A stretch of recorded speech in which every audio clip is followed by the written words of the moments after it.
Meet Kira Davis, a driven young intern with big dreams and a fierce determination, who finds herself under the spell of Lorenzo DeSantis, an enigmatic billionaire whose icy control masks a smoldering intensity.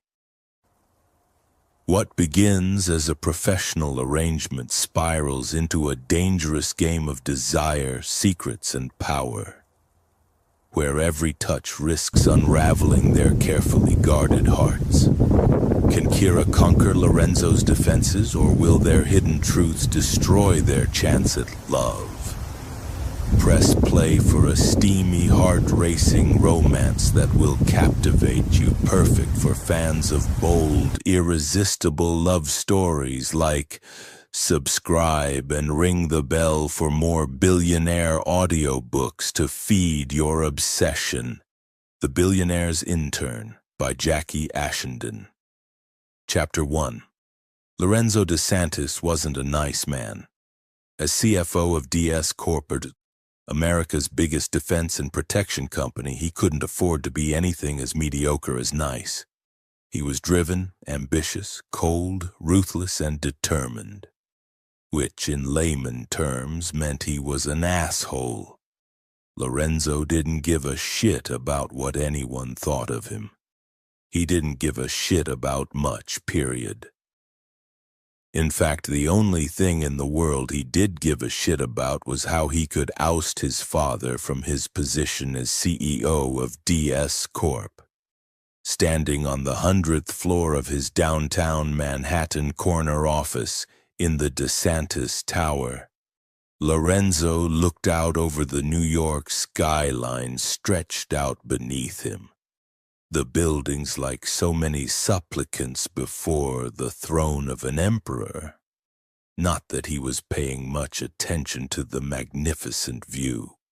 He was too busy saying no to Ivan Constantine, old friend and head of DS Corp.'s accounts department, and his request that Lorenzo accept Ivan's daughter as an intern.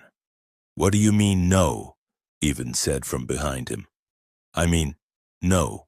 I don't want an intern." "How else do you want me to say it?" Lorenzo didn't bother with interns. He didn't have the time to babysit eager puppy new college graduates. And since discovering the traces of some extremely creative accounting, he had even less time or inclination than he normally did. Because that creative accounting wasn't a matter of mere thousands. It was a matter of millions, and for the continued health of his family's company, he needed to stop the perpetrator, who turned out to be Cesare DeSantis himself, Lorenzo's father and DS Corp. CEO. It was a difficult situation, though Lorenzo himself didn't find it personally difficult. No, he'd been looking for an excuse to shaft the old prick for years. Ever since Lorenzo had lost the only two people in the world he cared about. However, the issue that was currently concerning him was how to get rid of his father without the asshole finding out that Lorenzo was planning on ousting him. Cesare was canny and just as ruthless as Lorenzo. And Lorenzo had no doubt that if Cesare found out that his oldest son wanted him gone, he would take evasive action. Action that would end up with Lorenzo as the casualty. Not that Lorenzo was going to let that happen. No way in hell. "Are you listening to me, Lorenzo?" Ivan sounded exasperated. "No," Lorenzo said. "Did you say something important?" Sunlight glittered off the windows of the skyscrapers and the traffic moving in heavy streams in the streets below. Already the mercury would be climbing, which meant the city was likely to become even more unpleasant than it already was. Stinking of trash and hot asphalt and heaving with sweaty tourists. Fucking summer. He hated it. I asked you to take 5 minutes to think about it, Ivan said impatiently. I don't need 5 minutes. He'd taken all of 2 seconds, and I've already thought about it. Lorenzo put his hands in his pockets and turned around. The answer is still no. Ivan lounged on the deep black leather armchair opposite Lorenzo's sleek minimalist black desk. 10 years older than Lorenzo, he was still lean and handsome, looking much younger than a man in his late 40s. Lorenzo had known him for years, ever since Lorenzo, fresh out of Harvard, had first started in the accounts department, and Ivan had been tasked with the one job that nobody wanted, managing the CEO's oldest son. Ivan gave a slight frown. Oh, come on. What's the big deal? Don't you need someone to get your coffee and dry cleaning? That kind of thing. I have 2 secretaries already. I don't need another. He gave the older man one of his cold, analytical stares. There was a very good chance he even knew about Cesare's fiddling with the books, and because the guy was a good corporate soldier through and through, the likelihood was high that he'd also been covering for his boss. Lorenzo was tempted to bring the subject up with him, but then that would involve showing his hand to Ivan. Not a good idea, since Ivan would probably run straight to Cesare with it. Go ask Rafe, Lorenzo added. He always needs more pretty young things running around after him. Raphael was his brother and head of DS Corp, his PR department, and he had never met a pretty young thing he didn't like. But Ivan clearly wasn't into the idea because his frown deepened. I was particularly wanting to place Kira with you. She already knows you and she needs a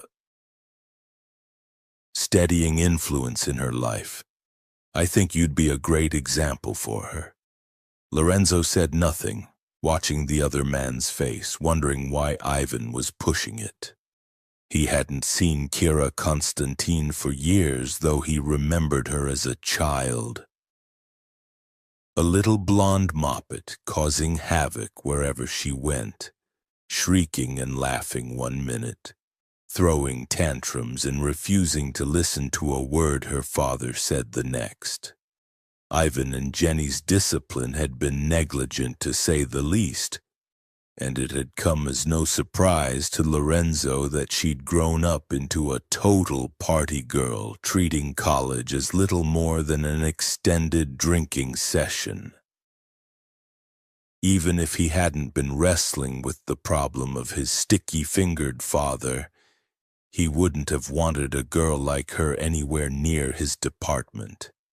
He had high standards for his employees, and Kira Constantine met none of those standards. Hell, she didn't even come close. Why does she need an internship anyway? Lorenzo asked. Isn't she too busy drinking and socializing and going to sorority parties? Ivan's expression twitched. You know what happened last year. She was involved in that car accident and had to drop out of college because of it.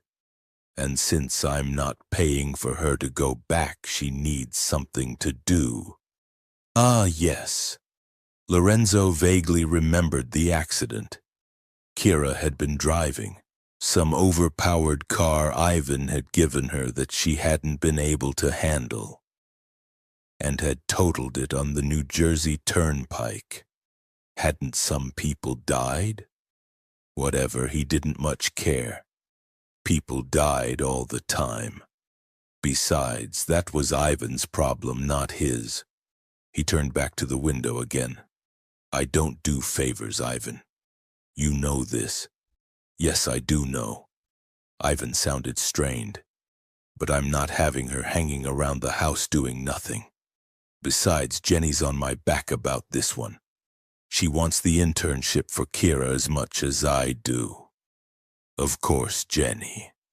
She was Ivan's lovely but demanding wife who, in Lorenzo's less than humble opinion, led Ivan around by the balls. Really, it was no surprise Kira had turned out so appallingly given how indulged she'd been by both parents. What Jenny wants isn't my problem. Lorenzo wasn't thinking about Jenny. He wasn't thinking about Kira Constantine for that matter either. He was too busy thinking about how to approach the problem of his father's skimming money off the top of company profits. If you want an internship for Kira here, he went on, watching the glittering stream of traffic in the streets below, go talk to Dad about it. I don't have time for babysitting random socialites. There was a silence behind him which he ignored. The real difficulty was that he didn't quite have the proof he needed of his father's activities yet. Once he had, approaching the DS corporate board was the next logical step. Unfortunately, though, the board were fiercely loyal to his father, and they were going to want hard evidence before they took a vote of no confidence in Cesare De Santis's abilities. Funny you should mention Cesare, Ivan said, since he was the one who suggested you'd have no problem with taking Kira. At the mention of his father's name, Lorenzo went very still. Why the hell would his dad want to foist some intern on him? Cesare wasn't a man who did favors for anyone, and he took no interest at all in human resource matters. He left that to his management team. So why was he now suggesting to Ivan that Lorenzo could take on his daughter as an intern? Lorenzo turned around, staring at the other man. Dad suggested it? The question came out sharp, but Lorenzo didn't bother to soften it. He never bothered to soften anything. Ivan's expression gave nothing away. Yes, he thought it would be good for her, especially considering all she's been through these past 6 months. Somewhere in Lorenzo's brain an alarm bell went off. His father didn't give a shit about what anyone had been through. He wasn't that kind of man. His complete failure to take into account anyone else's needs or feelings other than his own was legendary. So why was he now concerning himself with the tragic experiences of the daughter of one of his employees, and suggesting she intern in Lorenzo's department? He knows I don't take interns, Lorenzo said slowly. So why would he suggest that? Ivan leaned back in his chair, steepling his fingers. I mentioned to him that she was thinking about an internship somewhere, and he suggested here. And he suggested you. He thought you wouldn't have a problem with it. Ivan paused. I confess I didn't think it would be such a big deal for you. The alarm bell in Lorenzo's head rang a little louder. Ivan was one of his father's favorites and always had been. And because of that, he was as loyal to his father as they came. And Cesare De Santis was nothing if not manipulative with his favorites if he thought it could advantage him. Especially the head of his accounting department. A thought whispered inside Lorenzo's head, insidious. Perhaps his father had suspicions his oldest son had discovered his creative bookkeeping and was now trying to confirm those suspicions by planting a mole in Lorenzo's department. It would be very much something his father would do. Normally, Cesare preferred the practical, straight-up, guns-blazing approach when it came to problems, but when that problem was his own son, Well, maybe he'd decided to be more subtle about it. Maybe he'd decided to get some information first, and some vacuous pretty little intern was the perfect way to go about it. Lorenzo leaned back against the cold glass behind him, keeping his hands in his pockets, outwardly relaxed. It's not a big deal. I just didn't know Dad was so keen on pushing interns at me. Even leaned forward and put his elbows on his knees, clasping his hands between them. Look, I understand your concerns. Kira was once a little wild, an unmanageable, headstrong little bitch, you mean? Lorenzo met the other man's frown with a cool stare. Don't look like that, Ivan. You know that's exactly what she is. What she used to be, Ivan corrected. She's not like that anymore. The accident changed her. She's ready to step up to her responsibilities now, and I think it would be good for her to have an example. An example of what? An example of drive and determination to succeed, of self-control and restraint, a mentor to guide her and show her how to behave in a business environment. Ivan gave him a small smile. You, in other words. Maybe Ivan was trying to appeal to his vanity. If so, it wasn't going to work. Lorenzo didn't have any vanity. He didn't believe he was all those things. He simply was. Lorenzo examined the other man's expression intently, analyzing it. If this was all to do with his father's machinations, Ivan would be aware of it, no question. What makes you think I have time to be anyone's mentor? He made the question sound like an idle one, because if this was indeed something to do with his father, then he couldn't afford to alert the old bastard by making an issue out of this. Ivan's expression twitched again. I'm not asking for her to lead the company, Lorenzo. It's just an internship. She only needs somewhere to sit and a few mindless tasks, that's it. Give her to Stacy to manage if you can't do it. Stacy was one of Lorenzo's secretaries. He had two since he was very, very busy indeed, and she didn't really have time to manage an intern either. Then again, if his father was planting an informant in Lorenzo's department, she might have to. Not that that was essentially a bad thing, since any information an informant passed on could also flow in the other direction. Anyway, probably giving her to Stacy initially to manage would be for the best. Stacy wouldn't like it, but then he didn't pay her exorbitant amounts of money to like it. He paid her exorbitant amounts of money to be at his beck and call whenever he needed her to be. She could give Kira some mundane tasks that would ensure the girl stayed busy and out of his sight, and totally uninformed about Lorenzo's plans regarding his father. At least until Lorenzo had decided what to do with her. So? What do you say? Ivan prompted. Both Jenny and I would be very grateful. Lorenzo stayed silent a moment longer, drawing it out, measuring the other man's response. I suppose I could arrange something. Lorenzo kept his voice expressionless, on the understanding that if she causes any trouble, I'm getting rid of her. Ivan's smile was white. Excellent. She won't let you down, I promise. Oh, but she would.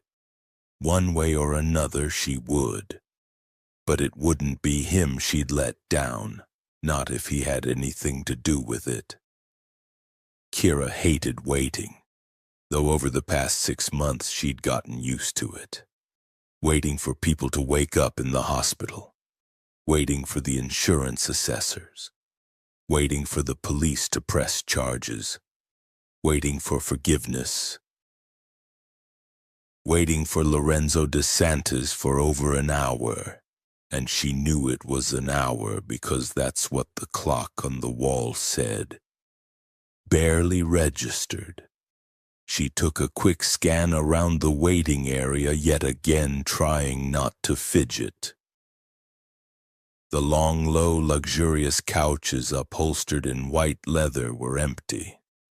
Magazines were stacked neatly on a glass and chrome coffee table in front of her, the thick pile of the charcoal carpet that covered the area outside Lorenzo's office visible through the tabletop. She supposed she could pick one of those up to read if she got desperate, which might actually happen since she couldn't even check her phone. She'd forgotten to charge it before she'd left the house, and it was now dead as a doornail in her purse. Not far away was the imposing buttress of a massive black desk, behind which sat one of Lorenzo's secretaries like a soldier guarding the ramparts of a castle. A stern-looking woman in her early 40s, she'd given Kira a very disapproving once-over when Kira had presented herself for her forthcoming meeting. The Kira of 6 months ago would have either laughed and flipped her the bird or taken her to task for her arrogant attitude, depending on whichever emotion was ruling her at the time. The Kira she was now, her control over herself ironclad, had murmured a calm thank you and walked sedately over to the waiting area the woman had indicated, sitting herself down with her hands folded in her lap, projecting nothing but cool professionalism. A professionalism that she was hopefully still projecting an hour later. The secretary was not looking at her now.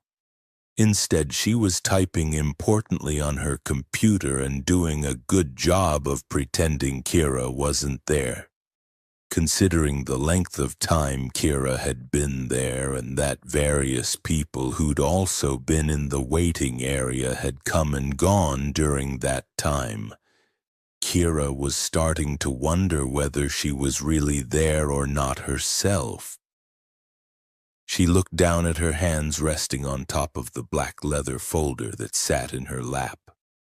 There was a song playing in her head, and her fingers wanted to tap out the rhythm, and she had a sudden urge to hum along with it. But no, she wasn't giving in to those impulses, not anymore. She'd spent 6 months with a therapist learning how to contain and manage them, and she'd done well. She'd continue to do well. To drown out the music, she began going over all the things she was supposed to say in this interview. How she was very excited to be given this opportunity and that she was a hard worker. That she had a great attitude and a can-do approach, that she worked well in a group but also on her own with minimal supervision. Her strengths were her determination to do a good job, her ability to take on any task with a smile, no matter how small, and her dependability. Her weaknesses were... No, better that she concentrate on her strengths. Her weaknesses were too many to mention. Something slipped in front of her eyes, distracting her. She squinted at the lock of pale hair hanging down over one eye and cursed silently. Was there time to go visit the bathroom and pin the stupid thing back up again? She'd spent hours trying to make sure her hair was sleek-looking, not to mention more hours spent fussing around with her makeup. She'd never had a job before, so she hadn't known what to expect. What to wear had been an issue, too. Though luckily she'd had a few pencil skirts in her wardrobe and at least one decent plain blouse. plus the kitten heels she'd bought a couple of years back to go with an Audrey Hepburn costume. She may not feel like a complete professional, but at least she looked the part. Or she hoped. The lock of hair tickled her nose and she blew it back. Okay, she probably had time to go to the bathroom and get that mofo pinned back. Certainly if Lorenzo was going to keep her waiting here for the next millennium. Something churned in her stomach at the thought of him. The same old churning feeling she always got when she thought of Lorenzo. The one that was excitement and nervousness and delicious fear all knotting and unknotting inside her. Tangling and pulling tight, then loosening only to tangle and pull tight again. He'd been a regular visitor to her parents' house, though as a child she hadn't paid him much attention since she hadn't been interested in what the adults were doing. It hadn't been until she'd been 10 years old and supposedly on her best behavior for her parents' annual garden party that he'd suddenly become a person of interest to her. There had been speeches at the party, long ones for a kid like her with no attention span. And her mother had told her she wasn't allowed to eat anything until the food had been served. Bored and restless and hungry, she knew her parents would hate it if she destroyed their party, especially after her latest terrible report card. So she'd tried her best to sit still and keep quiet. But she just forgot. Her brain had wandered, and she'd gotten up out of her chair, playing a game of chase with herself through the crowds of guests who'd gathered to listen to her father's speech.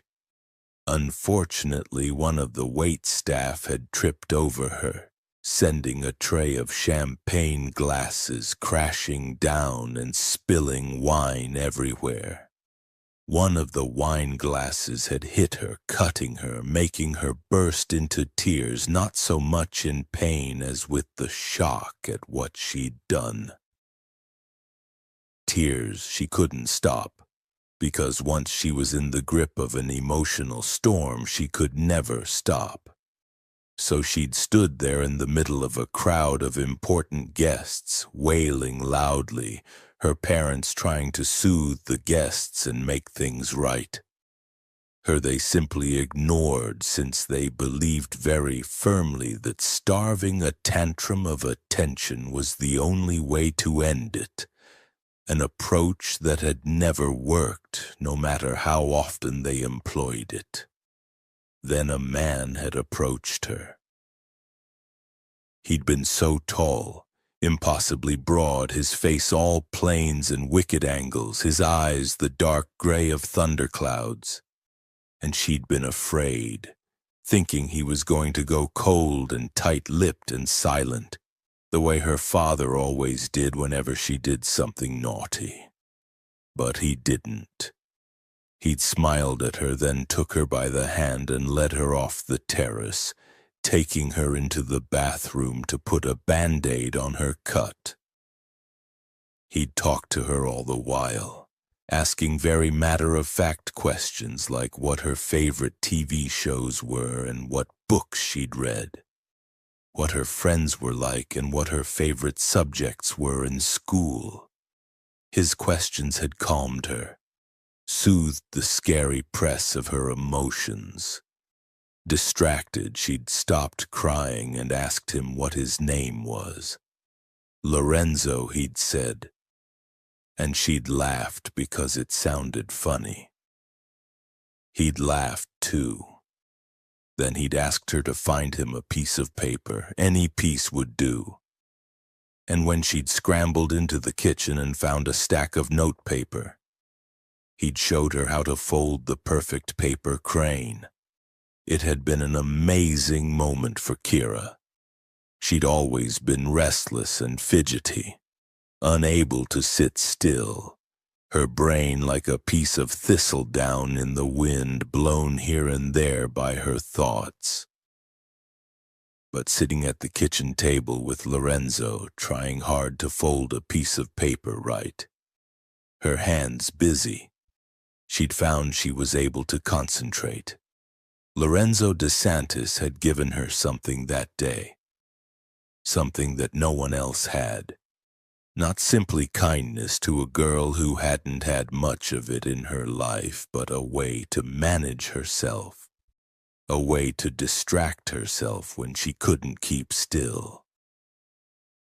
Afterward, whenever he visited her parents' house, and as a friend of her father's he did so frequently, Kira always made sure she was in the vicinity, a paper crane in her hand, wanting to show him so he could check she'd done it right.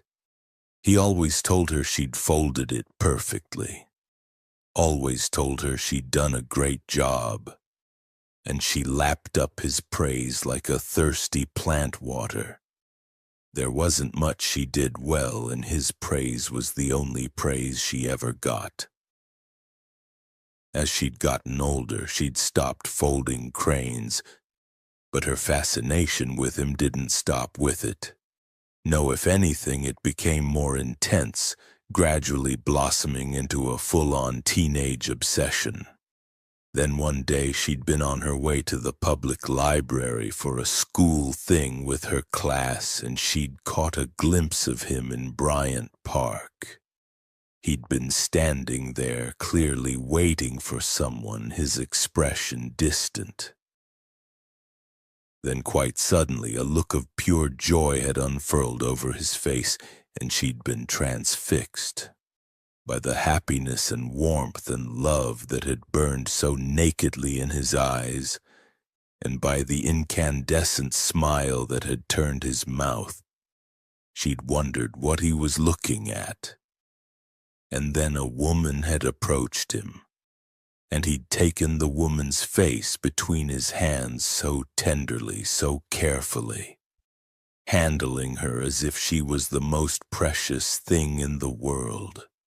Then he'd kissed her with such passion and focused intensity that teenaged Kira had gone red to the roots of her hair simply watching them. That look on Lorenzo's face, that kiss, had ignited something in her that day, had made her understand with sudden bitter clarity what it was that she wanted from him. She wanted that smile. She wanted that passion. She wanted him to look at her not as a child, but as a woman. Her obsession had become a crush, and for years afterward, whenever Lorenzo came around to the Constantins for dinner, she'd try to get his attention, try to turn herself into the woman he'd looked at with such utter joy. But she'd only been 14, and he was 27, and eventually her father had packed her off to boarding school. She hadn't seen Lorenzo since. Kira stared at her hands, all those old feelings churning around and making her feel sick. It was stupid to feel this way about him now, especially since it had been years since she'd seen him. Besides, she would have thought that since the accident she wouldn't feel such things anymore, or at least not let herself feel them. Not when she knew what the consequences of giving in to her emotions were. She was going to have to pretend she didn't feel any of the things she always associated with Lorenzo DeSantis and concentrate hard on making a good impression. Concentrate, period. A lot depended on this. If she did a good job here, her father had promised her the money for the little business she wanted to get off the ground. It wasn't anything major, arts and crafts therapy classes to help kids with ADHD and learning difficulties. But it was important to her, mainly because she'd been one of those kids. Miss Constantine? She jerked her head up to find the secretary was looking in her direction. "Yes? Mr. DeSantis will see you now." Damn. No time to fix her hair, which was a nuisance. Oh well, it couldn't be helped. Kira rose to her feet, sliding the offending lock of hair behind her ear as she held tight to the folder in her hand. "Thank you," she said faintly and turned toward the big double doors of Lorenzo's office. Here went nothing. She approached the doors, then paused, angsting about whether she should knock or go right in. Another ridiculous thing to worry about when 6 months ago she wouldn't have bothered thinking about it at all. She'd simply have pushed those bastard doors open and barged on through. But she wasn't that person anymore, right? She was different now. Deciding that knocking would be stupid when she'd already been told to go on in, she pushed open one of the doors and stepped into the office. It was a massive space, the sun from the hot summer day outside shining in through the plate glass of the huge windows. The office was sleekly minimalist in steel and black, a long desk with nothing on it but a large, exceedingly thin computer screen and an equally thin keyboard and mouse. A black leather executive chair was behind it, a couple of black leather armchairs in front of it. Steel bookshelves laden with books and files stood against one wall, while near the desk was a low black slab of a table with a simple long leather chair that looked a bit like a sofa with no back. There was nothing else in the room, no bits of paper anywhere, no bits of clutter. No knickknacks or photographs. In fact, the only object that could be termed art was a vintage-looking shotgun mounted on the wall behind his desk and subtly lit like a painting. But that was it. The room was as stripped back and cold-seeming as the man who stood in front of the windows with his arms folded facing her. Her heartbeat thumped in her head so loud it felt as if she'd gone deaf. Lorenzo DeSantis hadn't changed a bit. He was still as tall and as wide-shouldered as she remembered. Still wore his perfectly tailored dark suit as if he was a king wearing robes of state, as if he were emperor of the entire universe waiting for the world to bow in homage before him. His features were still that fierce, compelling arrangement of planes and angles for which handsome was too bland a word. The blade of his nose, his hard, strong jaw with its inky shadow of beard, sharp cheekbones, his eyes a dark, deep charcoal gray, like thunder clouds, and his mouth finely carved and somehow both sensual and cruel at the same time. When she'd been a child, she'd had a book of Greek myths, and even though Zeus in her book had been white-haired with a long white beard, she could imagine Lorenzo as the god of thunder now. He radiated power and a kind of dark charisma, and as she stared at him, listening to that thunder in her own head, she was seized by the weirdest impulse to both get closer and run away in terror at the same time. "Hello, Kira," Lorenzo said, his voice deep and cold as a lake full of snowmelt. His gaze met hers, and it struck her with a sudden jolt that she was wrong. He had changed. He'd changed utterly. That gray stare had once had heat to it, like a beam of sunlight she'd wanted to bask in, yet there was nothing warm in it now. His features, too, hadn't used to be that hard, or his mouth so cruel as if smiling had become a completely foreign concept. He had become utterly cold, his gaze like a spear of ice. freezing hearts and icing the blood.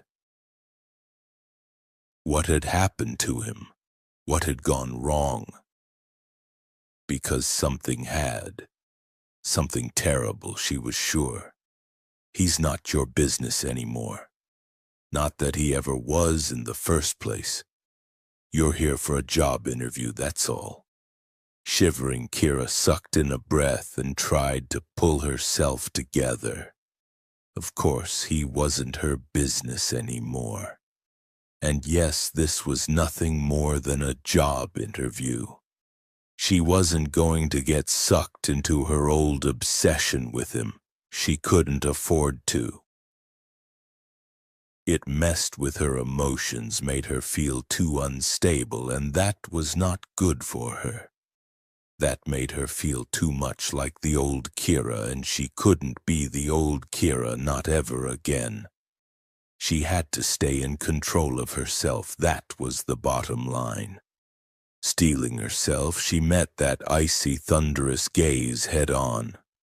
Oh, Jesus, what the hell did she call him? When she'd been 10, she'd laughed at his name, but calling him Lorenzo now felt disrespectful. So, what was appropriate? Better to be on her best behavior and go for the conservative choice.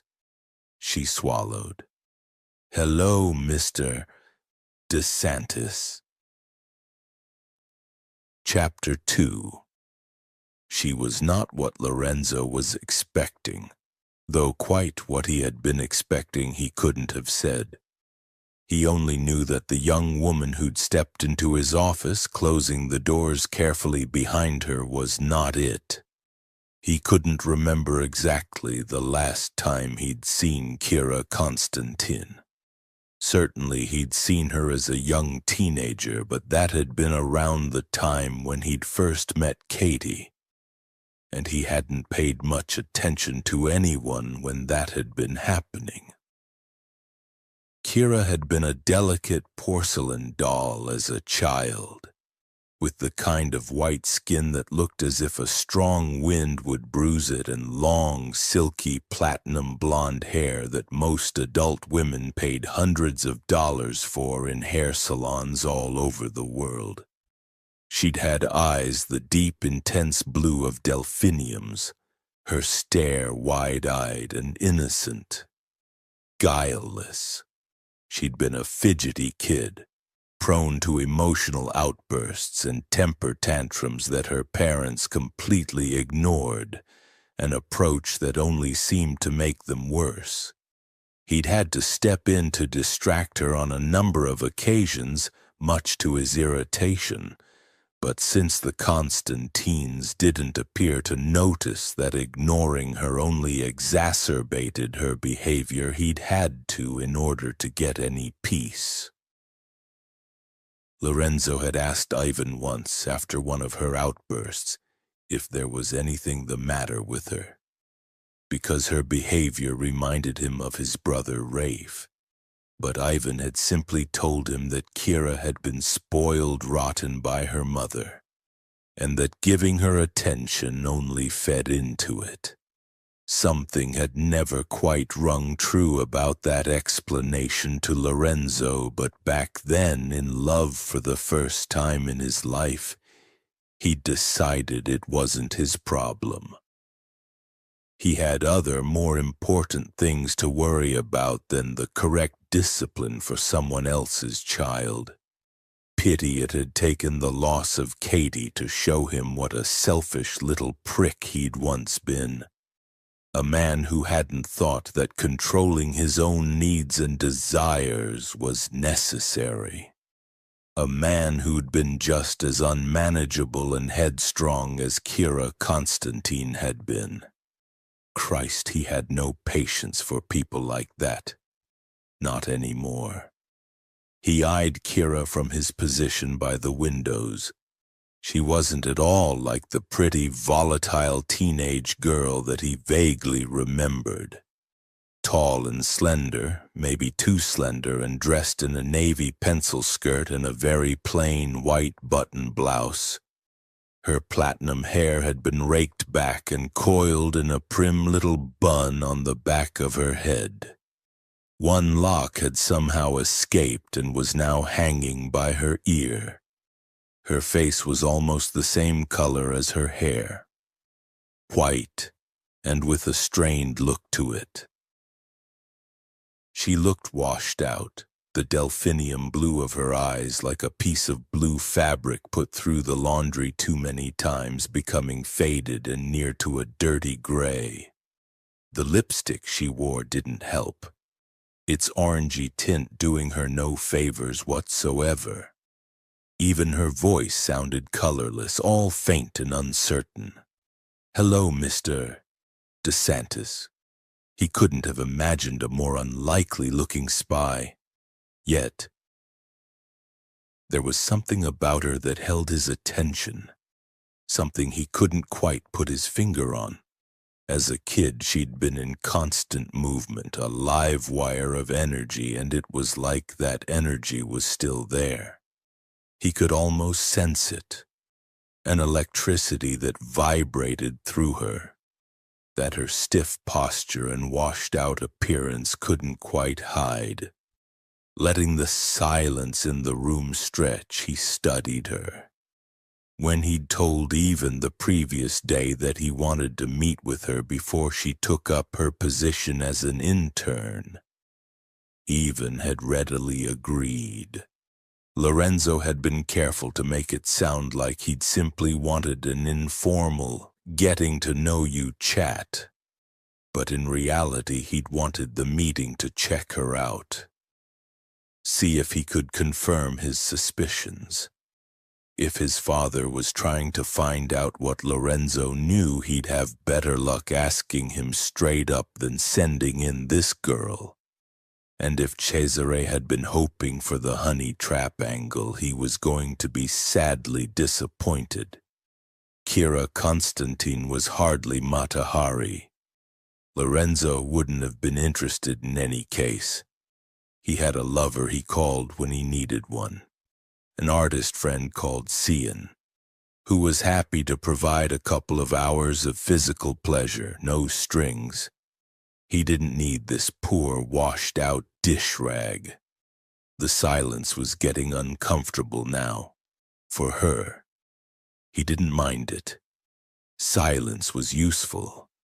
It made people say things they ordinarily wouldn't just to break the awkwardness. A stain of color appeared on Kira's high, pale cheekbones. So, she said hesitantly. "Do you want me to sit down? Do you want to sit down?" She stared at him, obviously flustered. Yes, I would. Strange. Where had this hesitancy come from? Was she nervous? He certainly couldn't recall her being either. She'd been full of opinions and thoughts, not hesitant in the least about sharing them with anyone who'd listen, even if the listener hadn't wanted to hear them. Not that it mattered to him whether she was nervous or not. He wasn't here to make her comfortable. He gestured toward the desk, and she moved carefully over to one of the leather armchairs opposite it, wobbling on the black kitten heels she wore. She kept her head down, a black leather folder clutched tightly in one long-fingered hand. He couldn't imagine what was in that folder. He already had her whole resume since Ivan had forwarded it to him in another pointless gesture toward the charade. There had been no reason to look at it, so he hadn't. Kira sat, smoothing her skirt down and laying the folder carefully in her lap. That loose, pale lock of hair grazed the side of her cheek, nearly touching the line of her delicate jaw. Something kicked inside him, a jolt of sensation he couldn't quite identify. Irritated, he ignored it. "Tell me why you're here."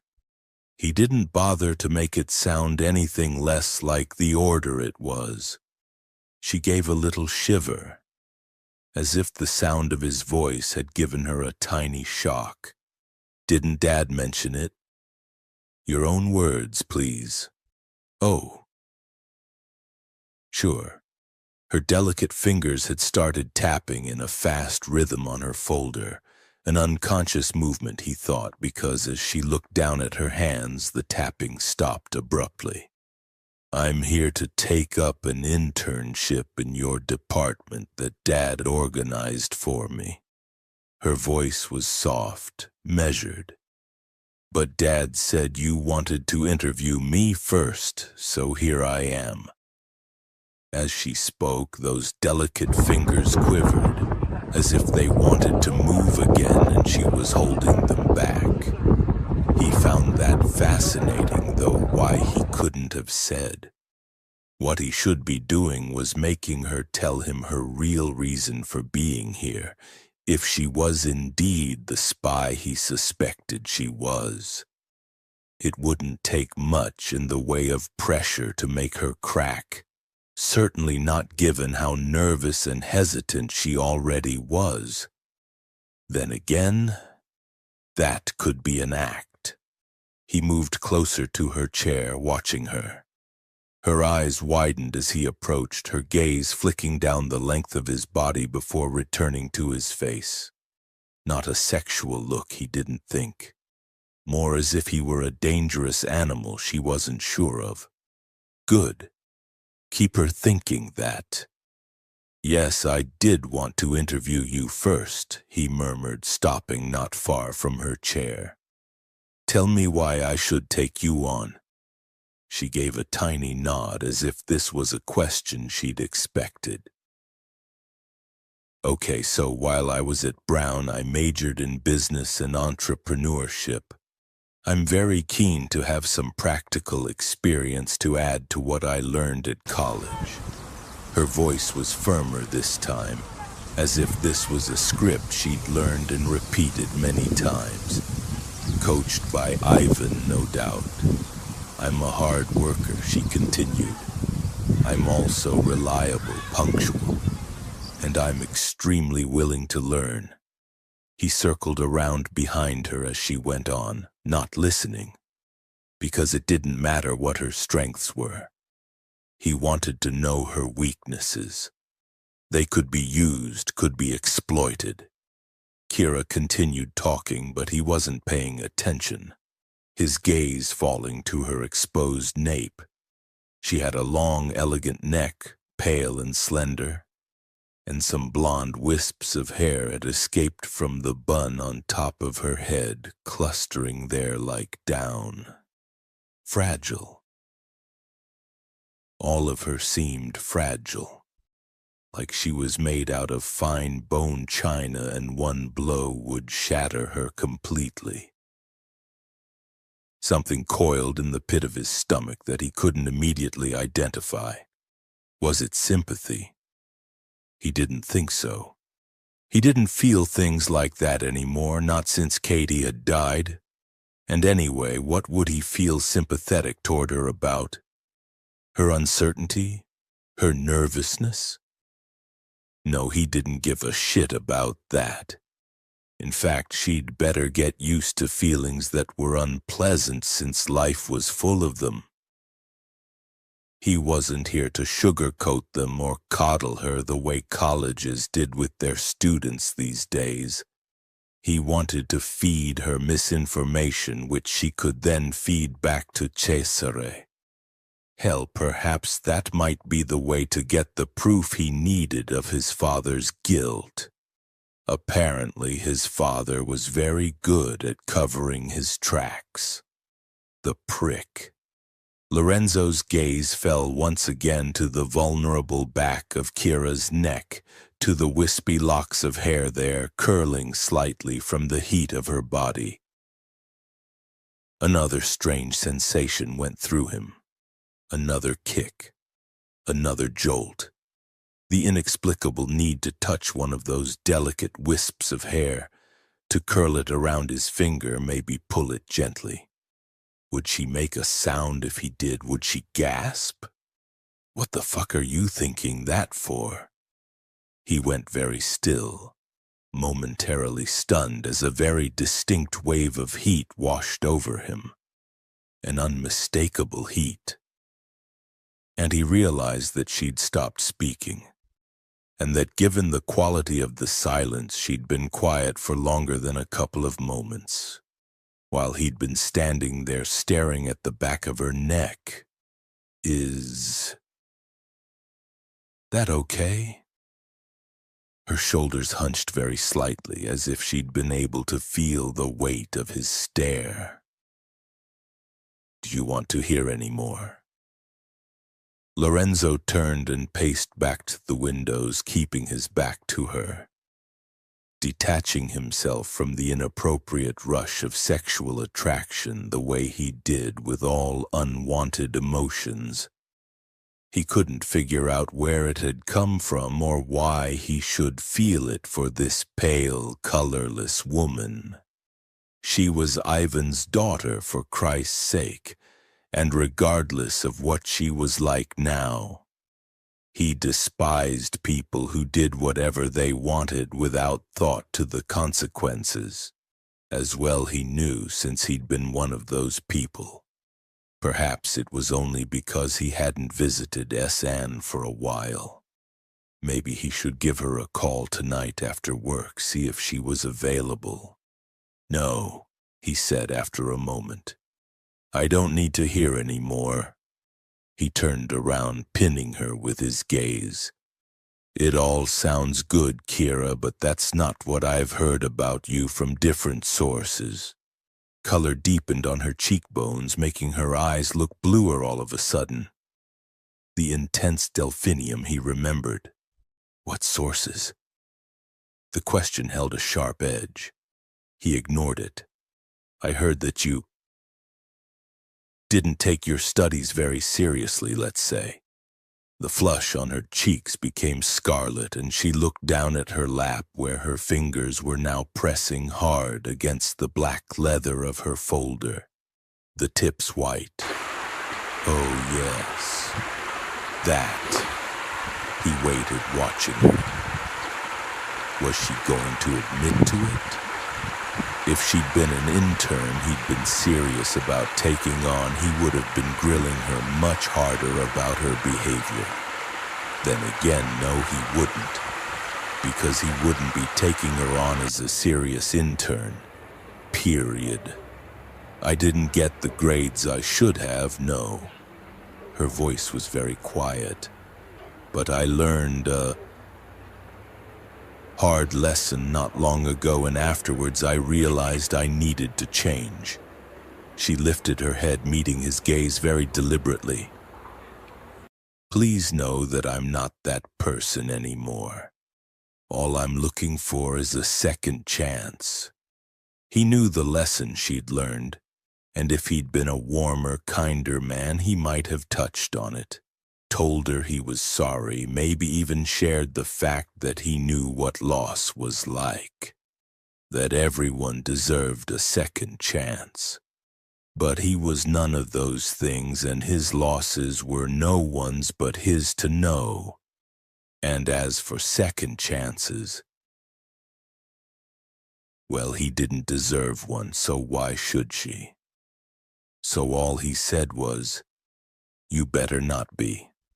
I have high standards for those who work with me, and you're no exception. I don't play favorites, Kira. And if you think you'll have an easier time of it just because you're Ivan's daughter, you can think again. Something flashed in her eyes, an electric spark of what could have been annoyance. But it was gone before he could tell for sure. I understand, she said flatly. Be sure that you do. I expect you to be on time every day. I expect you to do whatever you are told, no argument. We work long hours here, and I expect you to do the same. There will no time for your friends or parties or whatever the hell it is you do with yourself after hours. I know what's expected, Mr. DeSantis. Believe me, I know. There was a husky note in her voice this time, a slight rasp of something that caught at him, that pulled him.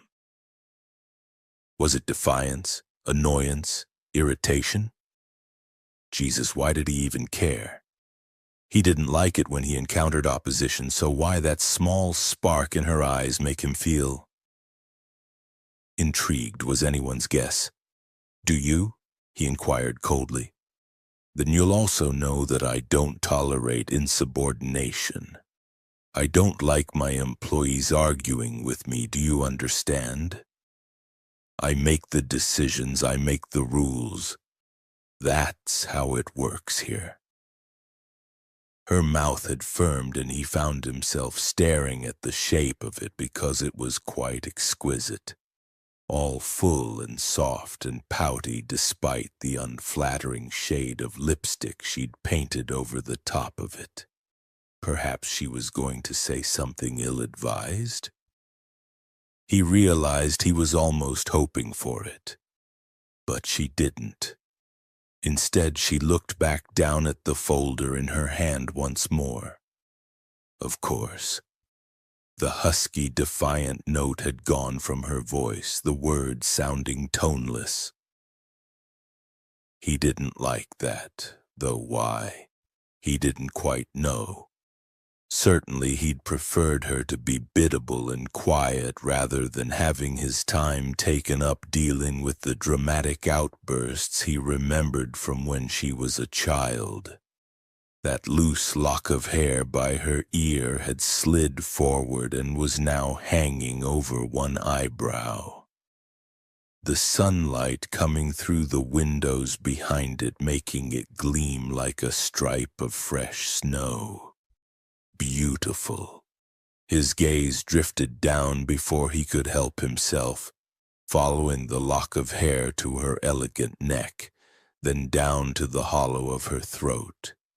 She'd left the top button of her blouse undone, and the second button looked like it was coming out too, halfway out of the buttonhole. She breathed in, her breast pressing against the cotton, the button straining. She was so pale, a white statue carved out of marble, sleeping beauty waiting for a kiss. Yet he could sense that energy inside her, fierce and hot, like a fire burning behind on the other side of a closed door. What would happen if he opened that door? If he touched her and let the fire out? Would she remain pale, or would she blush like a rose? Would the color of her eyes deepen? Would she burn? But no. He wasn't going to do any of that. She might have absolutely no self-control, but he did, and he kept his desires firmly in check these days. And besides, aside from the fact that she was potentially a spy for his father and his soon-to-be intern, she was also pretty much the opposite of women he was usually sexually attracted to. He liked his beauties very much awake rather than sleeping. He liked them confident, assured, and impeccably turned out. Not fragile and uncertain, with loose locks of hair and gaping buttons. Not as if all that was needed was one touch to make the fire burn high. Lorenzo turned back to the view of Manhattan, ignoring the hot rush of blood in his veins, sliding his hands into his pockets and clenching them into fists. Tonight, he would call Cian tonight. You can go now, he ordered flatly. It took Kira a second to process the fact that she'd been dismissed. Her heart was beating hard in her chest, the sound of it echoing so loudly through her head she could barely hear what he'd said. She was still recovering from the way he'd stalked around her, standing right behind her, making her feel like nothing so much as a goat tethered to a stake as bait for a hungry tiger. He hadn't taken his eyes off her, not once. and she knew because she'd felt the weight of his stare like a pressure, as if someone was pressing steadily and firmly down on the back of her neck. Once she'd loved that attention, loved his smile and the warm rush of happiness it had given her. As she'd handed him another folded paper crane and he'd told her she'd done well, but it hadn't been like that now. He hadn't smiled and she didn't feel either warm or happy. His attention made her feel like she was freezing and suffocating at the same time, as if she was being judged and found wanting. Remind you of anyone? Yeah, her father and the terrible interviews he used to conduct where he'd call her into his office to discuss her latest report card, her latest failure. His expression had always been cold, unsmiling, and stern with disapproval. Kira, her gut churning with old memories, had barely paid any attention to what she'd been saying in Lorenzo's office.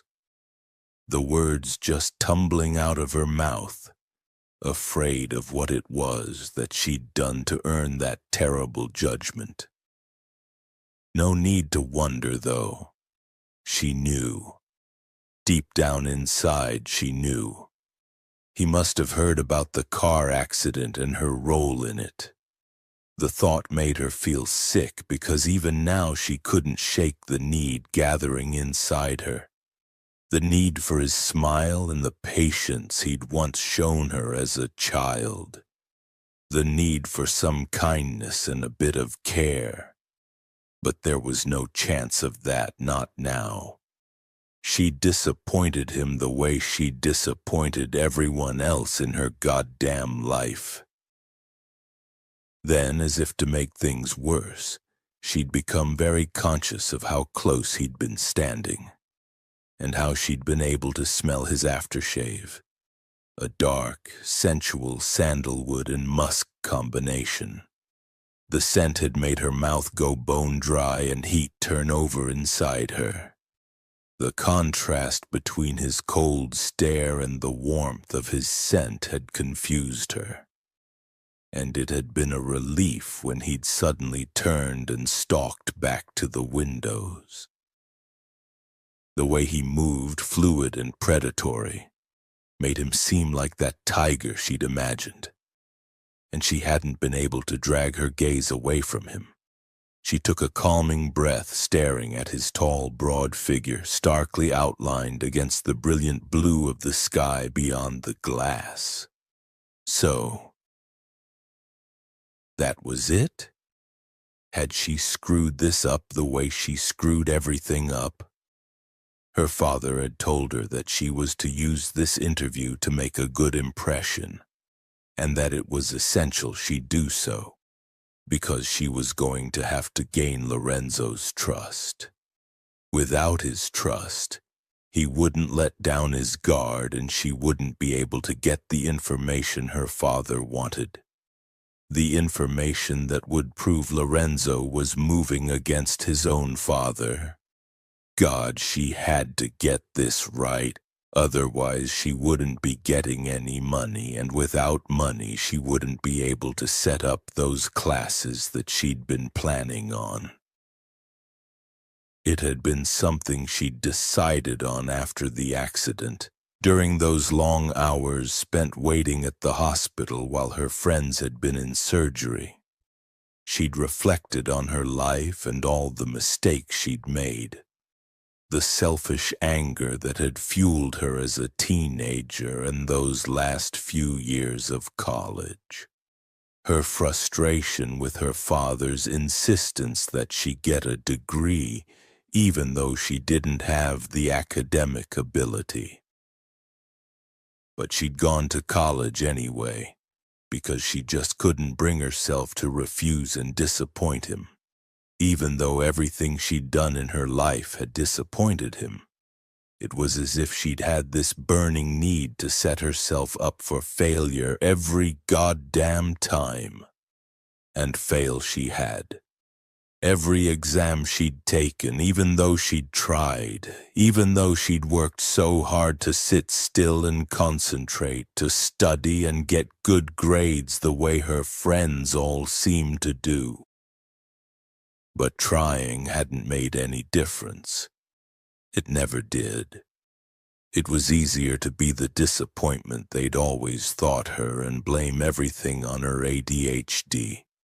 At least until the accident had happened and she'd been given one hell of a wake-up call. She'd understood then that being a disappointment didn't absolve her from responsibility, neither did her condition. It had been her decision to get into her car and drive when she'd been so damn angry she hadn't been able to concentrate, no one else's. And if she wanted to make up for the lives that were lost, then it was also her responsibility to do so. She did want to make up for those lives, she did want to atone. She wanted to take responsibility for what she'd done, and part of that was her plan to help the kids who'd had the same difficulties she had. It had been Lorenzo, oddly enough, who'd given her the idea way back when she'd been 10 and he'd showed her how to make that paper crane. Keeping her hands occupied had calmed her mind, given her a way to manage herself. And so she'd expanded her original origami idea to include arts and crafts in general. If it had helped her, then maybe it would help other kids too. Kira swallowed, her mouth dry, wanting to say something, retrieve the situation somehow because she knew she'd screwed up. She knew it. But what could she say? He'd dismissed her, and pushing would have been what the old Kira would have done. She wasn't that woman now. She'd never be that woman ever again. So she stayed silent, moving over to the desk and placing her folder carefully on the top of it. Then she turned and did exactly what he'd told her to do. She went. Chapter 3. Lorenzo grabbed the expensive bottle of his favorite single malt, 50-year-old Macallan, and splashed some of the amber liquid into a cut crystal tumbler. Then he picked up the tumbler and walked restlessly over to the edge of the terrace on the top floor of his newly renovated Fifth Avenue townhouse. The view was directly over Central Park, and even though he loathed the heat and the waves of tourists that tended to flood the place over summer, he did like looking out over trees and green spaces. It reminded him of the summers he'd spent at the family ranch out in Wyoming back when he'd been a kid. He and his youngest brother Xavier had been the ones who'd enjoyed the rough physicality and wide-open spaces of the ranch. His sister and his other brother Rafe not so much. Once he'd wanted to take over his mother's family's ranch himself. Use it as a vacation bolt hole when big city life got too much. But Xavier had beaten him to it. His little brother now owned the ranch and had retreated there permanently, along with his fiancée Mia, a pretty little thing Xavier had rescued from Manhattan's mean streets. It had bothered Lorenzo at first, or more aptly, irritated the hell out of him. He didn't get along with his youngest brother, didn't approve of his careless, reckless life or his whole give-no-shits attitude. But this thing with his father had since consumed most of that petty annoyance. Christ, if he'd wanted a bolt hole for himself, he could buy one. Not that he had any time in his life for vacations. Most certainly not now. Lorenzo leaned against the stone parapet that bounded the terrace, looking out over the deep green of the park. Dusk was settling in. The lights coming on and the heat of the day lingered in the stone he leaned on. Ordinarily, he would have found it peaceful, but not tonight. He couldn't stop thinking about Kira Konstantin, about how pale and colorless she'd been in his office, how quiet and uncertain she'd seemed, and how obediently she'd left right when he'd told her to. About the restless energy hidden beneath all that quietness and uncertainty. He remembered that energy. She'd had it as a kid and as the pretty wide-eyed teenager she'd once been. All big blue eyes and sulky mouth, filling every room she was in with her special brand of vibrant electricity. It had made her difficult to be around, like sharing the space with a furiously excited puppy who kept jumping up on everything and wouldn't stop barking. There had been dinners he'd had at the Konstantins where Kira had dominated the conversation, purely by dint of talking non-stop and then interrupting other people who tried to get a word in edgewise. Her mother would always talk over the top of her to drown her out, while Ivan would get tight-lipped and silently furious, the end result always being a meltdown with Kira rushing from the room in floods of tears. Teenagers, Ivan would say, rolling his eyes in exasperation and trying to hide his anger at Kira's behavior, explaining that she was just a spoiled brat who liked to get her way. Lorenzo had only shrugged. He hadn't been interested in Kira Konstantin's behavior. He hadn't been interested in much beyond himself, period. Being in love had been the only thing he'd cared about. You should have known where that would lead. Lorenzo took a sip of his scotch to drown out that particular thought. The smooth liquid running down his throat and settling warmly in his gut. It should have eased the unsettled feeling inside him, but it didn't. For some reason, his brain kept returning to the soft curls clustering at Kira's nape, and the way the blouse she wore had pulled across the soft curve of her breasts, to the restless energy that burned beneath her skin, and the question of what would happen if he touched her. Whether she'd remain as pale and quiet as she'd been when she'd walked in, or whether she'd wake to life. You could be the one to wake her. He gritted his teeth. No, he wasn't waking anyone, and he knew better than to indulge that particular desire. Or rather, he had other ways of satisfying it. Reaching into the pocket of his pants for his phone, he pulled it out and glanced down at the screen, scrolling through his contact list until he found Xian's number. Then he pressed the call button, lifting the phone to his ear. She answered within a couple of rings, her familiar cool voice easing the heat inside him. "Hi, Lorenzo. Been a while." "Yes, I've been busy."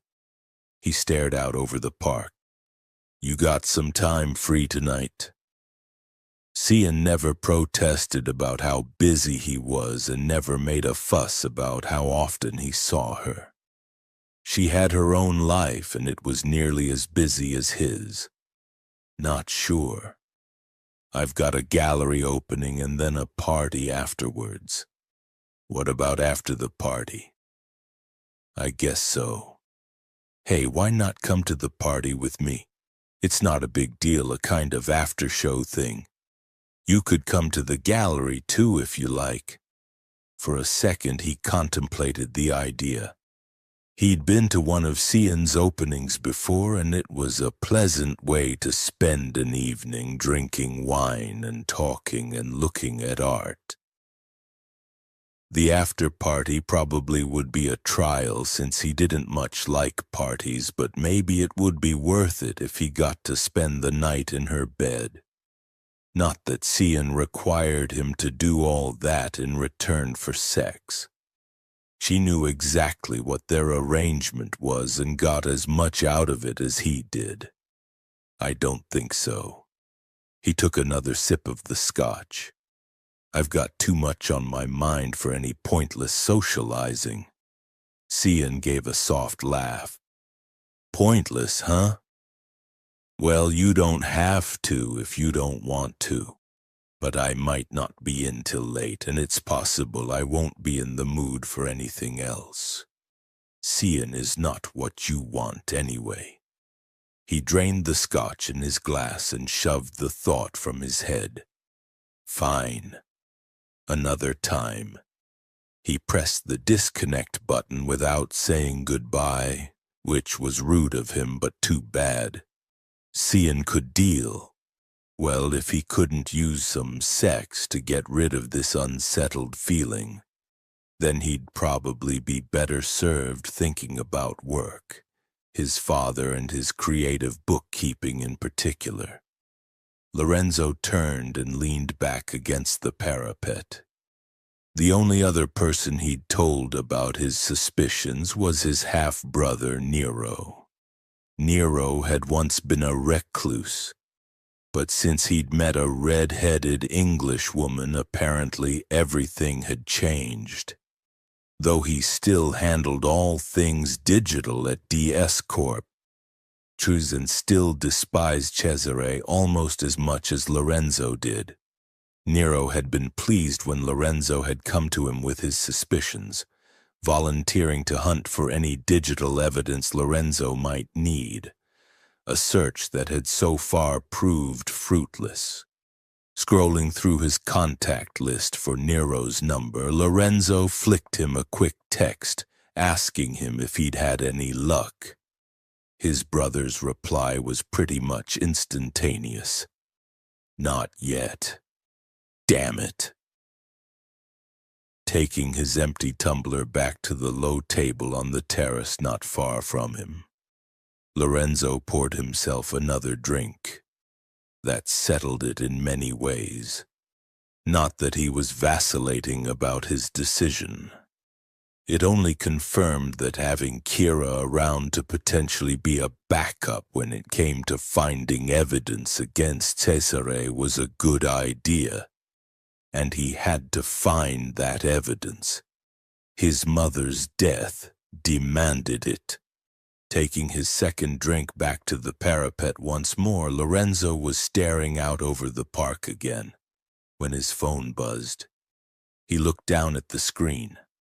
Rafe, his middle brother.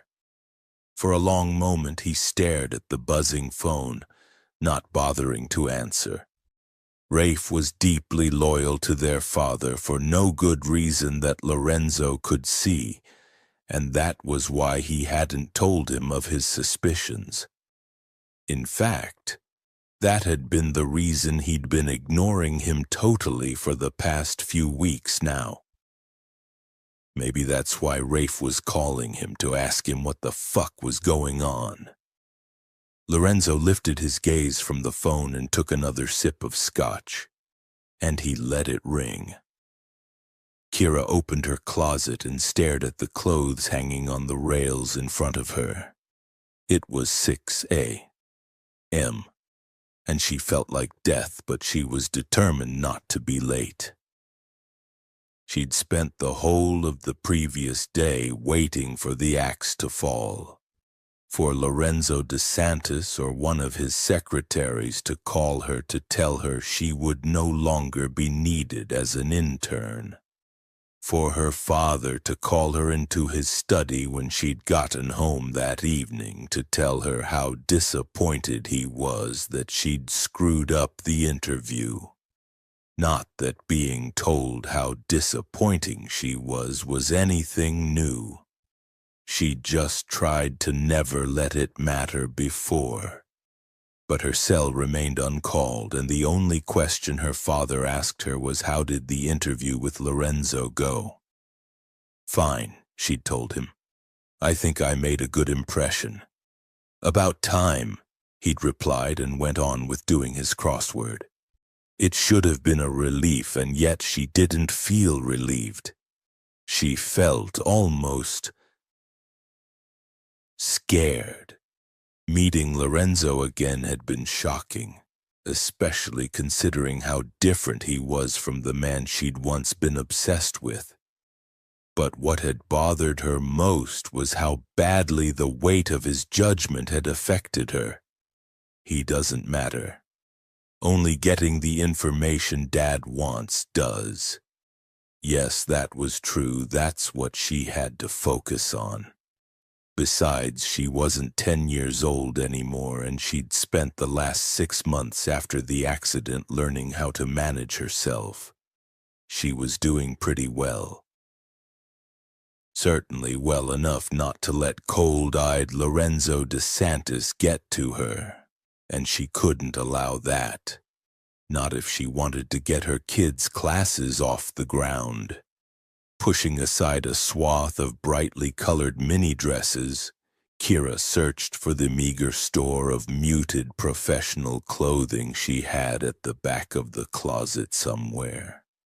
She tugged aside a white bandage dress and finally found what she'd been looking for. The plain black Audrey Hepburn dress she'd bought to go with the kitten heels. She wanted to make an effort today, and more than she had the day before. Especially since she had definite ground to cover. Looking professional and pulled together was a must. It would be her armor against temptation. Remind her of what she was supposed to be doing and the changes she'd made in her life. He might even like it. A shiver went down her spine no matter how hard she tried to ignore it. No, she was not going to think about him again, and certainly not in that way. Sex was something else that played havoc with her emotions. And if she wanted to stay in control, she was going to have to steer clear of that as well. Not that she was attracted to him. Not in any way. Kira gritted her teeth and reached for the dress, pulling it off its hanger. Focus, that's what she had to do. Keep her brain on track. And if she really needed something to focus on, then she should be thinking of Melissa and Sharon. And of Aisha still in the hospital, entering month 7 of her coma. Now that was some motivation.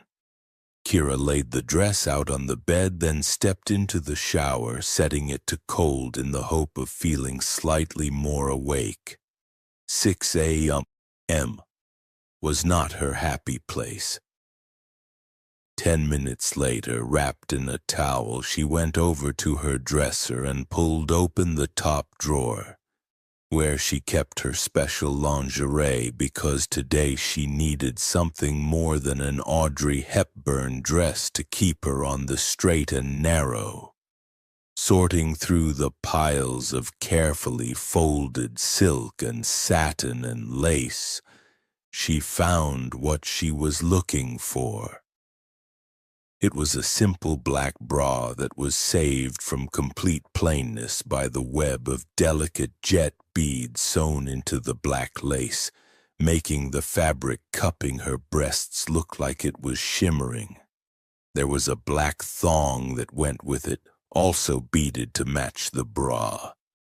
Making lingerie was a secret and private pleasure she'd begun as a teenager, and she'd made both pieces herself in the aftermath of the accident, desperate for something to occupy her mind that wasn't the crushing weight of guilt. Beading and sewing such delicate fabric kept her hands busy and gave her something for her brain to focus on. She was also good at it, which had been somewhat of a revelation since there weren't many things she was actually good at. Of course, being good at making lingerie wouldn't ever erase her sorry academic record or make her parents magically proud of her. But that didn't stop her from doing it. These days, she'd probably made enough pieces to stock an entire department store. Dropping her towel, she stepped carefully into the thong, then fastened the bra. The beading pressed against her skin, not enough to be uncomfortable, but enough that she knew it was there. A subtle reminder of the importance of focus. She took an hour to pull on the rest of her clothes and deal with her hair. This time making sure it was all coiled on top of her head, pinned there and sprayed with enough hairspray to set concrete. Then she spent a painstaking 20 minutes on the natural makeup look, which honestly took her longer than the old Kira's party girl look of glitter shadow and bright red raspberry lipstick. 7 o'clock and she was nearly ready, standing in front of the full-length mirror in her bedroom, giving herself a critical once-over. The black Audrey dress was much better, and with her hair pinned severely back and a plain white cashmere cardigan thrown over the top, it encapsulated nicely the professional look she was going for. Yes, professional, and most important of all, in control. She could do this, and she would. She would get the information for her father, fulfill the mission he'd given her. This would be one time she wouldn't let him down. And then she'd get the money she needed for her classes, her way of atoning for the deaths of her friends. She would not screw it up. Not this time. Frowning, she stared at herself a moment longer. Then, following an impulse she didn't quite understand since she was supposed to be putting on armor, not taking it off, she scrubbed off the nude coral lipstick she'd been wearing and put on her favorite bright raspberry shade. It was too bright, probably, but it made her less washed out. Grabbing her purse, Kira left the bedroom, going quietly downstairs. After the accident, she'd come back home to live with her parents in their Greenwich Village townhouse, and she planned to stay at least until she found herself a job and was able to pay for her own accommodation. It wasn't comfortable living with their silent judgment of her 24/7, but there wasn't much she could do about it until this little mission for her father was over. Deciding not to bother with breakfast since she was already feeling sick with nerves at what would be waiting for her at DS Corp. Tower, Kira let herself out of the house and walked to the subway station. Her father had a car and a driver, and she could have used those, but she didn't like being in cars these days. They made her nervous, and anyway, she could use the time to calm herself the hell down.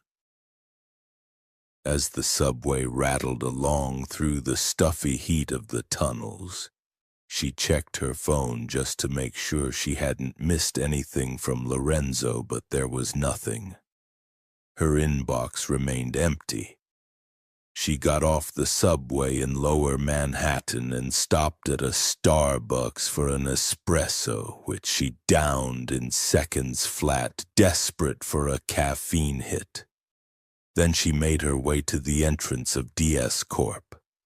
Tower, bracing herself for security at the doors to turn her back for not being authorized.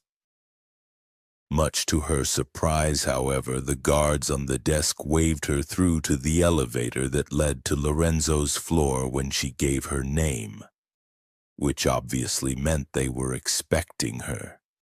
The churning, nervous feeling in her stomach grew. So she was going to do this thing. She was going to be Lorenzo DeSantis's intern, gain his trust, and then pass on any information that might be of interest to her father. Not that her father had been clear exactly about what of interest meant, only that she'd know it when she heard it, especially anything to do with Mr. DeSantis Sr., her father had added, again not being very clear about what anything was. A problem when she didn't do well with vagueness. She tended to work better when she had well-defined tasks and easy-to-follow instructions with time limits to keep her on track. Basically the opposite of the orders her father had given her. Oh well, Ivan had never managed to figure that out about her, and hated it when she bugged him to clarify things so it looked like she was stuck with vagueness. Great. She leaned against the elevator wall, taking a few deep breaths to steady herself. Then the elevator pinged, the doors sweeping open, and she stepped out into the waiting area on Lorenzo's floor, her heartbeat suddenly going triple time, because there was no mistaking the tall figure standing next to his secretary's desk. He was in another of those impeccable suits, dark blue with a very thin pinstripe and another crisp white business shirt. His tie today was deep crimson, a shocking splash of vibrant color against the white, and for some reason she couldn't stop looking at it. Red seemed wrong for the icy man who'd conducted her interview. But not for the man you saw in Bryant Park, remember? She hadn't thought about that in years, but the memory of the smile that had curved his beautiful mouth and the warmth that had made his thundercloud eyes go from dark gray to brilliant silver hit her again. Hard. Oh yes, and not forgetting the woman who'd flung herself into his arms. She'd never felt jealousy until that moment. Lorenzo straightened at the sound of the elevator doors and glanced in her direction, his intense stare pinning her to the spot. She sucked in a breath, the look he gave her going through her like a sword blade. At the same time, an instinctive restlessness kicked inside her, wondering what he'd do if she lifted her chin and gave him attitude. Settle the hell down. Control, remember? Kira forced her mouth into a smile. Good morning, she said. And excellent. She didn't sound as breathy and uncertain as she had yesterday. Luckily, he couldn't know that the coffee was sitting acidly in her stomach and her palms felt sweaty. Lorenzo's gaze swept over her like cold rain, the expression on his face unreadable. Leave your purse with Stacy. His voice was dark, icy. Then go down and get us both coffees. Mine's an espresso, 2 sugars, and Stacy prefers a double trim latte with no sugar. Be back in 10 minutes. Kira blinked rapidly, her brain still trying to catch up. But the line in Starbucks, tell them who it's for and they'll have it ready in 5. Go now. He was already turning toward his office. Stacy raised an eyebrow and held out her hand. Your purse. Go now. Kira swallowed, handed Stacy her purse, and went.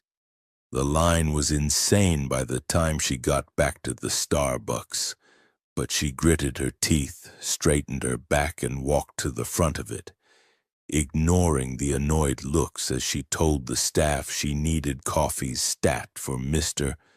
DeSantis. Exactly as Lorenzo had said, the staff made them in 5 minutes, and then she was back in the elevator and on her way up to the 100th floor.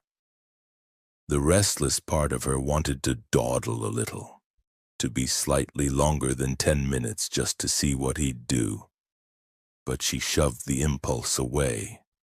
God, she wasn't going to mess things up on her first day. She absolutely refused. Stacy was sitting behind her desk when Kira got back, not even looking up as Kira put the coffee down on it. Shall I take his through?" Kira waved the espresso in the direction of Lorenzo's office. "Yes, he's expecting you," Stacy said, keeping her gaze on her computer screen. Kira nodded and turned toward his office. Okay. She could do this. She could. As she'd done the day before, she didn't knock, pushing open the door to his office and stepping inside.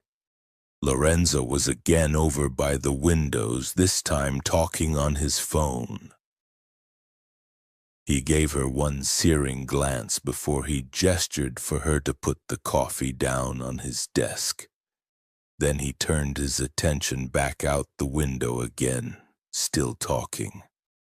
Kira moved over to the desk and put the espresso down where he'd indicated, then turned to leave.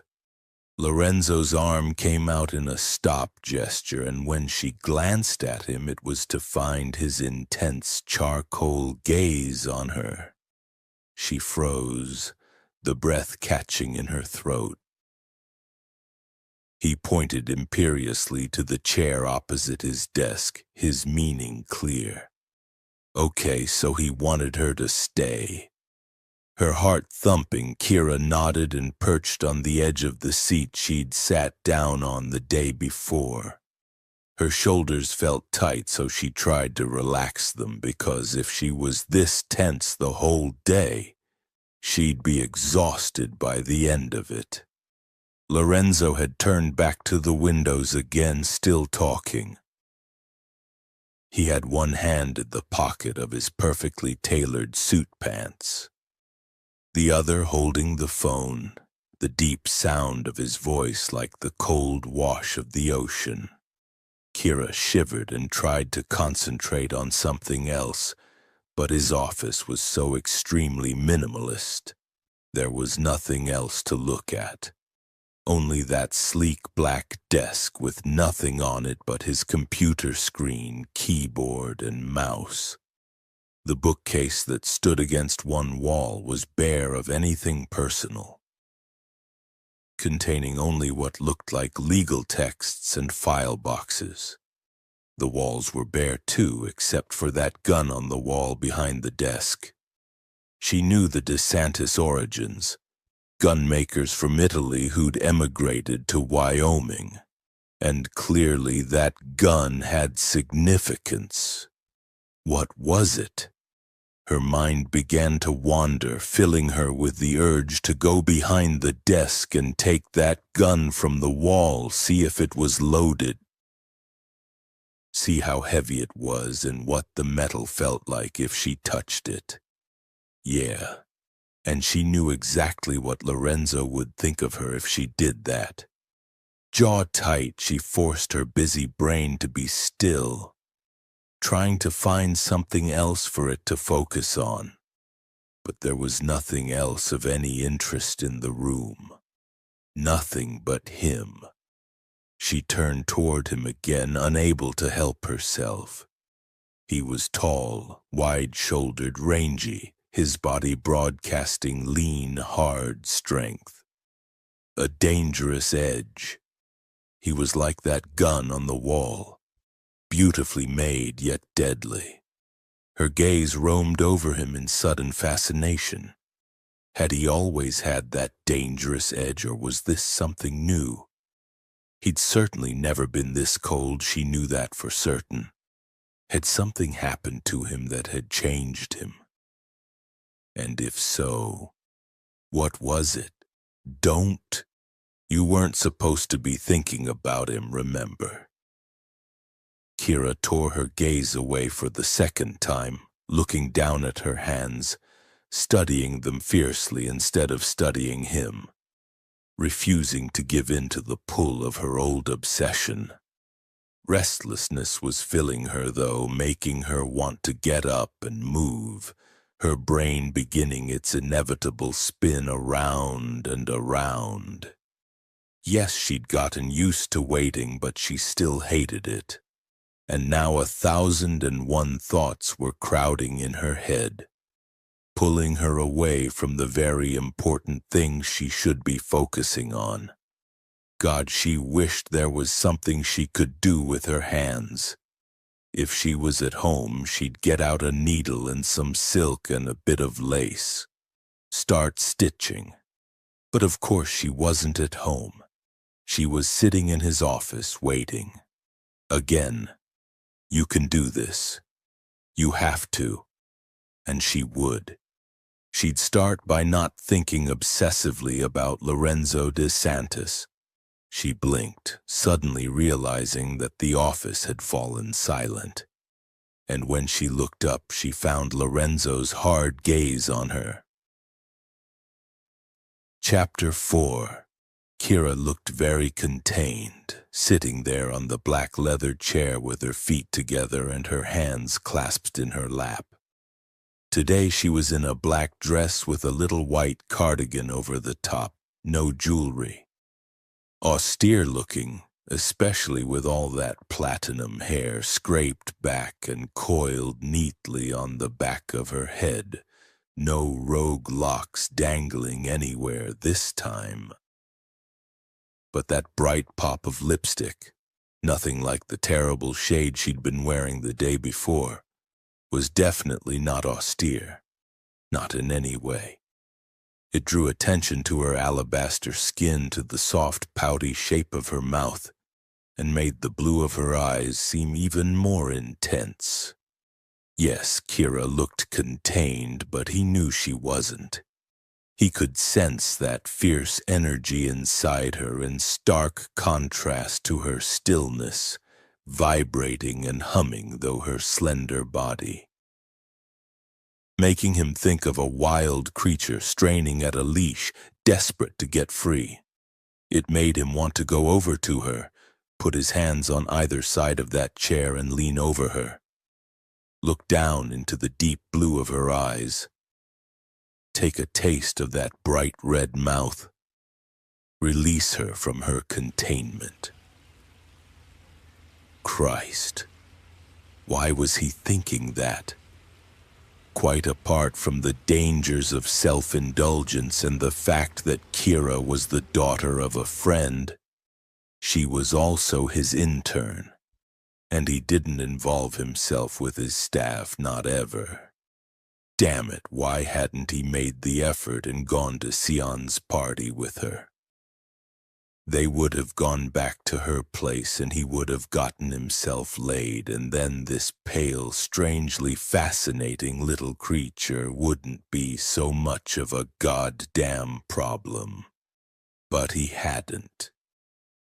Instead, he'd spent the night in his study working, because that had been more productive than lying in bed with his mind returning again and again to those soft curls at Kira Constantine's nape and her half-undone blouse, the need he had to touch her, wake her up.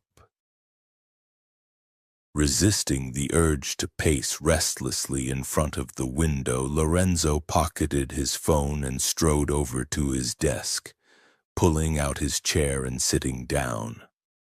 Kira gave him a tentative smile. "You wanted to see me."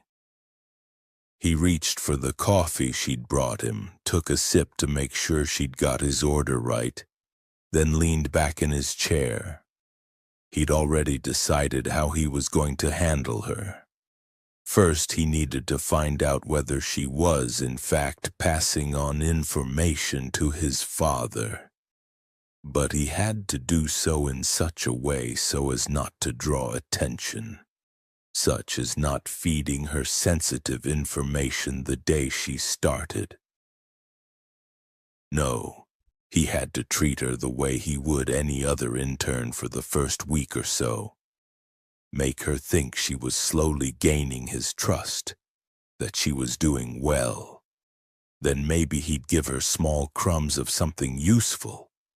Warn her that it was sensitive and had to remain confidential, and then see what she did with it. He had ways and means of finding out whether it got back to his father or not. so he'd know soon enough whether his suspicions turned out to be true. And if they were, well, he'd had other plans for that. He didn't smile back. Today you'll be with Stacy. She's got a list of tasks that should keep you busy for the remainder of the day. In fact, they'll probably keep you busy for the rest of the week. You'll also be getting passwords and swipe cards. But I thought I'd be working with you. It took Lorenzo at least a full 5 seconds to realize that the reason he'd stopped was because she'd interrupted him. He couldn't remember the last time that had happened. He stared at her, not saying a word. She flushed. "I'm sorry. I didn't mean to interrupt." The faint husky edge he'd heard in her voice the day before was back, and it was just as distracting. "I expected to be working personally with you." Something shivered along his nerve endings, a kind of satisfaction at the faint note of disappointment in the words. He ignored it. "No, you will not be working with me this week. And if you continue to interrupt, you might not be working with me at all."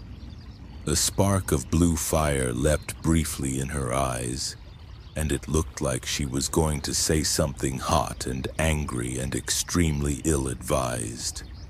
And he found himself tensing in his chair, his heartbeat accelerating, anticipation gripping him, almost as if he was hoping she would. But she didn't. Instead, that lovely mouth of hers compressed, and she looked down at her hands again. "I said I was sorry. There's no need to be rude." So not hot and angry, but a rebuke all the same. The disapproval in her tone slid under his skin and stuck there.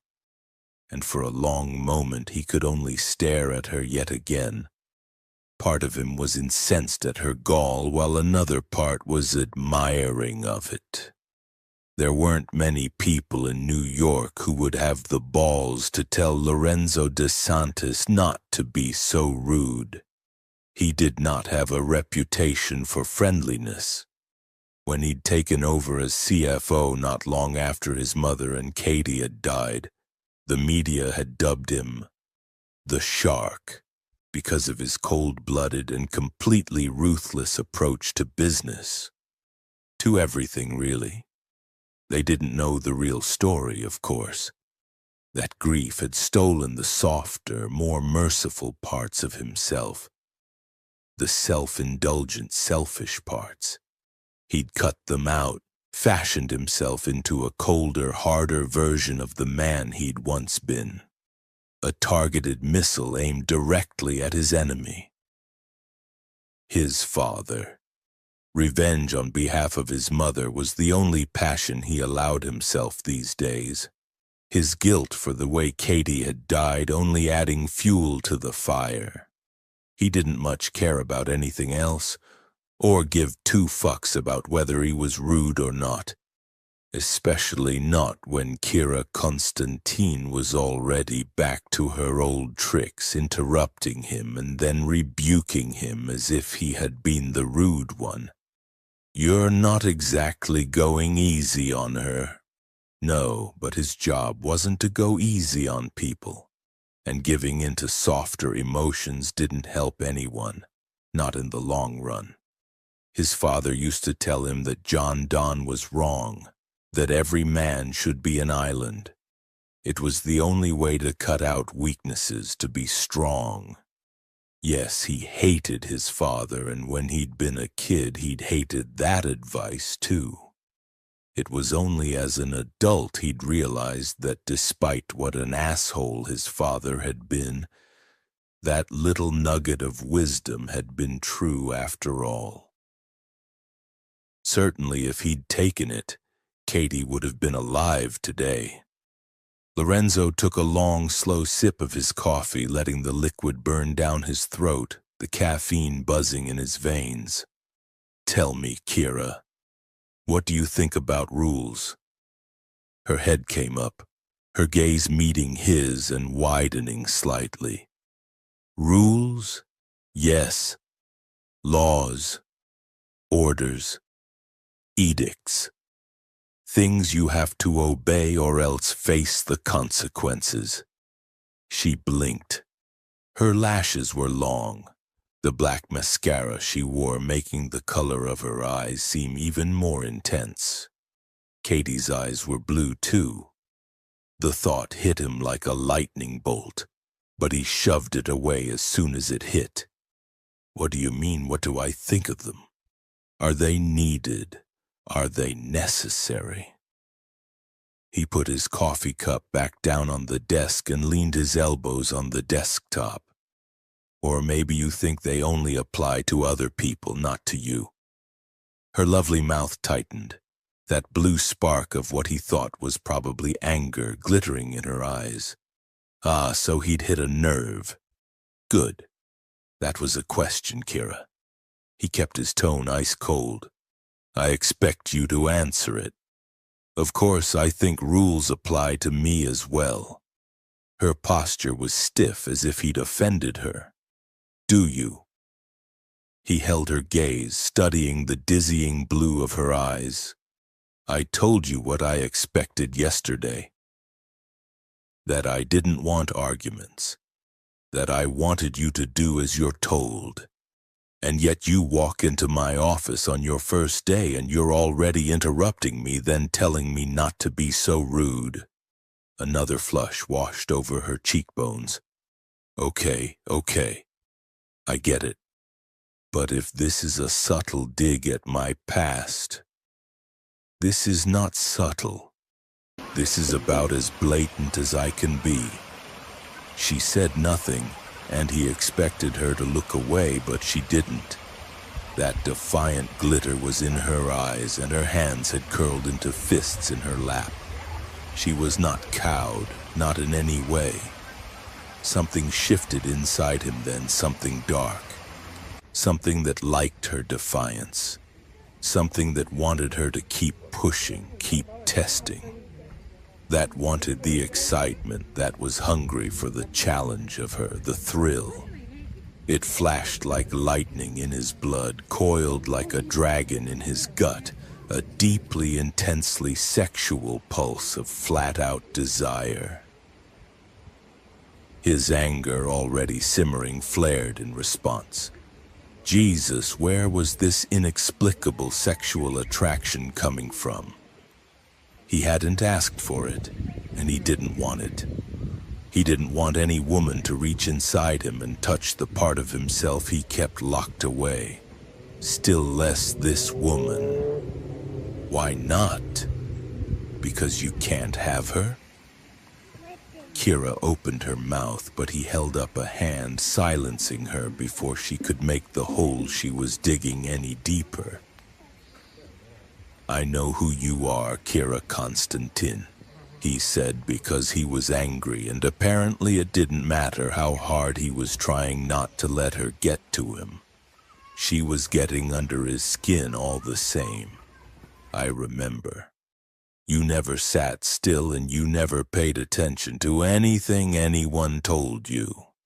Your behavior was terrible. Your attitude worse, and by all accounts in college you were a nightmare. Quite frankly, if Ivan wasn't your father and hadn't pleaded with me to give you this position, you wouldn't have gotten anywhere near DS Tower, let alone been my intern. Her cheeks flamed, the glitter of her anger now ablaze in her eyes. Too bad.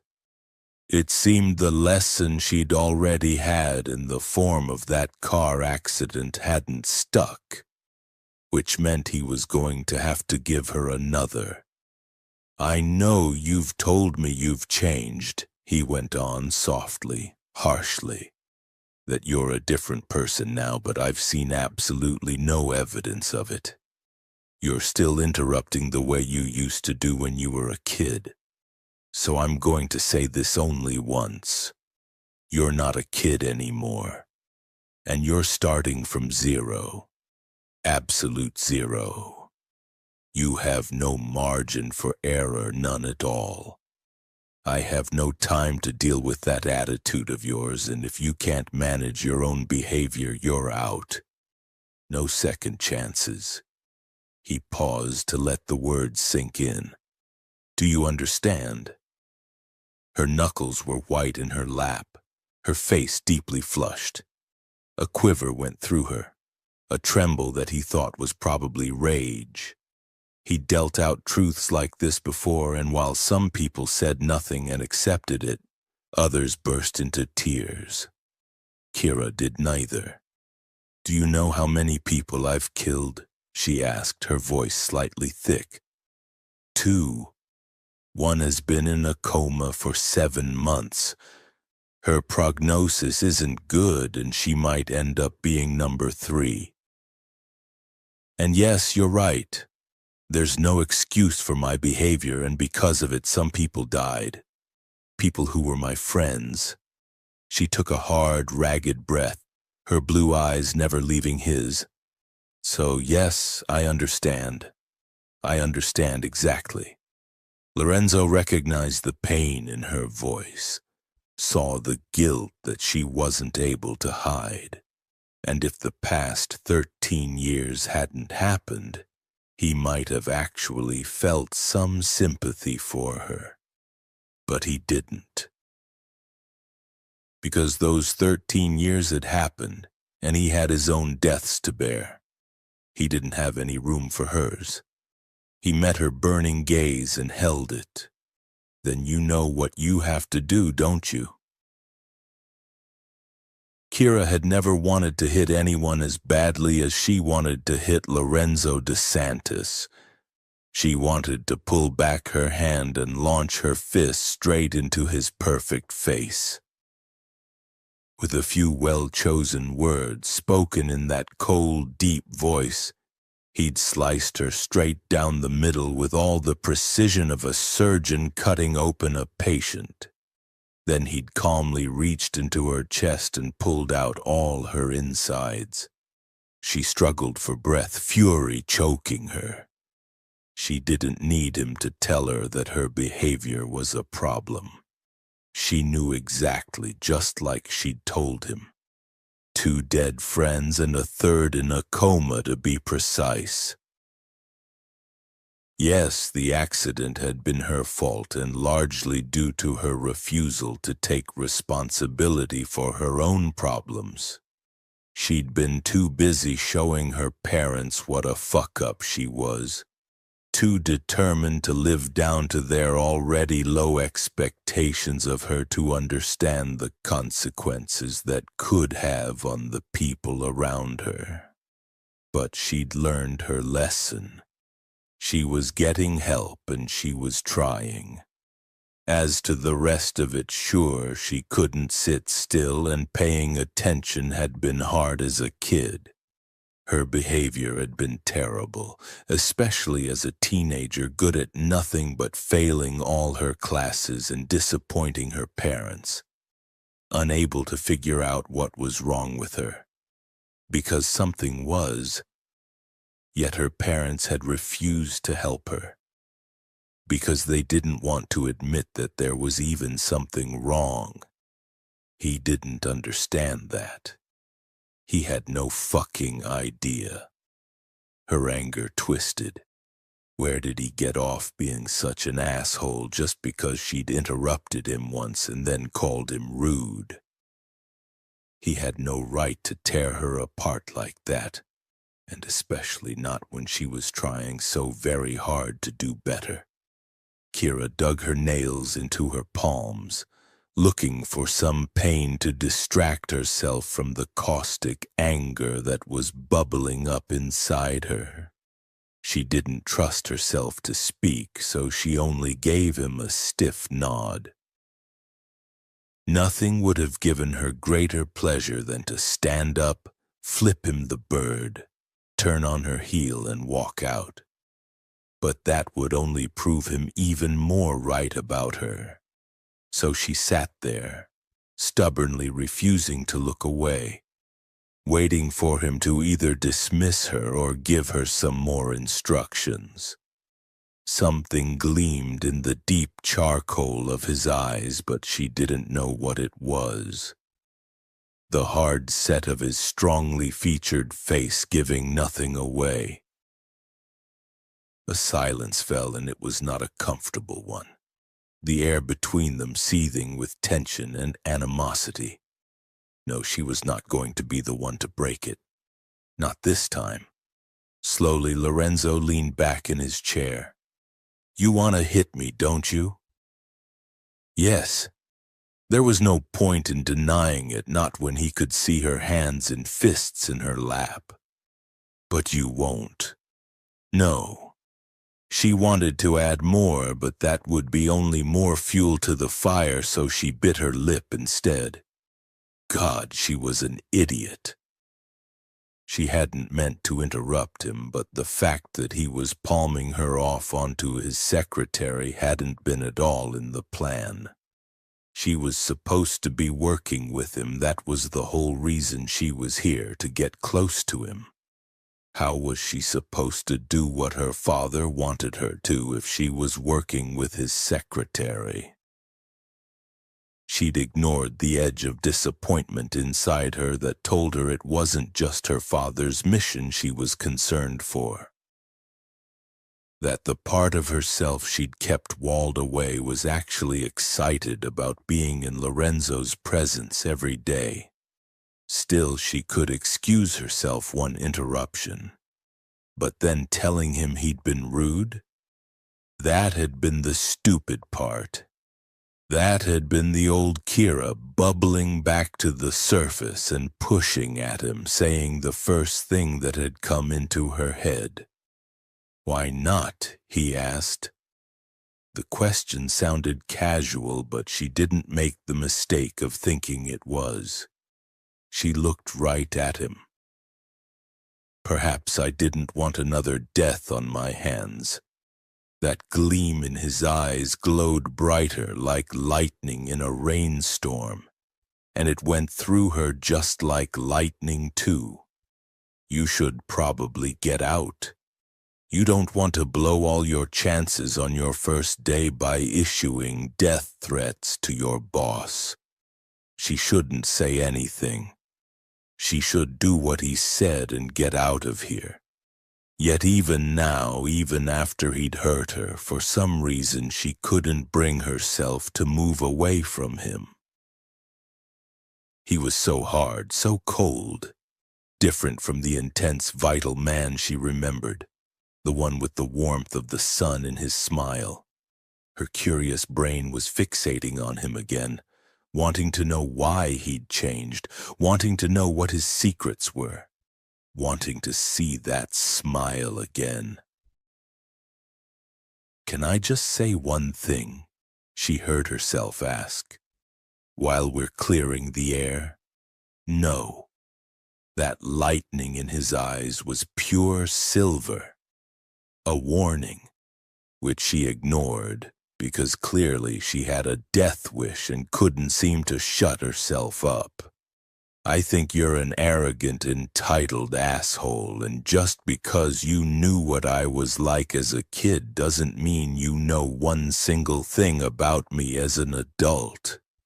He didn't move, and the expression on his face didn't change. "Have you finished?" he asked casually, looking almost relaxed, leaning back in his chair. Yet something was gathering in the air around him that was anything but relaxed. A kind of electricity that raised all the hairs on the back of her neck and prickled over her skin, making her breath catch and the wildness inside her want to chase after it. He was dangerous, and there was a part of her that liked that.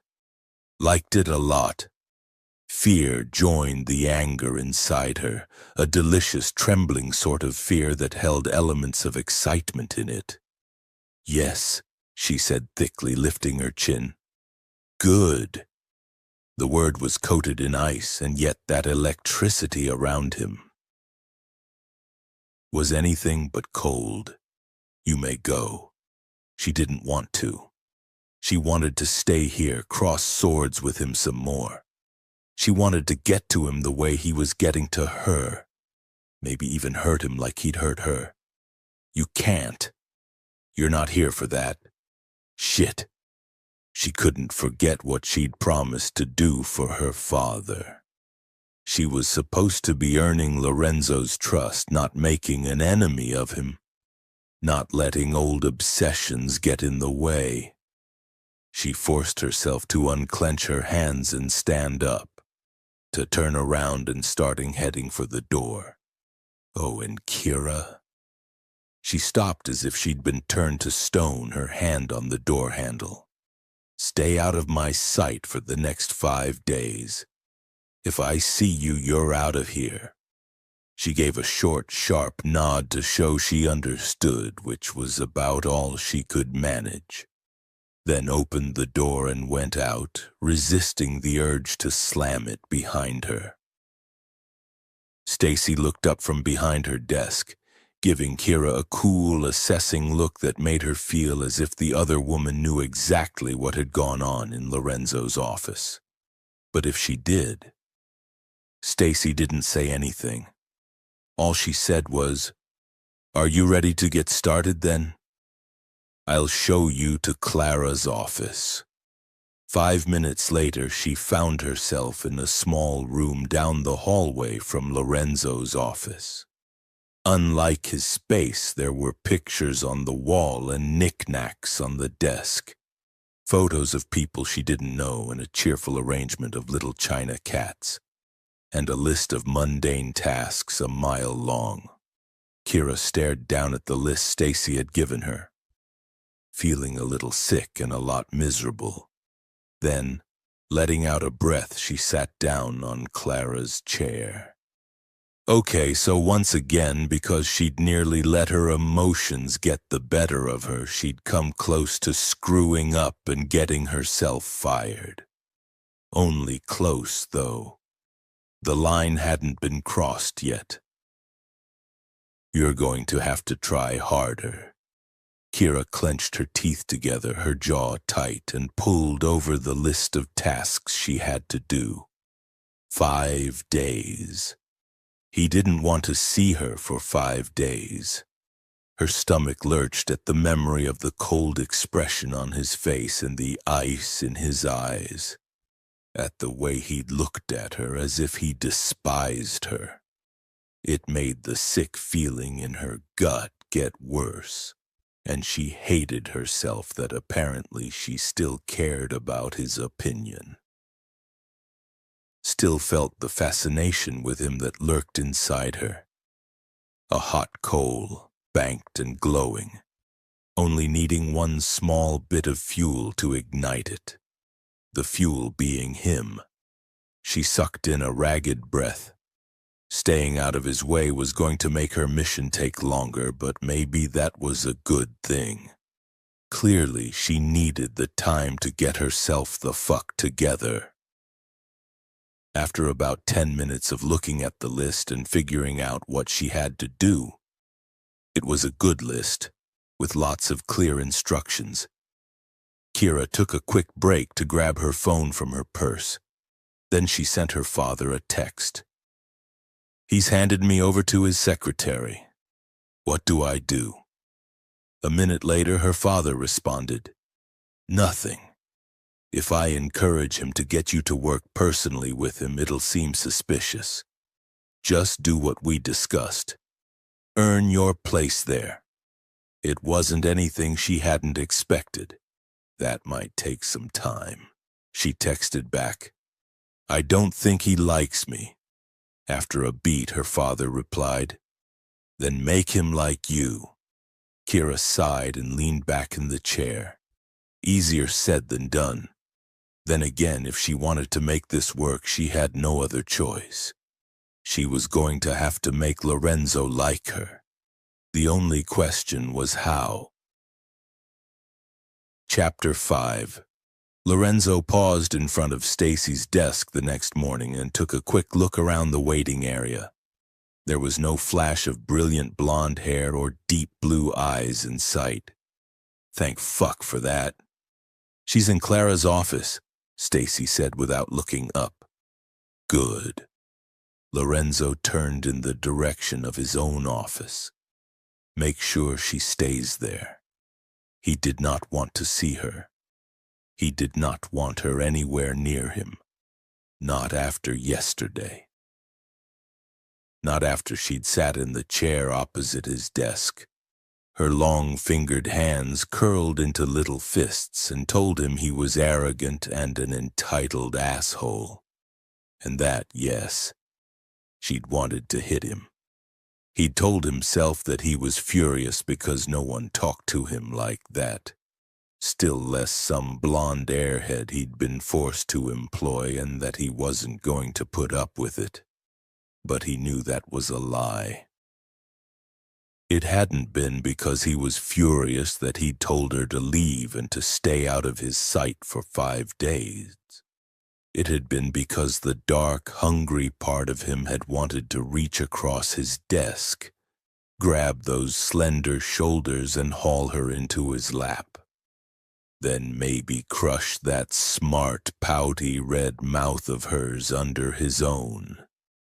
An unacceptable urge to feed an unacceptable hunger, and he simply wasn't going to give in to it. He couldn't afford to. He knew where releasing that part of himself led, and it wasn't anywhere good. Besides, he still couldn't figure out what exactly it was about her that appealed to that hungry monster inside him. There had been something about her flushed face and the defiant glow in her blue eyes. About the tension in her slender body, how she'd been almost trembling with suppressed violence. He'd felt it hit him fast and hard. The need to pull away that prim black dress and white cardigan. Let her hair down so the pale silky locks could spill all over his hands. Release all that violence, that repressed passion. Watch her light up as he got her beneath him. Jesus Christ. He should not be thinking about this. Lorenzo nearly slammed his office door in an uncharacteristic show of temper, only just stopping himself. Then he threw his briefcase down on the coffee table near the sofa and headed straight to his desk, booting up his computer. Then he plunged himself into work. It had the desired effect, thoughts of Kira fading as the day's usual parade of problems and issues and meetings began their onslaught. He didn't see her all day, and by the time the end of it came around, he was pleased with himself that he hadn't thought of her once, not since the morning. The next day was the same, except he found himself distracted in a meeting with his legal team by a new staff member with platinum hair. As soon as the woman entered the room, Lorenzo felt every muscle in his body instinctively tense up, and not with fury, with anticipation. Then there was the strange lurch that he told himself wasn't in any way disappointment when he discovered that, of course, it wasn't Kira. The experience shouldn't have affected him, and yet he found himself in a foul mood for the rest of the day. On the third day, Ivan came to see him and asked him how Kira was getting on. Lorenzo bared his teeth at his friend and told him everything was fine. He'd decided to wait before he put his plan to discover whether or not Kira was passing on information into action. He didn't want to deal with her personally yet, not until he could be sure he wasn't going to forget himself the way he nearly had a few days back in his office. Ivan's visit put him in yet another foul mood, making Stacy frown at him from her desk whenever he stalked past. She'd been trying to have a meeting with him to talk about Kira's progress so far. But he'd told her in no uncertain terms that Kira was not a priority for him and that Stacy would have to deal with her herself. Stacy was unimpressed, and when Stacy was unimpressed, everybody knew about it. That afternoon he went into his private kitchenette near Stacy's office so he could get himself a coffee. Stacy was dealing with an IT issue and came to a sudden stop as a faint whiff of an unfamiliar scent wrapped around him. It wasn't Stacy's usual perfume, and since Clara wasn't here, there was only one other person's it could be. Kira. She must have missed him by mere moments. The scent was warm and deeply sensual and with a heady sweetness to it like magnolia or jasmine. Definitely not an innocent scent. He tried to push it away as he went about the process of making coffee, but somehow the perfume got inside him, reminding him of those pale, downy curls at the nape of her neck and the stretch of cotton across her breasts. That rogue lock of hair that had grazed the delicate line of her jaw and her long, slim fingers. The burn of blue wildfire in her eyes as she'd stared at him. "Do you know how many people I've killed?" He cursed under his breath as he reached for his freshly made coffee. No, he was not interested in her. Not in any way. That night when he got home, he found himself reaching for his phone again to call Sion. And then, when he realized what he was doing, he put it away. Calling Sion would be a failure, would be an acknowledgement that Kira had somehow gotten to him. And she hadn't. He wasn't going to let her. He would call Sion when he wanted to, and because he wanted to spend some time with her, not to work out this inexplicable attraction to his new young intern. It wouldn't do him or Sion any favors if he did. Unfortunately, it ended up meaning another night working in his office at home because he couldn't get himself to sleep. A quick 5 minutes in the shower getting himself off would have helped. But again, in his head, that had now become a defeat, an admission that he couldn't control his own needs and desires. And if there was one thing he wouldn't allow, it was a loss of control. Lack of sleep and the simmering hunger he couldn't seem to ignore meant he went into work the next day in even more of a foul temper. Not helped by the prospect of a board meeting that included his father and brother scheduled for that afternoon. Christ. The last thing he wanted to deal with was his father talking confidently about the latest projections, which he'd no doubt doctored to hide the money he'd been funneling away for himself, and how pleased he was with DS Corp. His current trajectory. Anything to allay the concerns of the board and make it look like everything was fine. It wasn't fine. Cesare thought he could manipulate anyone and anything, use it for his own ends, the way he'd manipulated Lorenzo's mother, the way he'd manipulated Lorenzo too. It was why Lorenzo had never told his father about Katie, because she'd become another pawn in Cesare de Santis's grand chess game. A game that Lorenzo was going to make sure his father lost. The meeting with the board was not, as Lorenzo had predicted, a comfortable one. At least for Lorenzo it wasn't. His father, chairing the meeting, was his usual autocratic self, rolling over the figures Lorenzo presented with a wave of his hand, turning the conversation around to the government contract Xavier had landed before he disappeared back to Wyoming. He placated the board the way he normally did, with charisma, down-home Western practicality, and the ability to intimidate when the need arose.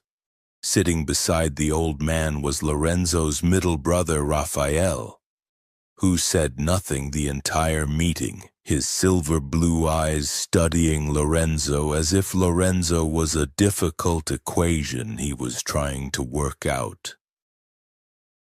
Perhaps Rafe suspected Lorenzo had discovered their father's illegal activities, and was even now thinking of ways to cover it up, the way he always did when it came to protecting the old man. If so, he was going to be shit out of luck. Lorenzo was going to make sure of that personally. He stared back at his brother, giving him nothing. Halfway through the meeting, the door opened for coffee to be bought in. At first, Lorenzo, expecting Stacy, didn't take much notice, only belatedly realizing as the person began arranging the cups and fiddling with the coffee pots that it wasn't Stacy in her impeccably tailored Chanel suit after all. The woman had her back to the room, bending over the table where the afternoon tea was being arranged, and was doing a very good job of being unobtrusive. She wore a loose black blouse tucked into a light gray pencil skirt, the shape of the skirt highlighting her trim waist, beautifully rounded ass, and a pair of long, slender legs. He didn't normally allow himself to get distracted by women, no matter how shapely their asses were. And maybe that lingering sexual fascination with Kira had something to do with it, because he couldn't seem to stop himself from looking right now. The woman straightened, and all thought vanished from Lorenzo's head as he caught a glimpse of the woman's rigidly pulled back hair. It was platinum blonde. A bolt of something white-hot and intense hit him, the hunger that had been simmering in his gut for the past 3 days. The hunger he'd been trying to tell himself he didn't feel suddenly flaring into life. He froze in his chair, watching her, unable to tear his gaze from her as she added a dash of cream and 2 sugars to the coffee she'd poured, then moved quietly over to where his father sat and left it at his elbow. Anger began to lick up inside him, threading through the hunger, his sleepless night, and his already toxic mood, making him even angrier than he was already. What the hell was she doing here? He'd warned her to stay out of his sight for at least 5 days, and yet here she was, day 4, serving coffee to a board meeting she must have known he'd be at. Where the hell was Stacy? She was usually the one who did the coffee for the board meetings because she was a control freak who didn't like handing over tasks to others who scientifically screw it up. And if she wasn't here, it was probably because something important had come up. Lorenzo stared hard at Kira as she began to head back to the doors, the blood pounding loudly in his head. Her attention was on the doors ahead of her. And yet as he watched, he saw a brilliant stain of color creep slowly over her cheeks. She knew he was there. She knew he was looking at her. The dark, intense hunger gathered tighter inside him along with a concentrated fury, both at himself for the way this seemingly inexplicable attraction to her had gotten under his skin, and at her because for all that she looked so pale and fragile, there was that heat to her, that energy, that smoldering flame.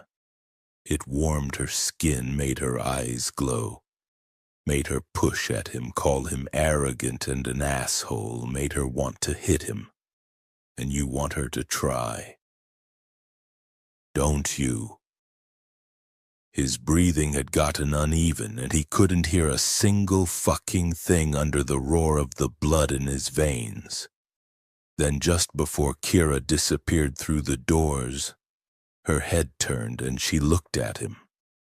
And it was like lightning striking him, a burst of hot electricity crackling along every nerve ending he had. Her eyes widened as if she'd felt it too, the blue of her iris flaring then turning dark.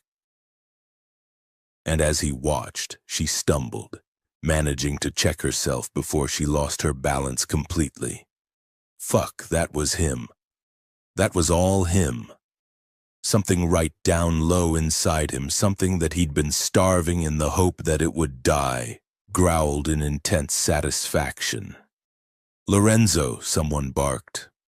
"What the hell are you doing?" Kira disappeared out of the room, the doors closing quietly behind her.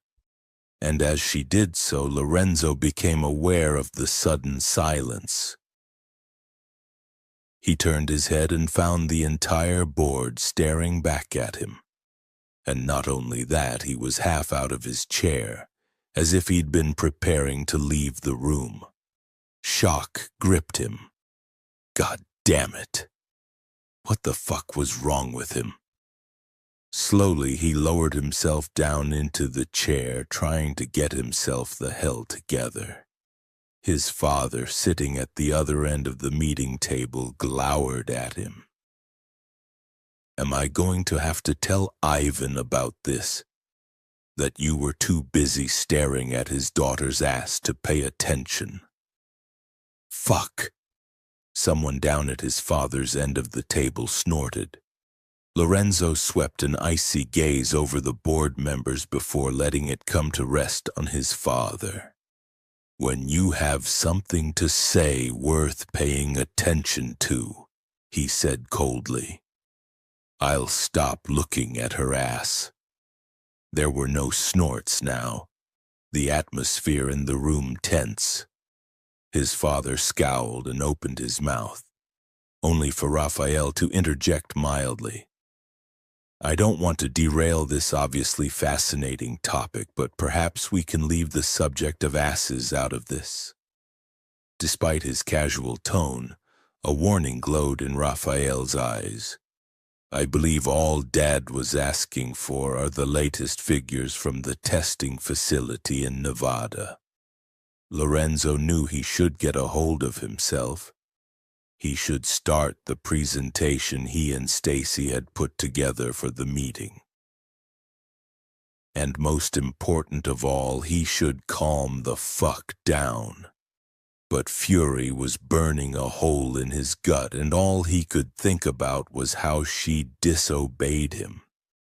How she'd appeared at the meeting like it was no big deal, bending over in that tight little skirt, showing her ass off as she arranged the cups and poured the coffee before strolling calmly out, as if she hadn't just set him on fire with one glance.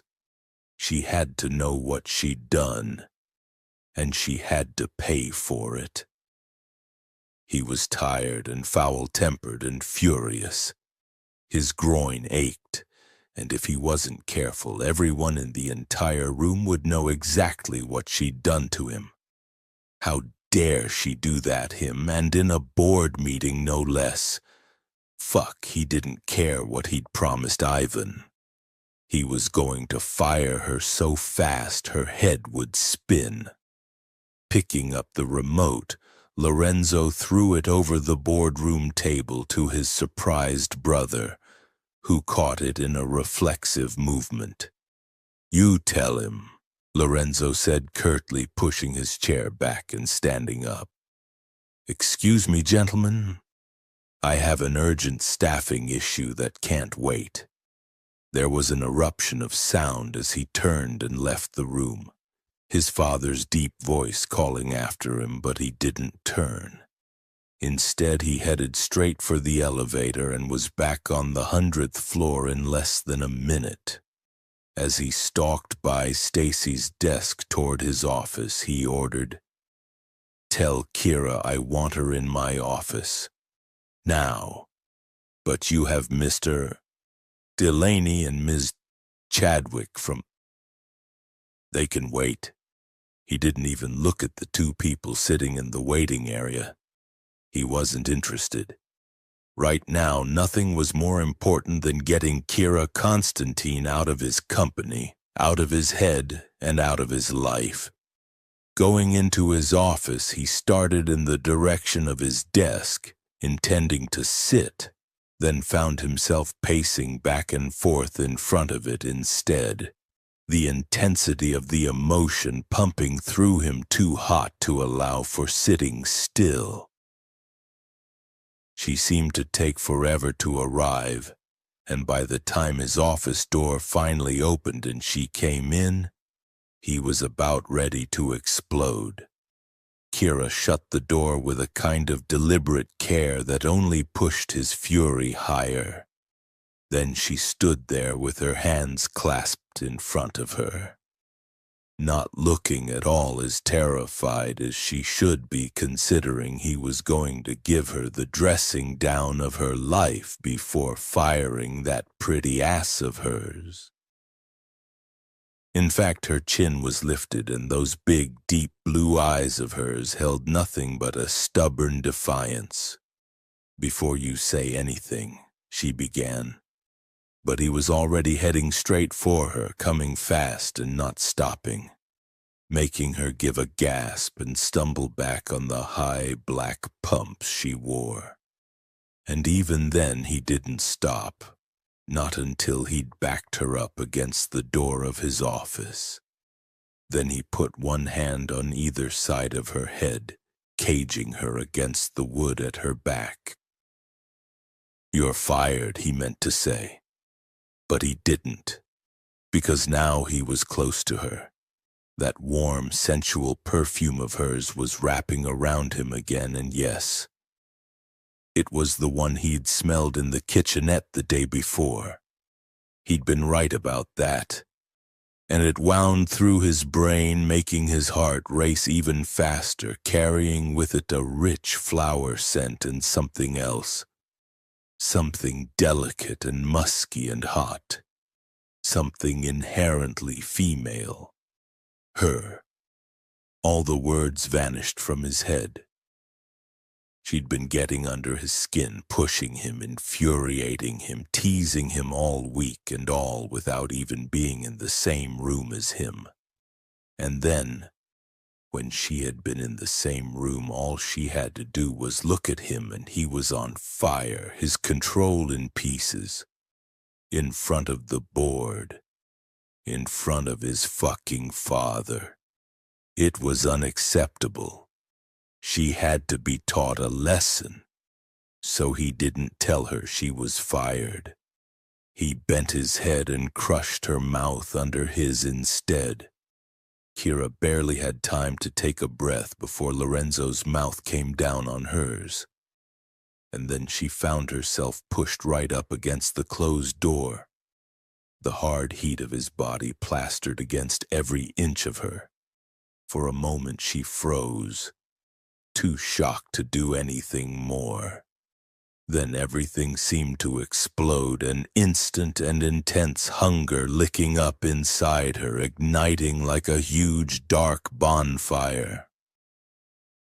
The new Kira, the woman she was trying desperately to be, shouted a warning to push him away, not let him touch her, not let him put her precious self-control at risk, because if she did, all her hard work over the past 6 months would have been for nothing.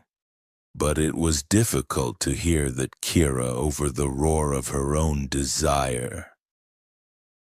Since she'd been a kid and he'd shown her kindness, shown her how to make that paper crane the day of the garden party. She'd been fascinated with Lorenzo DeSantis. And as a teenager, that fascination had only gotten more complex, become tangled up in the passion she'd seen his eyes as he'd looked at the woman in Bryant Park, as he'd kissed her. She'd seen his passion flame that day, a passion she'd wanted for herself, because it felt like she'd been born cold and only he could warm her. Well, she had that passion now, and the low hum of desire that had hit her the moment she'd locked gazes with him upstairs had risen to become a scream that was drowning everything out.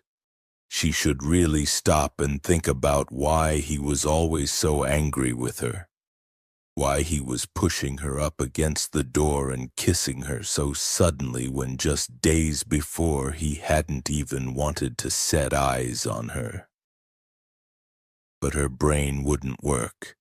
The self-control she'd practiced so diligently since the accident breaking apart under the ferocity of the need that filled her. She felt like a starving woman stumbling over a feast set out just for her. Her hands lifted to his face as if they had a will of their own, her fingers pushing into the thick black silk of his hair, glorying in the softness of it against her skin. Then she held on as she opened her mouth, his tongue pushing between her lips in a hard, hot demand that wanted nothing less than her total surrender. Somewhere in the back of her head, the Kira who was trying to do better screamed louder, then fell silent, flattened under the sheer weight of desire. All week she'd been trying hard to stay out of sight, to prove to him that she could obey orders and do a good job. Then today, Stacy had told her that she had to serve the coffee in the boardroom, because Stacy had an important conference call. Kira had almost refused because, of course, she'd known Lorenzo had been in there, but she'd promised him she'd do what she was told, and so she'd sucked it up, hoping that he wouldn't notice her. Yet he had, and she'd felt it the very second his attention locked onto her. The intensity of his gaze making her whole body hum like she'd been plugged into a power socket. It had been all she could do not to spill coffee all over the expensive carpet of the boardroom. She'd turned to look at him just before she'd gone out of the room, an impulse that soon proved to be a mistake. Because his eyes were silver, and the expression in them was so full of heat and fury it had felt like she'd been struck by lightning. She'd stumbled and had barely managed to make it out of the meeting room with her dignity intact. She'd been furious with herself after that for letting herself be so susceptible to him. And when the order had come from Stacy that he'd wanted to see Kira in his office, she hadn't wanted to go, but she'd forced herself justifications for her presence at the meeting tangling in her head. Then she'd seen him pacing restlessly in front of his desk, and when his head had come up, she'd seen that silver in his eyes flash jagged and hot, and she'd forgotten everything she'd been going to say. Then he'd begun to come toward her, fluid and fast, and she'd forgotten the entire previous week. He was the gun going off right in front of her. He was the bullet slamming her against the wall. Kira gripped him tighter, her head tilting back, gasping as he pushed his tongue deeper into her mouth. He tasted so good, rich and alcoholic, like a hit of brandy in a perfect hot chocolate. So damn delicious. He kissed her harder, his teeth grazing her lower lip in a short, sharp bite that sent a shudder of reaction straight through her. She arched helplessly against him, loving the feeling of being crushed between the door and his hard, hot body, kissing him back with as much hunger and desperation as he was kissing her. She could smell him all around her, sandalwood and musk, and the spicy masculine scent of his skin, and she felt half out of her mind with the need to touch him, taste him, run her fingers all over him and discover whether he was as hard and muscled as he felt under those impeccable tailored suits. "You should stop this. You know you shouldn't be doing this." Dimly she knew that. This was a mistake, and the last thing she should be doing was making more mistakes, especially when she'd made so many already. But the hunger had taken hold. This need had been dogging her for years, and finally he was here. Finally that cruel, beautiful mouth of his was on hers, and she couldn't let him go. She just couldn't. And Jesus, maybe she had to do this, to have him so she could finally exorcise this terrible fascination she had with him. Maybe if she did this, she could be free of it. Maybe then she could finally focus on the things she was supposed to. She let go of his head, reaching for his tie, clawing at it to unknot the fabric and pull it away. Get the buttons of his shirt undone so she could at last touch his bare skin, put her mouth to his throat and taste him. Suddenly he shifted, knocking her hands away and pressing her harder against the door, pinning her there with the weight of his body so she couldn't move. His hand came up and his fingers closed around her throat, forcing her head back against the door. She sucked in a shocked breath, the heat of his palm burning against her neck like a hot coal. His grip wasn't painful and she could breathe, but it was firm enough that she couldn't get out of it. A tremble shook the entire length of her body. The sensation of being pinned somehow intensifying everything, drawing her nipples into tight, hard peaks beneath her blouse, and making the ache between her thighs begin to throb insistently. He leaned in close, the lines of his beautiful face drawn taut with fury and hunger. It glittered in his eyes too, and she couldn't look away. She'd never been this close to him before, never been so near that she could see that his irises weren't simply dark charcoal gray but were fractured and crystalline with a much lighter silver. The effect was amazing, and with his long, thick black lashes and the straight, dark lines of his brows, startlingly beautiful. "You broke the rules," he said softly, the cold edge in his voice feathering over her heated skin, making her shiver yet again. "You didn't do as you were told." Kira fought for breath, trying to hold his gaze. He may have sounded cold, but there was nothing but furious heat in his eyes. It made her whole body tighten. "I didn't mean to." Her voice sounded raw and shaky, but she couldn't get it to sound any firmer. "Stacy told me." "I don't give a shit what Stacy told you," he snarled, leaning even closer, raw anger and white lightning swamping her. "You broke the rules. You made me fucking hard in front every single board member in that room. In front of my fucking father." His thumb at the side of her neck moved slowly up and down, stroking her. The gentleness of the touch was so at odds with the rage in his voice she didn't know quite how to process it.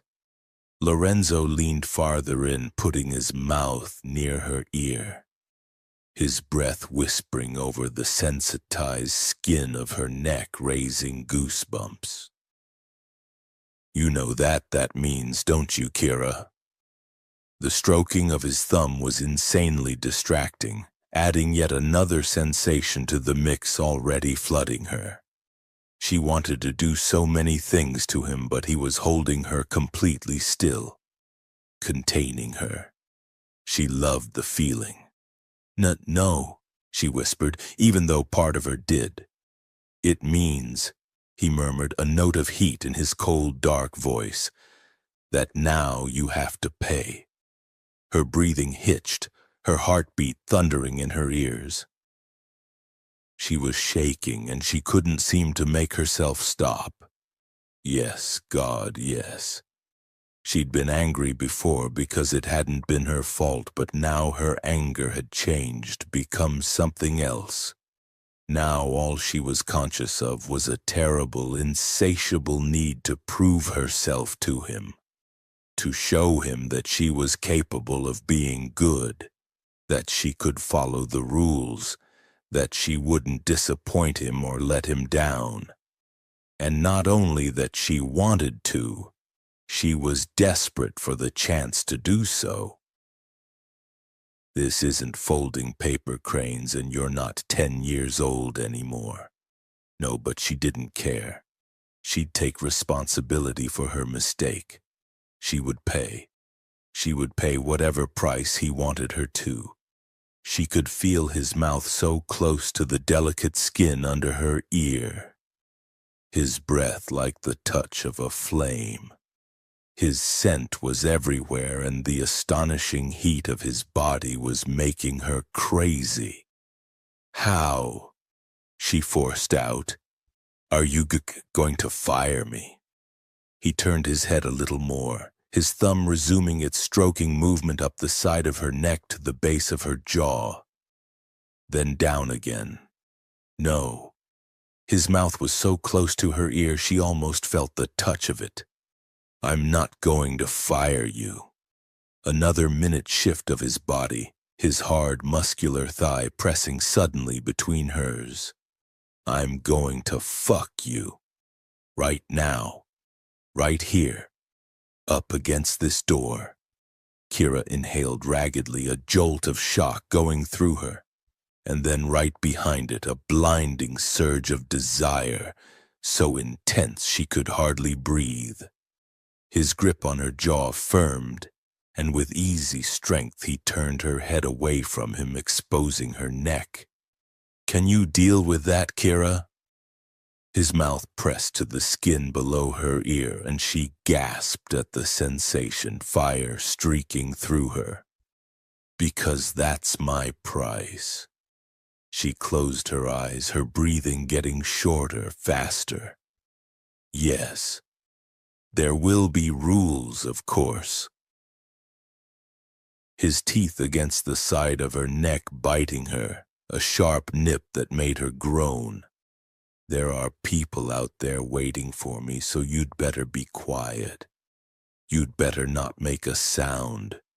She opened her mouth to agree, then at the last minute gave a shaky nod instead. You will not touch me. Lorenzo's voice was icy with authority, and it should have cooled her. Calmed her, but it didn't. And you will not come until I tell you to. Again his teeth against the sensitive side of her neck, and another sharp bite that had her jerking in his hold in reaction. Do you understand? She nodded, trembling all over. Prove yourself to me, and maybe... Another sharp nip to her earlobe. Just maybe I'll keep you on. He didn't let go of her jaw, keeping her head turned away, but she felt his other hand move, his fingers trailing down the exposed line of her neck and then farther down to the curve of her breast. She inhaled sharply as he followed that curve, finding the hard outline of her nipple beneath the fabric of her blouse and circling it gently. She squeezed her eyes shut, shuddering at the electric intensity of the sensation, trying to stifle the moan that gathered in her throat. His fingers lingered for another taunting second before they moved down, and she had to bite her lip to stop from protesting as they slid over her waist and hip and down over her thigh. He was watching her. She could feel it, and part of her wanted to hide from him and not let him see what he was doing to her, not show how desperate she was. Yet there was another part of her that just didn't care. That gloried in her own need. That wanted him to know. "So far, so good," he murmured, and she felt his fingers curl under the hem of her skirt. "But now I'm going to make it harder." And with one smooth movement he jerked up her skirt. Chapter 6. Lorenzo barely knew what he was doing. The icy control he exerted over all aspects of his life had disappeared entirely, overwhelmed by the insistent desire that had him by the throat and refused to let go. He knew this was a bad idea. He knew that getting close to her and forcing her up against the door was a mistake, kissing her an even worse one. If she'd shoved him away, yelled at him, and looked at him with outrage, he would have ended it instantly. But she hadn't. She'd gone all soft and hot, and he'd tasted hunger in the sweet heat of her mouth. Then she'd grabbed at his tie, clawed at his shirt, arched against him and gasped, just as hungry for him as he was for her, which meant her fate was sealed and his along with it. He would allow himself this one indulgence, and with any luck it would get rid of this insane, distracting need once and for all. He didn't care about the people waiting for him in the room outside. He didn't care that his secretary was merely a yard from the door. He didn't care that he was at work and that he'd never done anything like this in his office before. The only thing that mattered was the fury inside him, the desire to make her pay for what she'd done to him, to show her the consequences of not obeying the rules he'd set, and to watch her prove herself to him, prove herself worthy. He didn't know why he wanted that, he just did. And he was going to have it. His own breathing was nearly as fast as hers as he pulled the tight fabric of her skirt right up to her waist. Her legs were bare underneath it, the heat of her body seeping through the wool of his suit pants as he pressed harder against her, keeping a grip on her jaw. Her smooth skin was so warm against his fingers, the soft heat of her throat against his palm. He could feel the tension in her neck, could see it too. In the rigid way her tendons stood out as he held her head turned against the door at her back. But he didn't let go. The exposed vulnerability of her bare neck and throat made him want to bite her, nip her, lick up the salty, sweet taste of her. He indulged himself, leaning in and inhaling that taunting, teasing scent. Flowers and the light musk of feminine arousal. It went straight to his head, made his cock rock hard. He could hear her breathing fast and fractured, and he wanted to push her even harder, pressing his mouth to the base of her throat. At the same time, he reached down between her thighs, pulling the front of her silky panties to one side. She stiffened, her breath catching, and he allowed himself one touch, sliding his fingers through the folds of her pussy.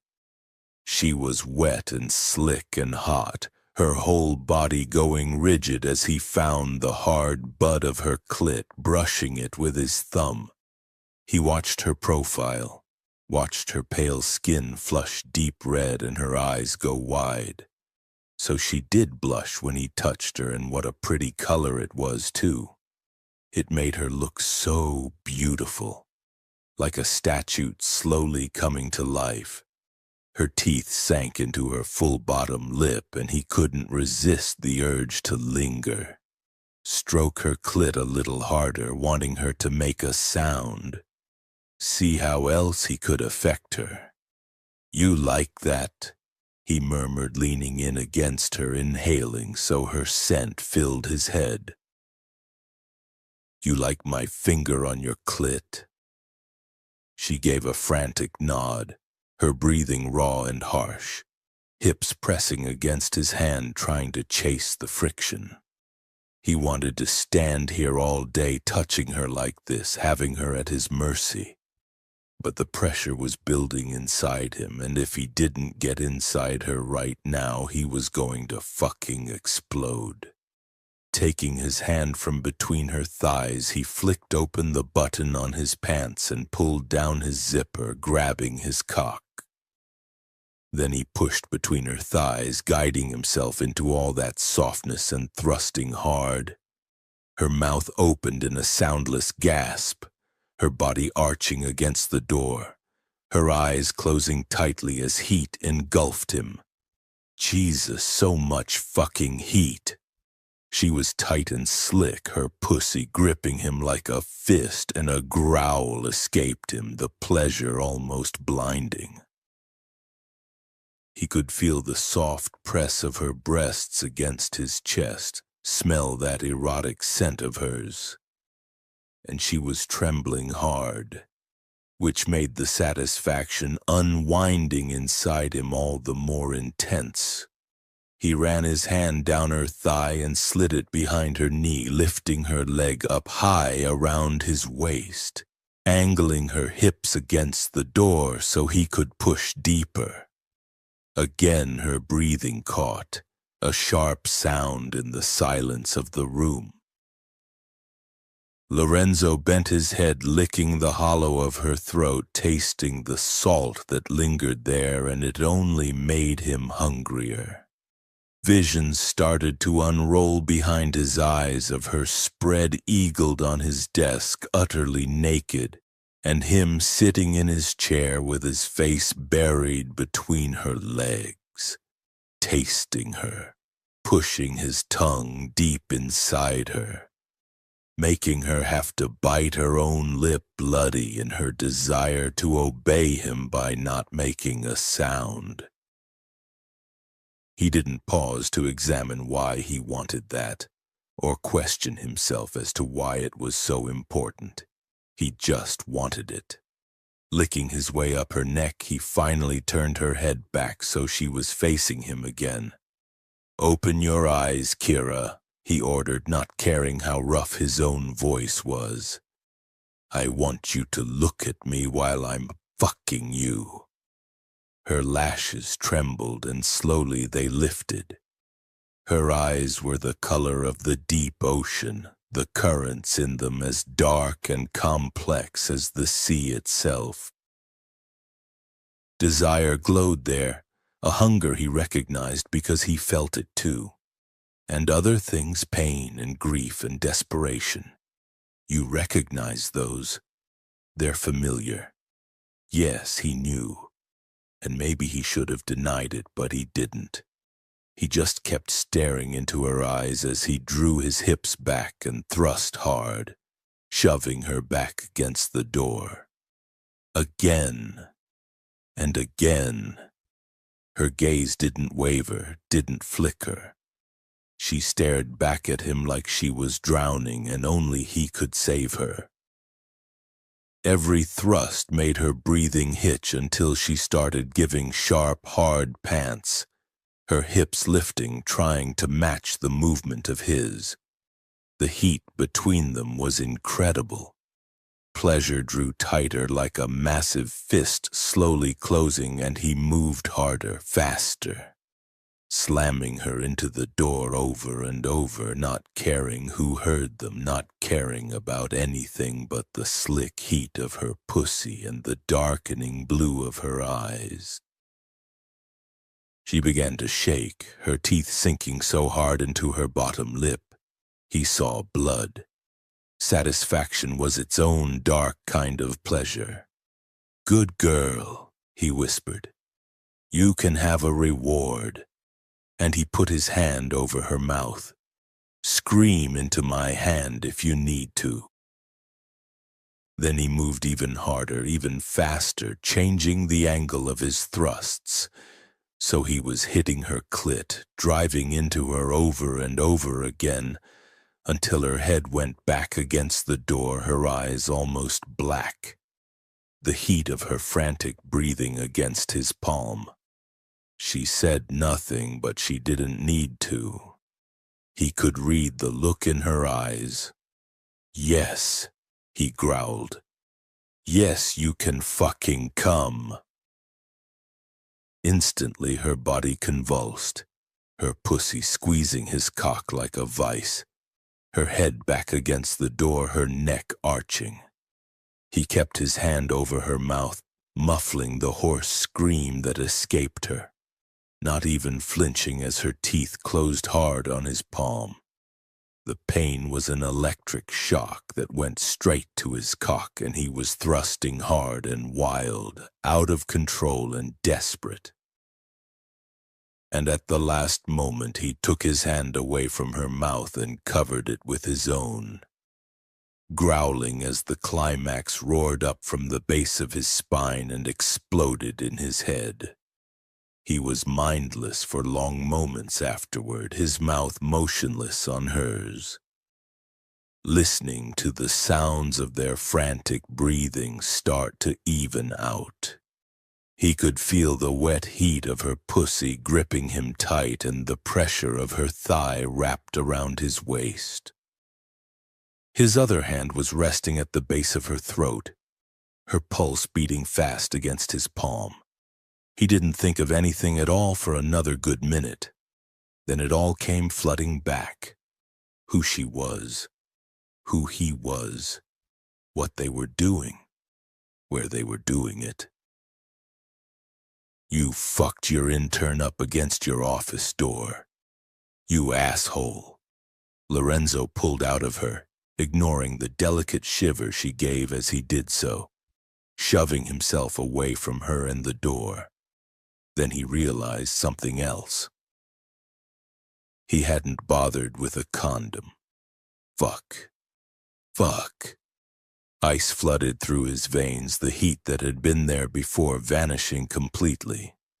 Trying to suppress the shake in his hands, he turned his back on her, tucking himself away and jerking up his zipper.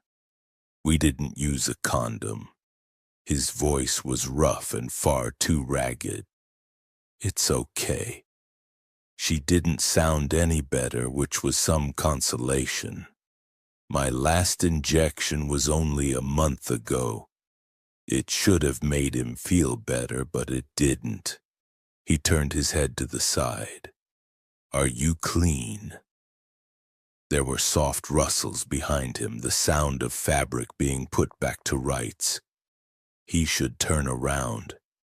He should at least help her, make sure she was okay. But he couldn't bring himself to do it. It felt like something in him that he'd thought was hard as stone had cracked, and he didn't know how to fix it. Yes. There was an edge in her voice. "Are you? Look at her, you fucking coward." He steeled himself and swung around. She was standing against the door, leaning back on it as if she couldn't bring herself to move away quite yet. Her hair was starting to come down from that bun on the top of her head, pale tendrils curling around her forehead and neck. Her skin was a deep rose, her eyes glowing, her lower lip full and covered in bite marks. He'd wanted to know what she would look like if he touched her, if he got inside her, and now he knew. She looked incandescent. His cock twitched, wanting more. Jesus Christ. "Of course I'm clean," he snapped, furious with himself all over again and irrationally with her and her glowing beauty. "I'm not the one who by all accounts was screwing around in college." She blinked as if he'd slapped her. Her mouth opened and then closed again, and she turned her head, looking away from him, folding her arms across her chest. That was uncalled for, asshole. Christ, he didn't know what had gotten into him. Yes, he was definitely an asshole, but he wasn't needlessly cruel. He didn't hurt women deliberately simply because he lost his temper. Like you're not the kind of man who backs a woman up against a door, orders her to follow your rules, then puts a hand over her mouth so she can scream into it as you fuck her. Right? No. No. He wasn't that kind of man, and sex didn't usually entail any of that. He made sure his partner was happy and satisfied, but he didn't lose himself to passion. He didn't allow lust to cloud his judgment. He remained in control of himself at all times. After Katie, anything else wasn't an option. But with Kira, he hadn't thought. He'd simply followed his instincts and done exactly as he pleased. And what he pleased was apparently telling her what to do, talking dirty to her, making her desperate and needy, making her scream. And you want to do it again. Yes, and that's why he was so fucking angry. Because he did want to do it again. But he'd promised himself once and once only in the hope that a quick fuck would satisfy his craving. Deal to the need. Yet he could feel it inside him, the embers of desire burning slowly and steadily. All it would take was a single breath, and they'd ignite again. Well, she said stiffly, determinedly not looking at him. I guess it's clear where I stand then. Can I go now, please? Or are we going to continue on with the "you're such a slut" conversation? He stared at her, at the tense line of her jaw and the taut set of her shoulders. He'd hurt her. He'd offended her. For the first time since he'd lost Katie, he felt regret turn over inside him. She'd done exactly what he'd asked, stayed out of his sight. And not only had she done that, she hadn't touched him or made a sound as he'd screwed her.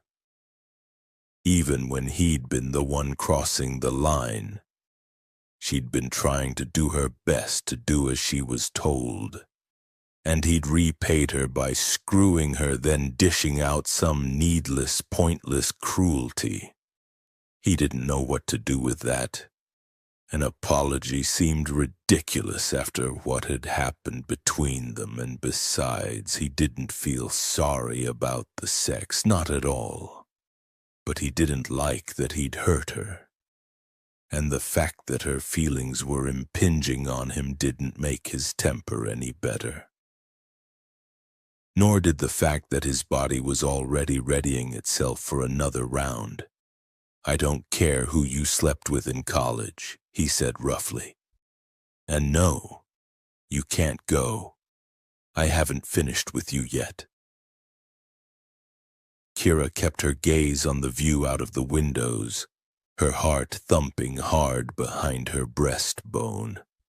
She didn't want to ask him what he meant by that, just like she didn't want to feel the sudden leap of excitement that crowded in her throat at the rough words. She was still recovering from the effects of one intense, bone-melting orgasm, and what she did not want to deal with right now was her stupid, wildly swinging emotions.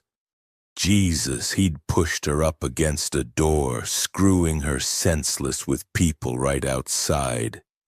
He'd told her not to come until he said. Then he'd put her hand over her mouth and told her to scream into it. So she had. She'd come so hard she'd nearly blacked out. She'd never experienced pleasure like that, not with anyone. It was like he'd known exactly what to say to get her off, exactly what to do to push her higher, exactly how to touch her. It was like he knew her body and what to do with it better than she did. None of the men she'd been with had ever bothered about her pleasure. All they'd cared about was themselves. They weren't interested in her, not in any way. and she'd told herself that's how she preferred it, that she didn't want their attention anyway. Yet Lorenzo had watched her the whole time, touching her with such intense focus she'd nearly come on the spot from that alone, and when he'd ordered her to look at him, God, she'd found that completely overwhelming. It had made her feel vulnerable, and yet at the same time she hadn't been able to look away. But no matter how good it felt, that didn't change the fact that what she'd done was wrong. She wasn't supposed to be giving into her every emotion and doing what felt good, not anymore. It was something the old Kira would have done, and she wasn't supposed to be that person anymore. She was supposed to be different. Oh yes, you have. She turned her head to meet his intense gray stare. You've certainly finished with me. Something shifted in his eyes, and suddenly he was moving toward her like he had before. But she wasn't going to let herself be pushed again, no matter who he was. She stood there with her arms folded across her chest, staring straight at him as he closed the distance between them, not moving. He stopped right in front of her, and the scent of him swamped her once more, sandalwood and male musk and sex, and her mouth went dry, her nipples pressing hard against her folded arms. His gaze was so fierce. It made her want to shield herself from the intensity and yet bask in it like a cat in a beam of sunlight. "Is that what you want?" he demanded. "Or are you just saying that because that's what you think you should do?" "It doesn't matter what I want. The right thing is—" His hand flashed out before she could finish, gripping her chin with inexorable strength and tilting her head back. "The right thing, Kira, is what I want, understand?" She shuddered, helpless against the sudden rise of desire that filled her. She didn't know why all the manhandling he was doing was turning her on, but it did. "You're my boss," she said thickly, trying and failing to pull away from him. "You're over 10 years older than me and your dad's friend. I can't—" He lifted his thumb and gently but firmly placed it against her mouth, stopping her words entirely. "I can do whatever the fuck I want," he said with a kind of cold arrogance that she found bizarrely reassuring. "And if I want to fuck you again, then I will. The real question, Kira, is whether you want me to do it." "Yes." "God, yes." She swallowed, trying to ignore the need that pulsed inside her.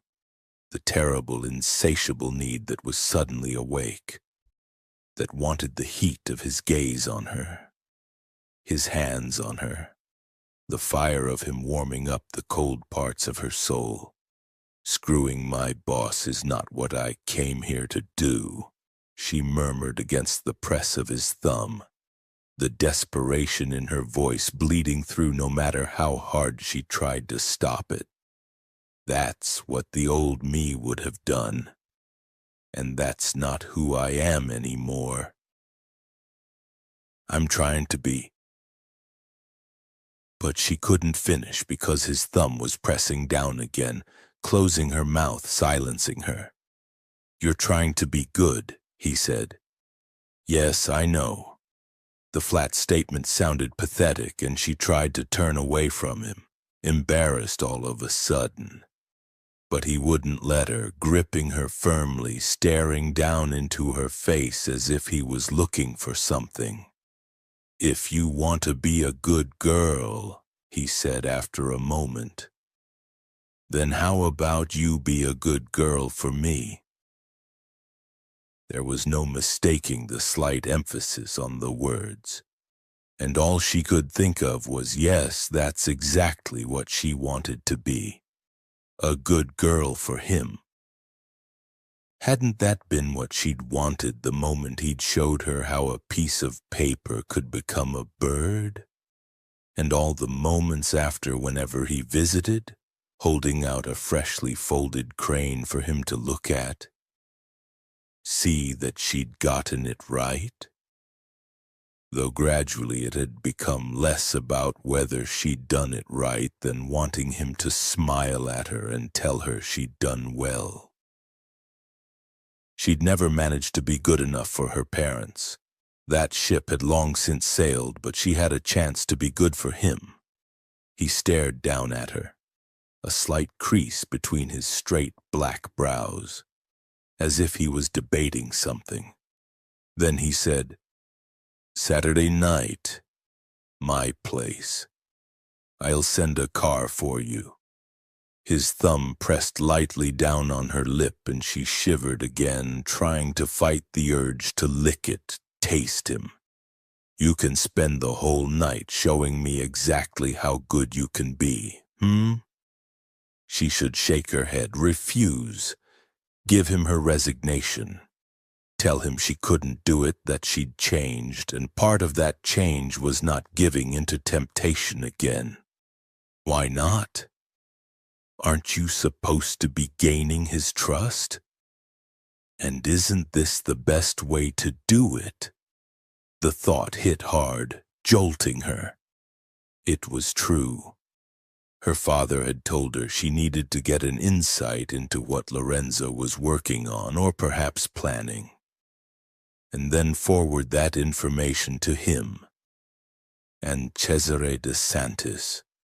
And what better way to do that than with sex? In fact, given what had just happened between them, it seemed like sleeping with him again was the next logical step. Rationalization much? She ignored the thought, giving another jerky nod, shivering as the pressure of his thumb eased and he stroked it back and forth along her lip. "Tell me," he said softly. "Give me the words, Kira." "Yes." Her voice was husky and breathless, but she didn't care. "Yes, okay. I'll come to your place on Saturday, and you'll do whatever I want?" "Yes," she repeated. "I'll do whatever you want." His gaze burned into hers, a furious, icy storm. "You'll be mine for the night. Mine completely." The words resonated inside her, echoing with an unfamiliar possessiveness her lonely soul drank up like a thirsty plant drinks up rain. Kira stared back and gave him the only answer she could. "Yes, I'll be yours. Yours completely."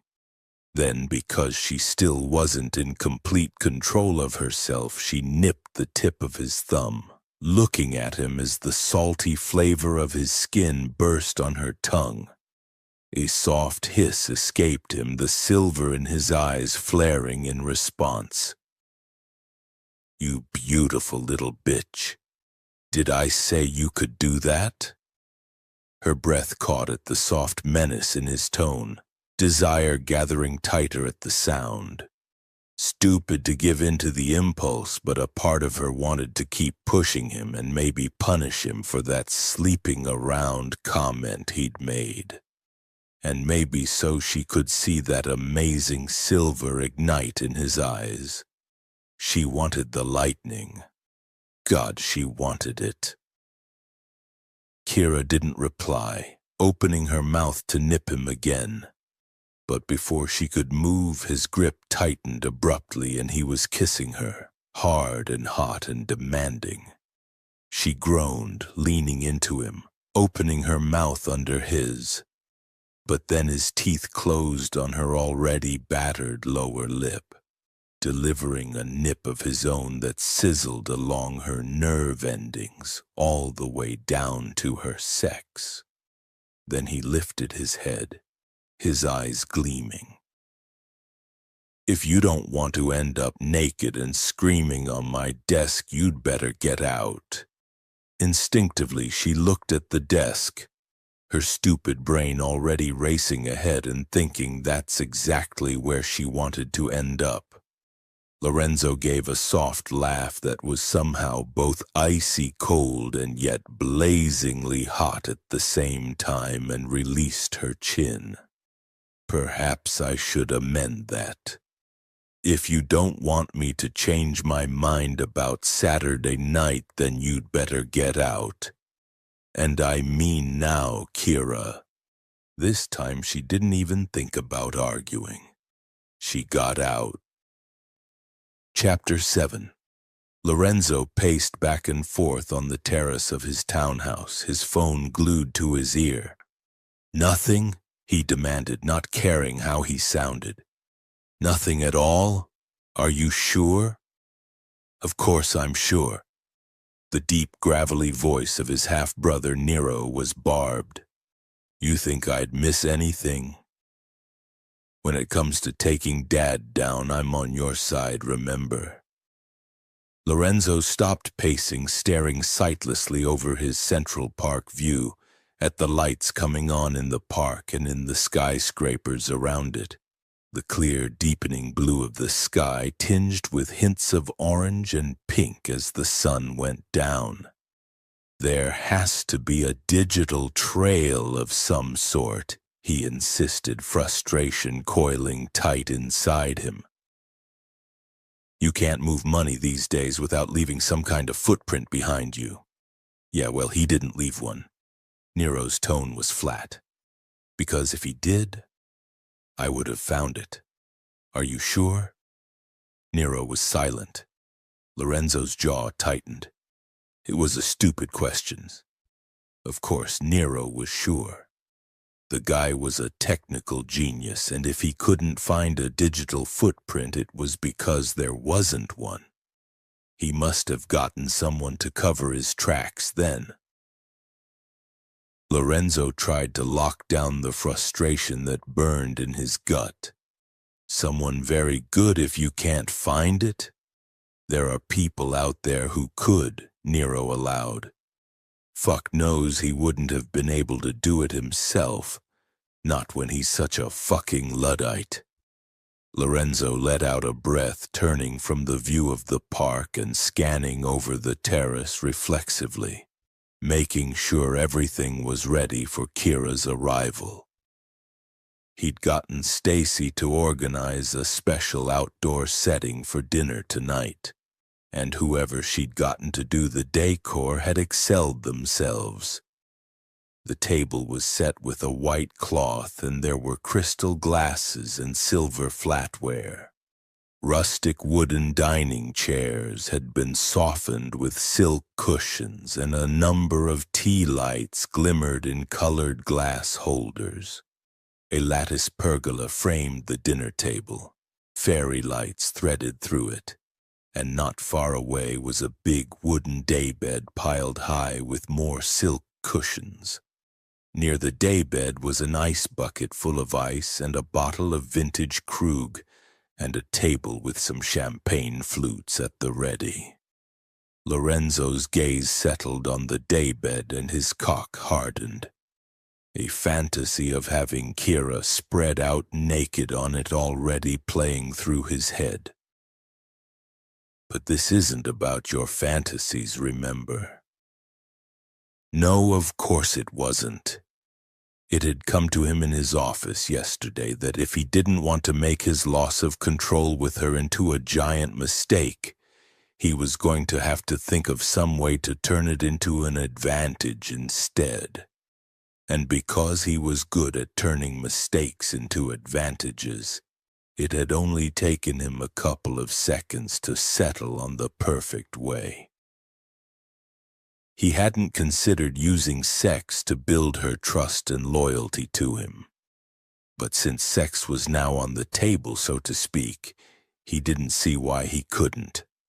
After an initial debate with himself about how to organize the evening, whether to have dinner first, maybe book a fancy restaurant, or whether to head straight to the bedroom, he'd decided in the end to go with dinner first.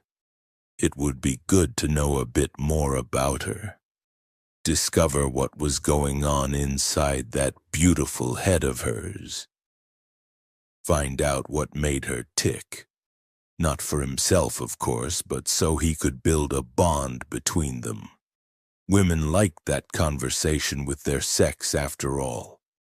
The main thing he had to keep in mind, though, was that Kira was a means to an end.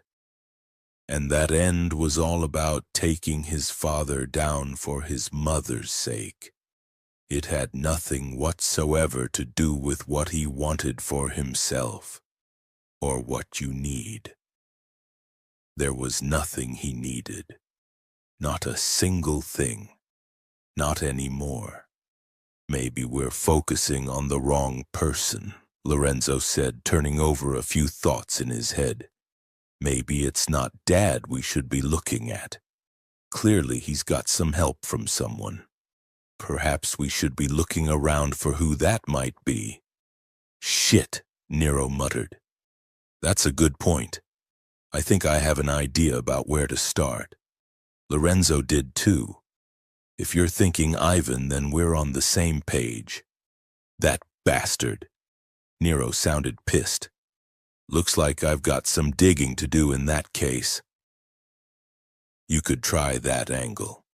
Lorenzo leaned back against the parapet, his brain ticking over, another idea slowly taking shape. But I have a better plan. Oh? One that won't risk any suspicion coming down on us. Hey, if you're worried about me getting caught, I'm not worried about that. Because he wasn't. Nero was very, very good at what he did. It's more a case of why risk any more suspicion when we don't need to. There was a silence. What are you talking about, Lorenzo?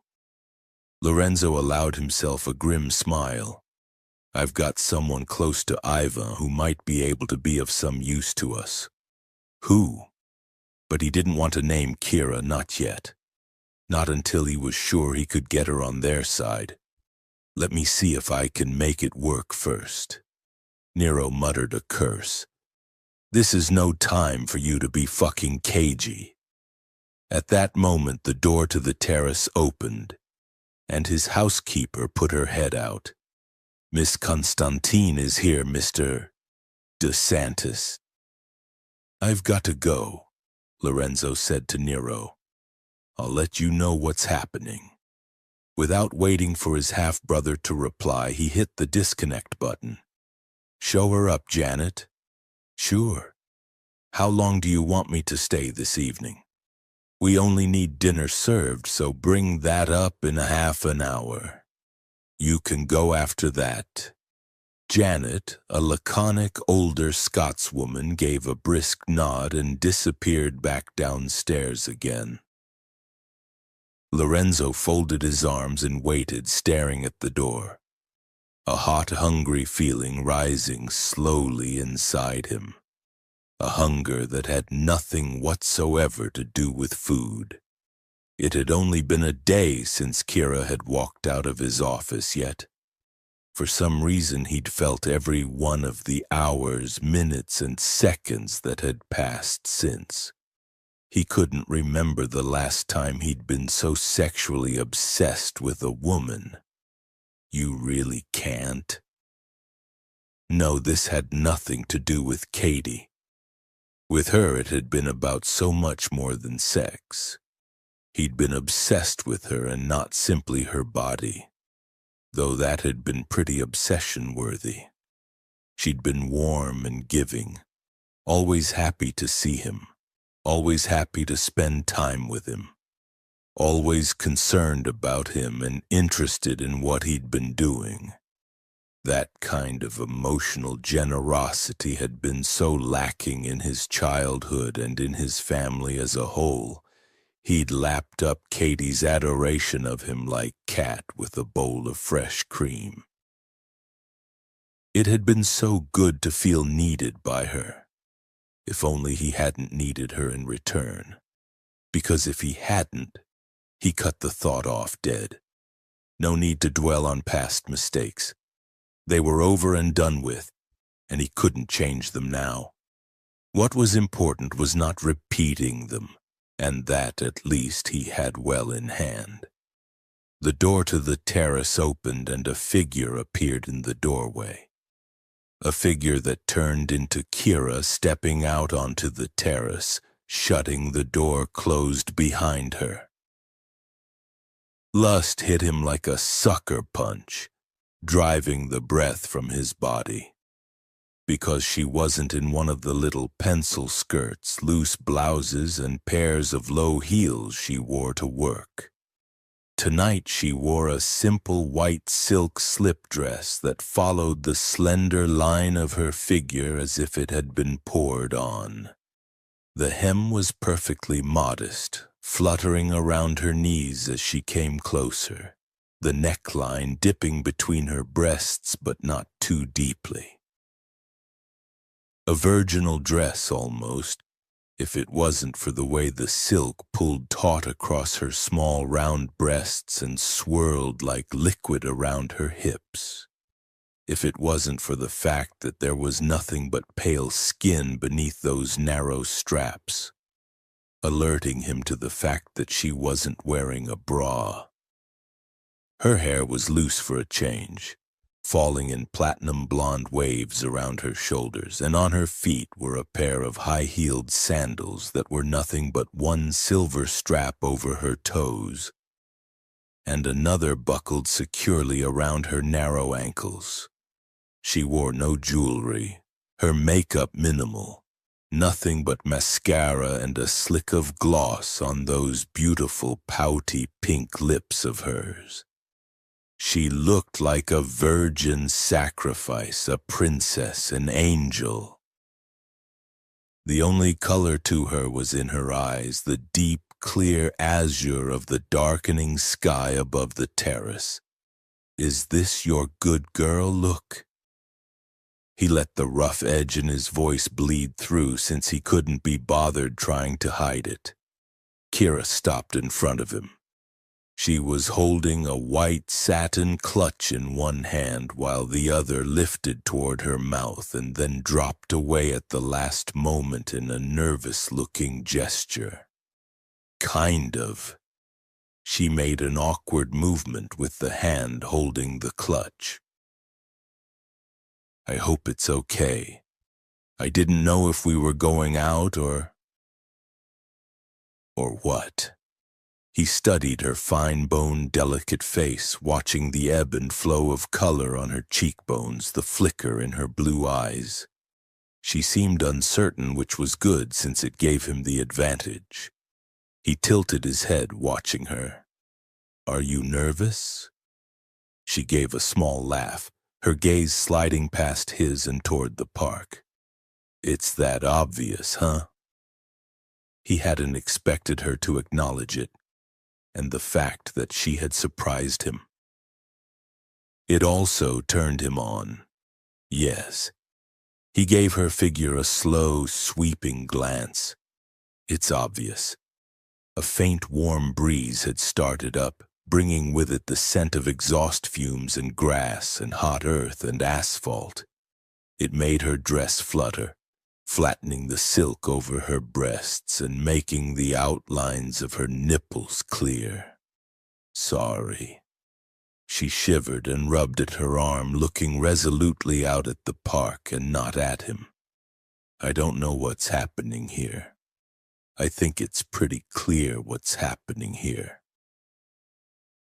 You're going to be my good girl tonight, aren't you?" Her gaze flicked to his fleetingly and then away again. "I suppose." He watched her, gauging her reaction. That wasn't genuine reluctance he'd heard in her voice because she'd agreed to it yesterday. In fact, she'd been desperate to, and he'd seen that desperation in her eyes. No, this was something else. A challenge, maybe? A pretense so he'd chase her? "What do you mean, you suppose?" he asked. "You didn't wear a white silk dress that I can see your nipples through just because you didn't want this." She blinked, giving a little start, as if the words had shocked her. Interesting. Her gaze came to his once more, and he recognized the spark that was glowing in them. The same spark that had been there when he'd held her up against that door yesterday and told her exactly what he was doing to do to her. Desire kicked hard inside him. "I can't wear a bra underneath this thing," she said, a slightly thickened edge in her voice. "The straps are too thin." Okay, so she was admitting nothing. But the way she was looking at him...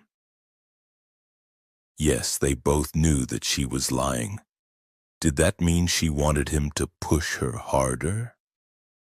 He held her gaze this time, pinned her with it, showing her that he'd give that to her if she wanted it. "I like you being nervous, Kira. I like you being on edge.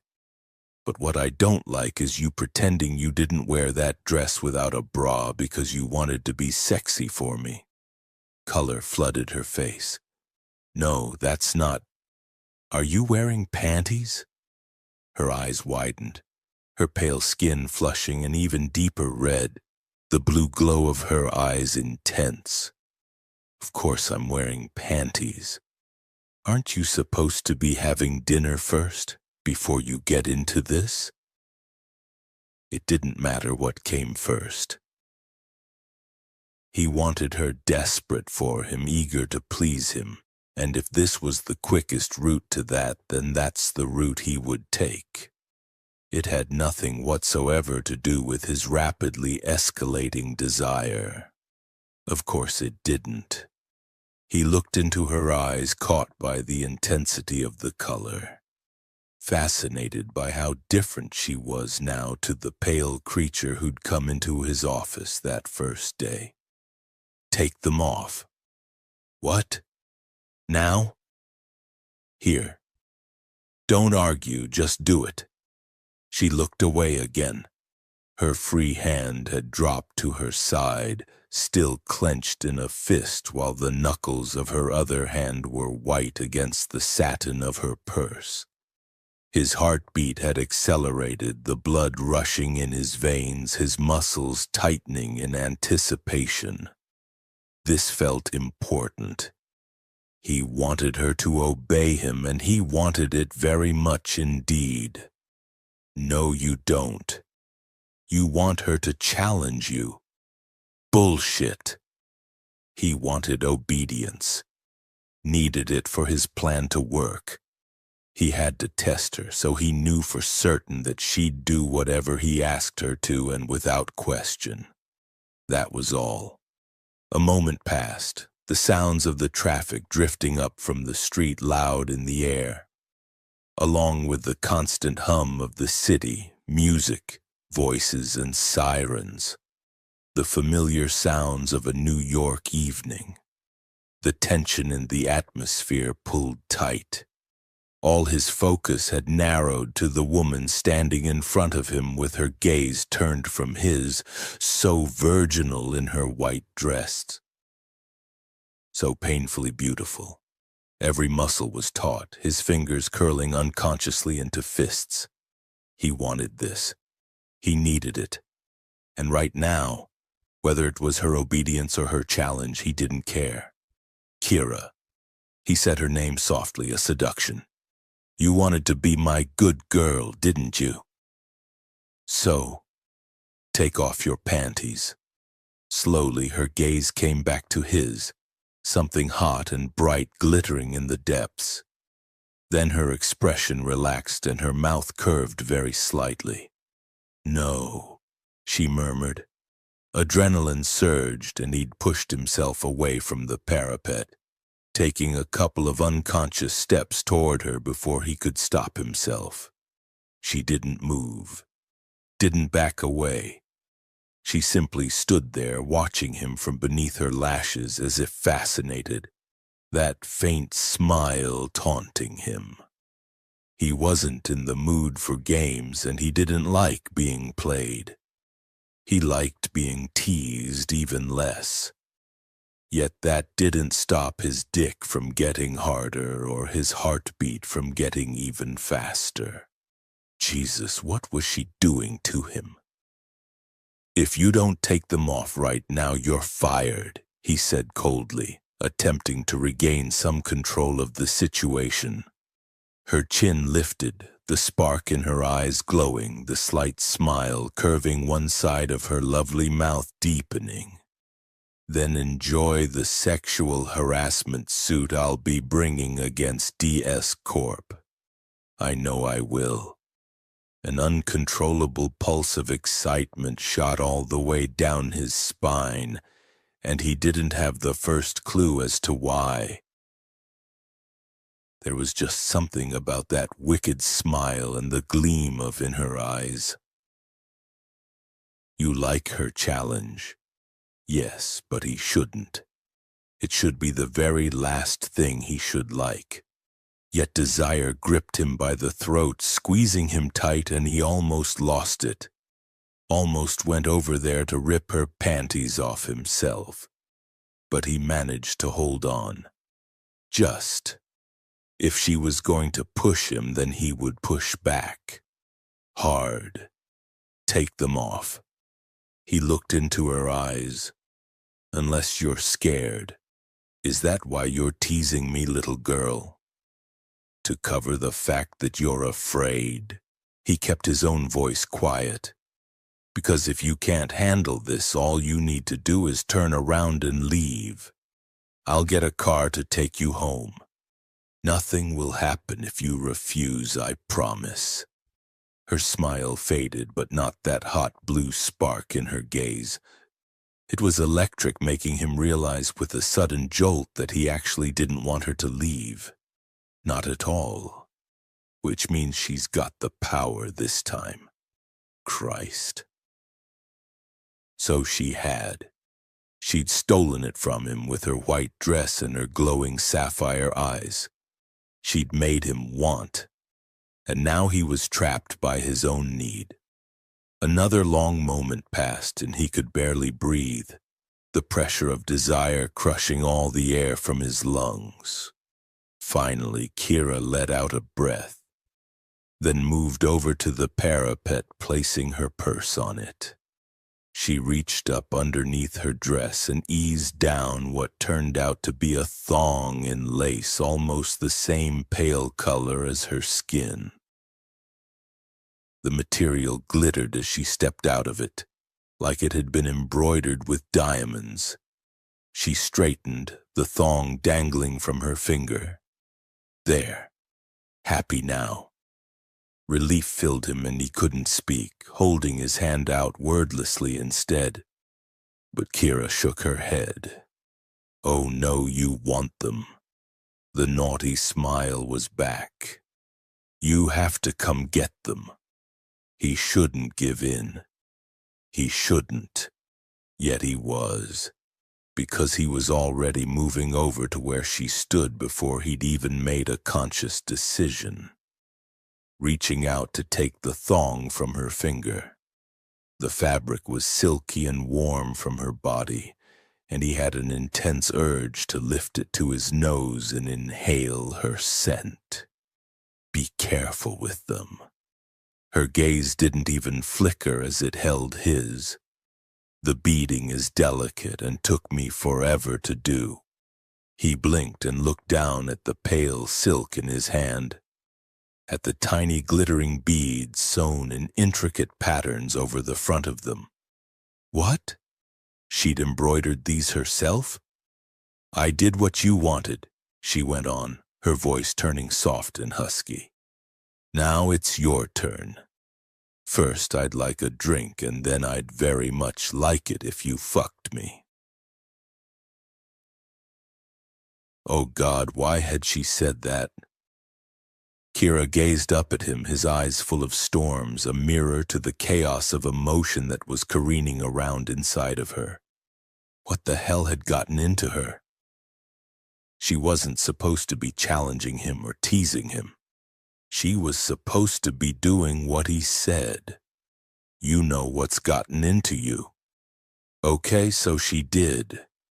She'd spent the whole day battling the urge to call him up and cancel. Not because she didn't want to spend the night, but because she did. And the last 6 months had been all about not doing what she wanted just because she wanted it. Indulging herself in a night with him ran counter to everything she'd been trying to achieve and seemed like the very antithesis of controlling herself. She'd already been nervous and uncertain when she'd arrived, doubting her decision to come. And then, when she'd been shown up to the terrace and she'd seen all the candles and the table prepared for dinner, her nervousness and uncertainty had deepened even more. She'd expected this to be all about sex, not what looked to be a date. But clearly Lorenzo had other ideas. It had made her wonder what more he wanted from her, because whatever it was more than likely she wouldn't be able to give it to him. She'd never been able to give anyone what they wanted, not her parents, not her teachers, not her friends at college, no one. That thought had only fed into her nervousness because the last thing she wanted to do was to be put in a position where yet again she was going to disappoint someone, especially not him. But then he'd reminded her that she was supposed to be his good girl. And just like that, her uncertainty and nervousness had faded as a rush of intense excitement had filled her. She hadn't meant to tease him. She was supposed to be controlling her volatile emotions, and yet she hadn't been able to stop herself from taunting him a little. Too carried away by that excitement and by her own desire for him. Had she screwed it up by teasing him, by defying him? Remember what happens when you forget yourself. The nervous tension in her gut was getting worse, and she braced herself for what was to come. He'd change his mind, she was certain of it. He'd send her away. Decide he didn't want her after all. She was supposed to be good. She was supposed to behave herself, and not doing what she was told was definitely not behaving herself. He was standing in front of her, her panties in the palm of one hand. He wore simple dark charcoal suit pants that sat low on his lean hips, and a plain black business shirt with the sleeves rolled up, exposing tanned skin and sleekly muscled forearms. It did not help that he was gorgeous, just gorgeous. She couldn't stop staring into his stormy gray eyes, looking to see if she could see the lightning there. But there was nothing but rain for now, rain and thunderclouds. His dark brows lowered, his expression stern, making everything inside her curl up tight with distress. She had ruined it, hadn't she? God, she should never have opened her big fat mouth. Lorenzo's sharp gaze searched her face, making her feel vulnerable and exposed, which did not help calm her one iota. Then unexpectedly he lifted his free hand and cupped her cheek, his touch warm and gentle. For some reason it turned her to stone. "You are scared." His voice still held that roughness she'd heard in it before, but now it was softer, blunter. Why? The question shocked her, because she hadn't thought he'd noticed. Hell, hadn't she been telling herself just before, when he'd issued his own taunt, telling her to leave if she was scared, that he was wrong? That of course she wasn't scared. She was teasing him because she couldn't help herself, because she'd gotten excited and couldn't resist provoking him. But he was right. It was fear. All that nervousness and uncertainty and not wanting to let him down. It made her feel even more vulnerable. She wanted to turn her head, pull away. But the warmth of his palm against her cheek stole her breath. There had only been one other time in her life when she'd experienced such gentleness, and that had been at the garden party all those years ago, when he'd put a Band-Aid on her cut after the wine glasses had fallen on her. He must have seen her reluctance, because the look on his face hardened, even though his hold remained gentle. "Tell me, Kira. That's an order. Do you really want to tell him? Do you really want him to know how badly he affects you?" Something locked in her throat, and this time she did pull away, wanting to put some distance between them, turning and moving over to where the beautiful daybed piled high with pillows stood. Her dress moved caressingly over her bare skin as she walked, and she concentrated on the feeling of the cool silk instead of the emotion blocking her throat. He didn't call her back, and she didn't turn, sitting down on the daybed and tucking the white silk beneath her with hands that trembled. She should have told him, should have obeyed him. Because that's why she was here, wasn't it? To obey his orders and please him at the same time as she pleased herself. Yet doing so would reveal the extent of her vulnerability to him, and she wasn't ready for that. Not when she hadn't quite grasped it herself. It didn't help either that it was clear he didn't think much of her. She'd been with men who'd despised her before. Back in college, when she'd been manically trying to prove every single one of the accusations her parents threw at her true. Drinking and partying and screwing around. She'd told herself that she was happy, that doing whatever the fuck she liked had made her feel free, but it hadn't. Those mornings when she'd woken up in some stranger's bed with a hangover and no memory of the night before, she'd felt the opposite.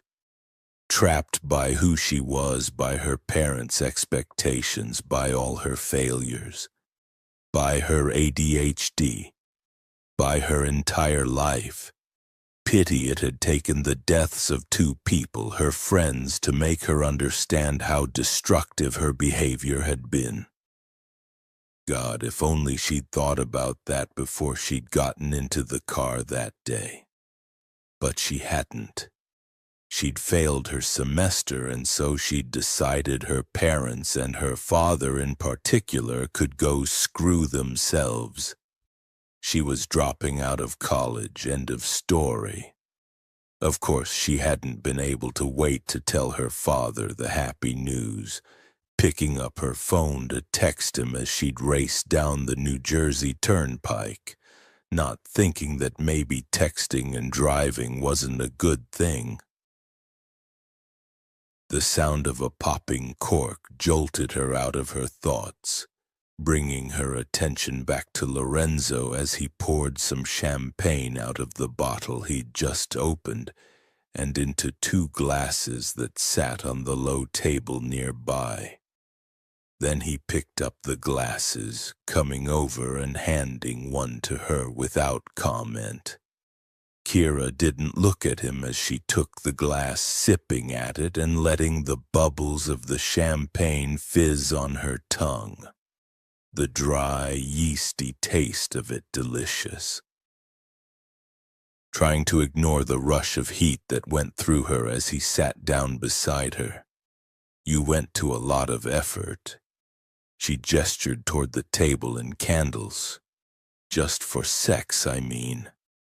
He shifted, angling so he could face her and leaning back against the arm of the daybed. "Is there a reason why I shouldn't make an effort?" Kira took another sip of her champagne, then looked down at the glass she held in her hands, watching the bubbles rise of the surface and condensation bead on the glass. It's not as if this is a date. You don't even like me. There was a silence. The air was warm, the sounds of the city around them filling the night air. The last few rays of sun were touching the buildings, sending glitters everywhere like disco balls in a nightclub, the sky gradually fading from blue into streaks of orange and pink and red. Kira lifted her head and stared at the sky, because it was beautiful, and it was easier to look at that than to face the man sitting next to her and see the truth in his eyes, attempting to ignore the part of her that wanted him to disagree. To hear him say, "Of course, I like you." But he didn't. "What makes you think I don't?" he asked instead, sounding genuinely curious. She kept her gaze on the sky. "Isn't it obvious?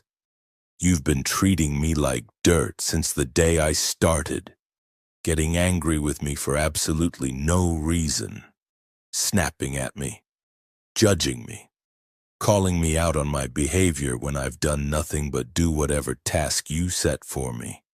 I told you I was different, that I'd changed, but that didn't seem to matter to you. So yeah, I don't think you like me one bit." He was silent a moment, as if contemplating that.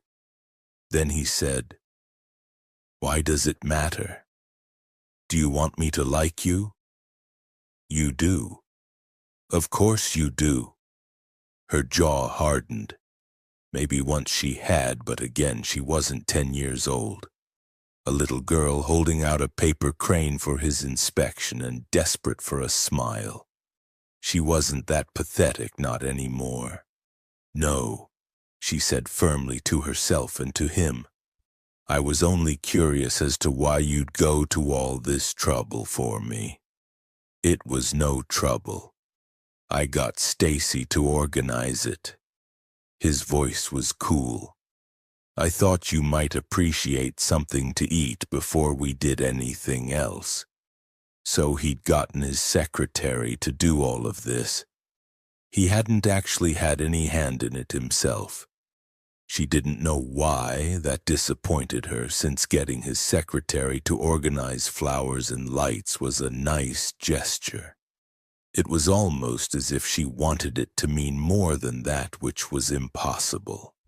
He was her boss for a start, and then there was the mission she was supposed to fulfill for her father. Nothing to do with being afraid that even if Lorenzo did want more from you, you wouldn't be able to give it to him anyway. "No, nothing to do with that at all." "Thank you," she said. "Dinner is always good." Another silence. Then he said, "Kira." She kept her gaze on her wine glass. "Yes? Look at me." It was an order, no question, and she was here to obey him. So she turned her head and met his intent gray stare. His face was set in hard, uncompromising lines, stern, harsh even. He looked like he never smiled, never laughed. But she knew that he did, because there had been that smile at the woman who'd flung herself into his arms. And she remembered how those arms had closed around her and held her close as if he never wanted to let her go. God, how she wanted someone to do that. Hold her tight. Keep her close. She wanted to be someone's because, despite what the rest of the world thought, she hadn't been anyone's at all. Her parents had washed their hands of her when she'd failed school, and apart from insisting she go to college, had basically left her to her down devices. She'd been given things instead of hugs, money instead of love, and total freedom instead of boundaries, which was most people's idea of heaven, but it wasn't hers. because all that the things and money and freedom told her was that no one cared. No one cared enough to put their arms around her and tell her it was okay. No one cared enough about her behavior to tell her what was acceptable and what wasn't. No one cared enough to tell her they loved her despite how she'd failed at everything she did. But who'd ever want to do that with a woman like you? This is the best you can hope for, and you know it. Her throat tightened, but she ignored it. She couldn't let him see how pathetic she was. Not him. Not this man who already didn't like her very much. What? Something's bothering you. What is it? His stare was as focused as a laser beam, the same way he'd stared at her when he'd asked her why she was afraid. She hadn't answered him then, and she didn't want to answer him now. It's nothing. She lifted her glass and took another sip of champagne. He didn't look away. It's something. Tell me. And all of a sudden she was angry at him and this ridiculous simulacrum of a date. It felt dishonest, like he was taunting her with something she couldn't ever have, as if she was freezing and could see a fire through the window. But he wouldn't let her come inside and warm herself. Why should I? She didn't bother hiding the sharp edge to her voice. Not that she could have, even if she'd wanted to. I mean, seriously. You don't like me, and sure, you want to fuck me, but why bother with a drink and conversation if you don't give a shit? Chapter 8. Lorenzo narrowed his gaze. She sounded angry, and certainly the gleam in her blue eyes wasn't desire, not this time. Neither was the flush in her cheeks. He studied her, something twisting inside him that he refused to call curiosity. She sat there in her white silk dress with her white curls around her shoulders. Everything about her pale except for her eyes and those prettily flushed cheeks. Yes, she was angry, just like she'd been scared before, when he hadn't been able to stop himself from cupping her cheek, from asking her what it was she was so afraid of. He'd let her pull away then, telling himself he wasn't interested. But naturally enough, he'd been lying. She'd been scared, and now, in another quicksilver change of mood, she was angry, and he wanted to know why. Had it been the mention of Stacy organizing the lights and candles? Because he'd thought he'd seen hurt cross her face when he'd mentioned it. Or was it simply the fact that she'd accused him of not liking her? And if it was that, why should it bother her what he thought of her? He didn't deny the accusation because she wasn't wrong. He didn't like her. It's not her. It's because she gets to you, and that's what you don't like. You don't like me either. He met her gaze, ignoring the thought. What are you so angry about? A flash of surprise crossed her face. I never said I didn't like you, but you don't. I'm rude and insensitive. I'm an asshole, apparently. The spark in her gaze intensified. Yes, well, you are. He ignored that too. What was it, Kira? You don't like the lights and candles? Or you don't like the fact that Stacy organized it? Her jaw tightened. This isn't a date, Lorenzo. It's a booty call. Don't try to make it into something it's not. It was the first time she'd said his name, and he felt desire gather inside him at the sound of it in her mouth. He liked it when she called him Mr. DeSantis. He liked it even more when she called him Lorenzo. What if I want to make it into a date? He wasn't quite sure why he was arguing with her, since a booty call was exactly what this was. I told you that you were here for me, so what if that's what I want? She looked down at her hands again, silent for a couple of moments.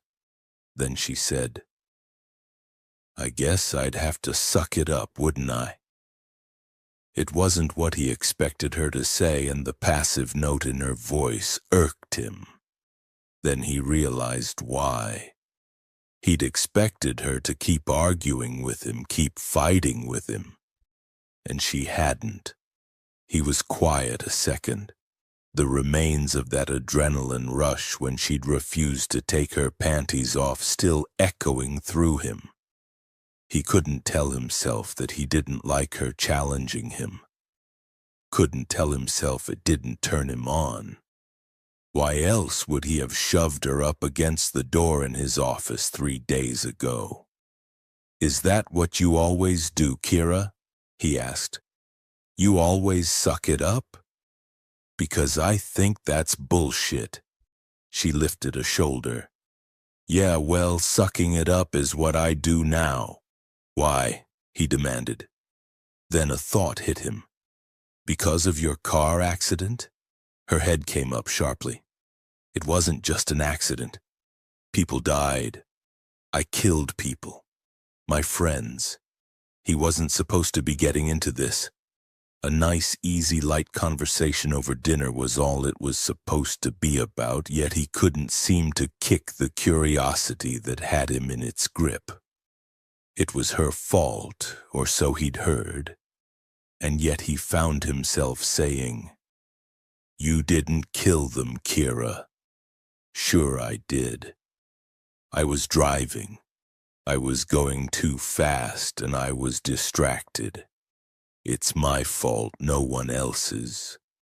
There was pain in her eyes, still bright, still sharp. And even though he'd told himself that her deaths weren't ones he wanted to get involved in, the sight of her hurt made his chest tighten uncomfortably. He opened his mouth to say something, what he didn't know, when the door to the terrace opened and Janet came out with the dinner. Kira looked away, raising her glass to her lips for another drink as Janet bustled around with plates and laying out dishes. No, it was probably a good thing. He wanted to build trust between them, but he certainly didn't want to get into hard, complicated, emotional topics. That wasn't what this evening was supposed to be about. Pleasure, definitely. Reopening old wounds, no. He got off the daybed, going over to help Janet with serving, and once that was done and Janet dismissed for the rest of the night, he pulled back a chair and gave Kira a glance. Come and sit down. She put her glass down and came over, the fabric of her dress moving like liquid with the graceful sway of her body. And he wondered just what the hell was wrong with him that he was insisting on things like dinner, when he could be stripping her naked and burying himself inside her instead. But there were reasons for the dinner. He had to keep in mind the big picture, not get distracted by his own needs, by things like desire, by curiosity, by pain. He'd already done that with one woman. He didn't want to do it again with another. Kira moved in front of him, sitting down in the chair and allowing him to push it in. He lingered over that, bending slightly so he could smell her hair and the delicate flower scent of her skin just beneath her ear. He paused, strangely caught by the tracery of veins he could see at her throat. Blue beneath the surface of her pale skin. She seemed so very fragile, so very breakable, yet she hadn't died in the accident that had claimed her friends. She hadn't been injured at all, or at least that was what Ivan had told him. But then he knew that some wounds were invisible and that they went deep, and that just because you couldn't see them, it didn't mean they weren't there. Kira had wounds like that. He knew because he had his own. "You made a mistake," he said quietly before he could think better of it. "Everyone makes mistakes, and sometimes they're bad ones. But you can't keep punishing yourself for it. That's not the way to make your friends' lives mean something." She stiffened but didn't turn around. "Don't tell me what I should and shouldn't do. Not when you know nothing about it." "I know." He stared down at her slender figure sitting in the chair. Her pale hair and skin painted in dying streaks of rose and gold by the sunset, not even realizing he was going to say the words until they came out. "I know what it's like to lose someone. I know what it's like when it's your fault." He heard the breath go out of her, a soft exhalation rushing under the sounds of the city. "Your mother?" she asked hesitantly. Of course she'd know about his mother. Everyone knew about the suicide of the wife of one New York's richest businessman. It had been a scandal that had rocked the headlines for weeks afterward. But his mother's death would always be linked to Katie's. The death that no one knew about. No one but him. And he certainly wasn't going to talk about that now, not here and not with Kira, so all he said was, "Yes, my mother. I'm sorry." Her voice was quiet. "That must have been terrible." The gentle sympathy in Kira's words reached inside him, touched something in him. It had been terrible because his mother's death was yet another to lay at his own door. A death he was trying to atone for by making an example of the man who'd made his mother's life such hell. Not that he was going to talk about that either. "It was a long time ago," he said dismissively, closing the subject, straightening and stepping away from her chair. More champagne. Her head turned and she glanced up at him, and for some reason he just fucking knew, that she saw straight through him, that she saw exactly what he was doing. He tensed, ready to tell her that he wasn't going to be talking about his mother or Katie with her, with anyone, but all she said was, "Yes, please." The champagne. She was talking about the champagne. Air rushed into his lungs, air he hadn't realized had escaped, and he forced himself to turn around and go and get the bottle. Act like nothing was wrong and that he didn't feel as though those blue eyes of hers had just read the contents of his soul. He didn't know what was happening. Christ, he needed to take control of this, and now. Grabbing the champagne bottle, he poured them both another glass, then sat down, trying to think of another topic of discussion that was reasonably innocuous. He could push her about the fear he'd seen in her eyes earlier, but again, that had caused an uncomfortable response in him, one he didn't want to revisit. Then he remembered something. "This isn't really dining table conversation," he said. "But since I've got your panties in my pocket, why don't you tell me what you meant when you said the beating took you forever to do?" She blinked at him in surprise, another delicate flush of color staining her cheeks. It's nothing. I shouldn't have said it. There's quite a lot of things you shouldn't say, and yet you do anyway, aren't there?" Her blush deepened, but she didn't look away. Instead, her chin lifted. Yes. Defiance again, and yet she'd admitted it. Interesting. He lifted his glass and took a sip. Why? You already know the answer to that. She was sitting straight-backed and rigid in her chair, her knuckles white around her glass. Because I never pay attention and my behavior is terrible. So much for innocuous. Lorenzo gave up the pretense that he wasn't curious, studying her intently, watching her lovely face. That electricity that always surrounded her was humming again, her eyes full of the most fascinating emotional currents. Yet she was sitting so rigidly, almost as if she was afraid to relax, afraid to let go. Why? What did she think would happen? She'd let go with him in his office, up against the door, screaming her pleasure against his palm. It had been good, so good that she'd agreed to another night, yet now she was uptight again. His curiosity deepened, widened. A hunger he couldn't deny. You shouldn't be asking her questions. You shouldn't be getting interested. Sure, but this wasn't for him, was it? It was all in aid of taking his father down. But you agreed when I told you those things, he murmured. Are you saying I'm wrong? She glanced down at the glass in her hand.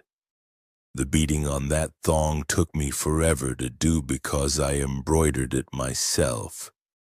I make all my own lingerie. It's something I've been doing for years. It didn't answer his question, but he had a feeling she hadn't finished, so he remained quiet, watching her. I like sewing, embroidery, that kind of thing. She looked at him suddenly, her stillness so at odds with the vibrant emotion in her eyes. It gives me something to do with my hands and keeps me focused. She was trying to tell him something, he could sense it. Yet there was something else that was holding her back. The wildness in her eyes made it difficult to untangle all the emotional threads, but he thought he saw fear. Why do you need to be focused? He asked carefully. Emotion crossed her face like a flash of sunlight across still water. Then it was gone and she shut down again. It doesn't matter. Did she want him to push? Because he would, he had no problem with pushing. It matters. He studied her, not caring now that he wasn't supposed to be curious, that he wasn't supposed to give in to the part of himself that always craved more. Tell me.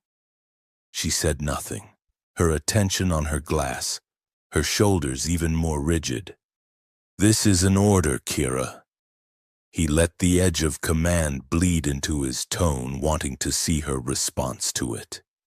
Remember, you have to obey. Strangely, the stiffness in her posture eased, her shoulders loosening as if his order had released some kind of tension inside her. A feeling swept through him then, one he didn't recognize, but it deepened his own need, intensified it, turned his grip on his wine glass white-knuckled. She lifted her gaze, looking at him. I need to have something to focus me because I find it difficult. My brain can't settle on any one thing for very long, and I have poor impulse control. It's also hard for me to pay attention to people, and I hate having to sit still. But when I have something to do, something I can do with my hands, then I find I can focus better. The more delicate the fabric, the greater care I have to take, and that helps. She paused. I don't know if you remember, but when I was a little girl, you showed me how to make paper cranes. I guess the lingerie is basically the equivalent. Lorenzo was conscious of a certain amount of shock. There were many things he'd expected her to say, but that was not one of them. I remember. he murmured, thinking of the bouncy little girl who was never still and who was never quiet, who didn't listen and who didn't pay attention. You reminded me of my brother. If your brother had ADHD, then I can see why. He couldn't take his gaze from her face. He'd always suspected there was something not quite right with her behavior. Did your parents ever do anything to help me? She interrupted flatly. No, they just thought I was... She stopped. They thought you were what? He prompted, his chest clenching suddenly tight, because he'd made a number of judgments about Kira Constantine and her history, and it looked as if every single one of them was wrong. She let out a soft breath, and when her blue eyes came to his, the storm of emotion in them made him feel like someone had punched him in the gut. They thought that if they ignored my behavior, it would get better. But it didn't. They didn't understand when I tried to tell them why I found things difficult because they didn't want to understand. They wanted a perfect girl, and I was as far from perfect as it was possible to get. It was fully dark now, the candlelight flickering over Lorenzo's stark, uncompromising features. Those sharp-edged cheekbones and hard jaw. That cruelly beautiful mouth. That laser-focused attention that swept like a searchlight into the darkest corners of her soul. She hadn't wanted to tell him about her condition. It was a weakness she'd hoped to keep hidden. Yet that simple order had dragged it out of her with pathetic ease, almost as if she'd been waiting all this time to tell him, which made no sense at all. Sure, he'd once been kind to her when she'd been a child, but he wasn't kind now, that was for sure.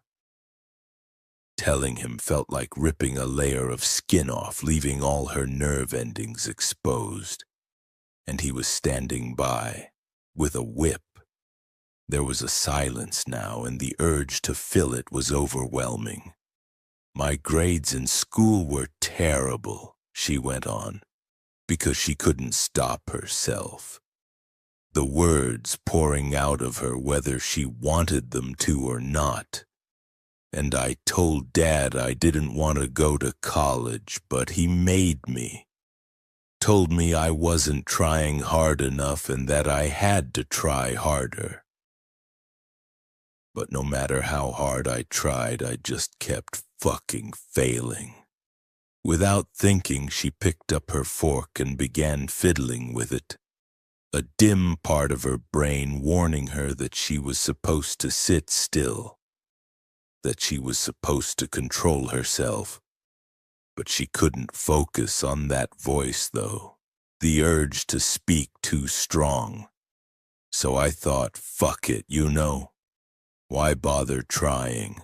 Never worked at school, so what the hell was the point in trying at college? So I didn't try. I did whatever the hell I wanted to. She thumped the end of the fork rhythmically against the table, then tried it against the stem of her wine glass to hear the difference in sound. Kira. Lorenzo's voice was low and cold, cutting through her mental and physical restlessness like a sword through silk. Her head jerked up and she met his gaze, the ice in it an odd kind of relief, like cool water on a painful burn. What? Be still. She didn't know why that cold order made everything inside her begin to slow down and calm. Perhaps it was just that the command was simple and clear, enough that even a girl like her, who found following instructions difficult, could manage it. Her hand stilled, the fork sliding from her fingers and onto the table. She didn't look away from him. Couldn't. It was as if his gaze calmed the chaos inside her, made it all make sense somehow, and that if she looked away, everything would get tangled up again. "Good girl," he said quietly. The oddest feeling swept through her, a warmth, relief, and gratitude. "Am I?" He didn't even blink. "Do you want to be?" "Yes." She said it unhesitatingly, the word vibrating with passion, with desire, and she trembled because she hadn't meant to say it, still less make it sound so needy. God, she was slipping. She wasn't controlling herself like she should be. The therapist had given her exercises, but she couldn't remember any of them. "I want to be good. I really do. That's all I've ever wanted to be." She trailed off as his cool gaze swept over her, calming the fever inside her. "You are good." The calm authority in his voice made her feel even quieter. "You've been good ever since you got here." "No, I haven't. I didn't take my panties off when you asked. I liked that you didn't." He didn't hesitate, didn't look away. "I like it when you challenge me, but I didn't follow orders. You push the boundaries, yes. But you like doing that, don't you? It excites you." She blinked in surprise that he'd seen that. "Yes, I suppose it does. Why?" Good question. She'd never thought too deeply about the reasons her brain urged her to do the things it did. It was enough of a struggle just resisting those urges. "I don't know." He tilted his head. "Perhaps you like testing those boundaries so you know where they are." "Why would I do that, though? To feel safe, maybe?" Kira blinked again, the thought a striking one.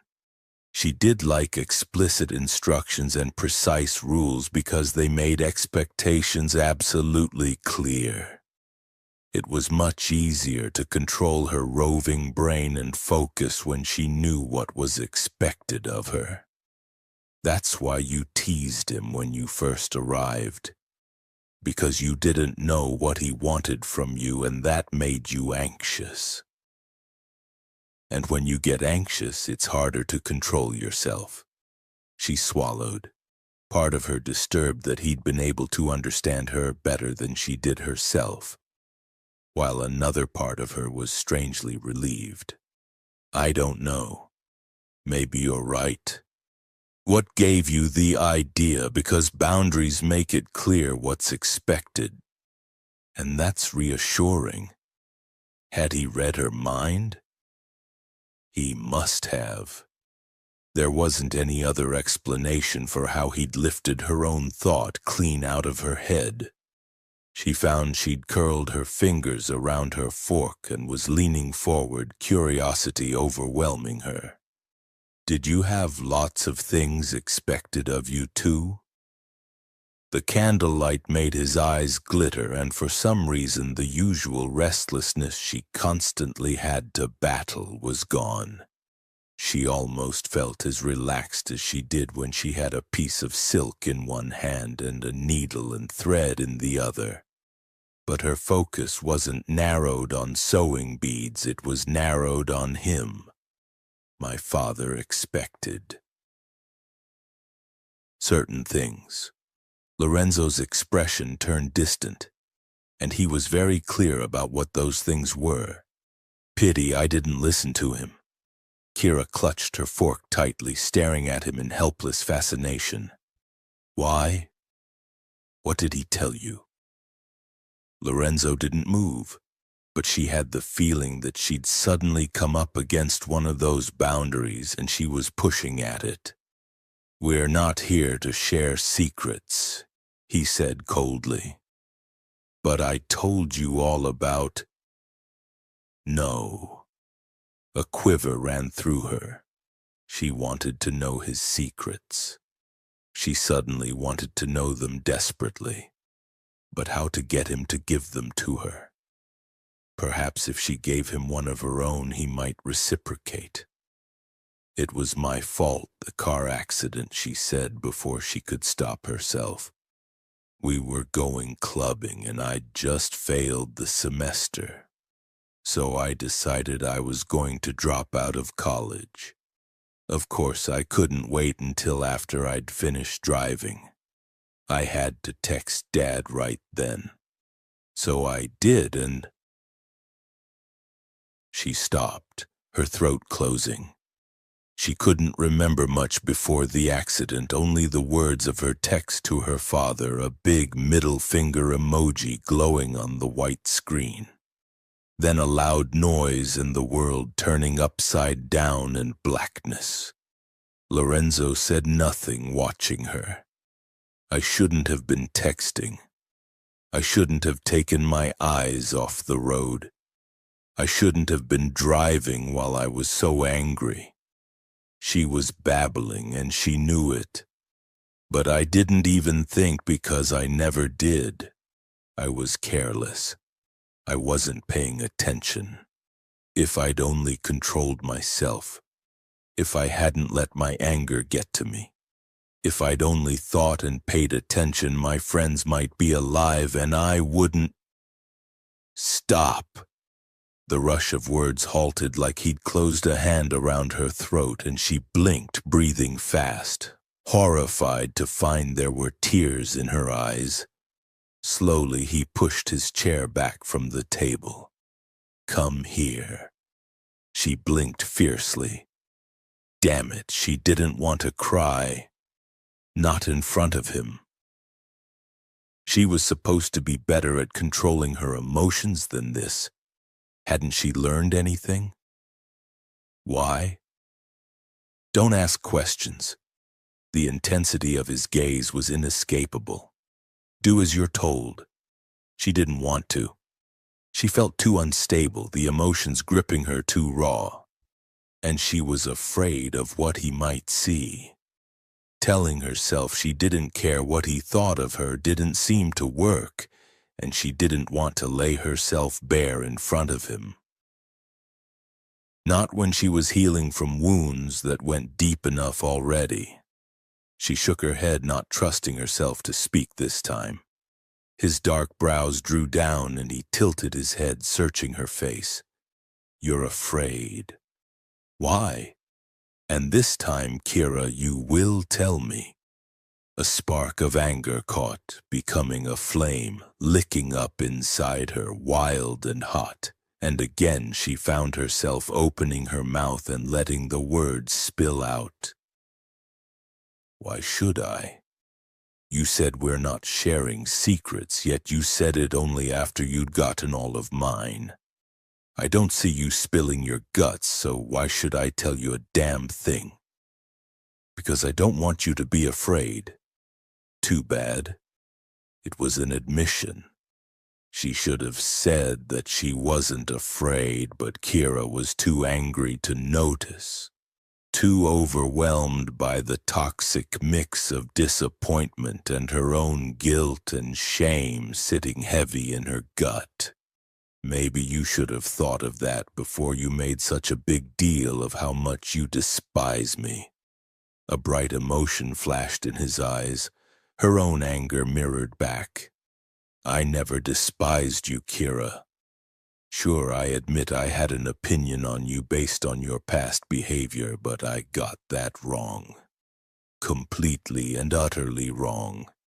Is that what you want to hear? She shook her head, hating herself for the tears that kept blurring her vision. No, too late. You judged me from the minute I walked into your office. And you never even gave me a chance to set the record straight. But that's okay, that's pretty much what I've come to expect. She shoved her chair back, barely conscious of what she was doing, knowing only that the storm of emotions inside her was going to break, and she didn't want to be anywhere near him when it did. No one else ever listened to a word I say, so why should you? She stood up jerkily. Instantly, Lorenzo's expression turned thunderous. "Where the hell do you think you're going? Where do you think?" "I'm going home." "Why?" He came to his feet in one fluid movement, his hands on the table, his eyes gone silver. "Because you're afraid?" "Afraid of what? Of me?" There was no point in trying to control herself now, not when she'd well and truly lost it, so Kira didn't even bother. "Yes, of course I'm afraid of you, you asshole. You've been nothing but cold and mean and cruel. You hurt me, Lorenzo." She was shaking now and she couldn't stop. She was always like this when her emotions overwhelmed her. And I can't have people who hurt me in my life right now.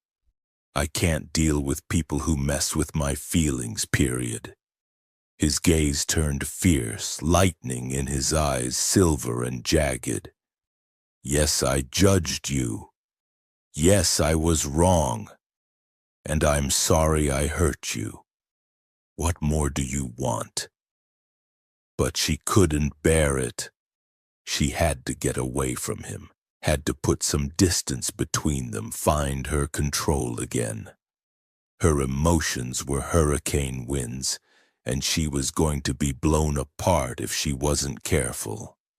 She turned and started heading for the door to the stairs, her vision blinded by the tears she couldn't control. Hating herself for losing it like this, for making a complete fucking mess of the situation the way she always did. But before she'd taken more than a couple of steps, strong hands grabbed her by the hips and she was jerked back against the hard wall of Lorenzo's chest. "I didn't say you could go," he growled in her ear, his breath warm on her skin. She tried to pull away, the heat of him making her strangely frantic. "I don't care what you said. Let me go." His hands tightened, turning her to face him. Then one arm slid around her waist, heavy as an iron bar, while his other hand was in her hair, pulling her head back. And then his mouth was on hers, hot and fierce. His tongue pushed into her mouth, stealing any protests, stopping all her arguments, forcing her to focus on one thing and one thing only. Him. His kiss became harder, hotter, forceful, demanding, taking her mouth with a concentrated mastery that gave no quarter, allowed no escape. His hand in her hair tightened while the arm around her waist dropped, his palm sliding over her butt, cupping her through the silk of her dress, pulling her even more firmly against him. She could feel the hard press of his erection against her groin and the stunning of heat of his body like a furnace warming her, setting her alight. He was all around her, his hand in her hair and his tongue claiming her mouth, holding her so tightly. She could taste his passion and something else that she thought was desperation. And all the whirling, bewildering emotions began to stop and slow, began to draw tight. A shudder went through her.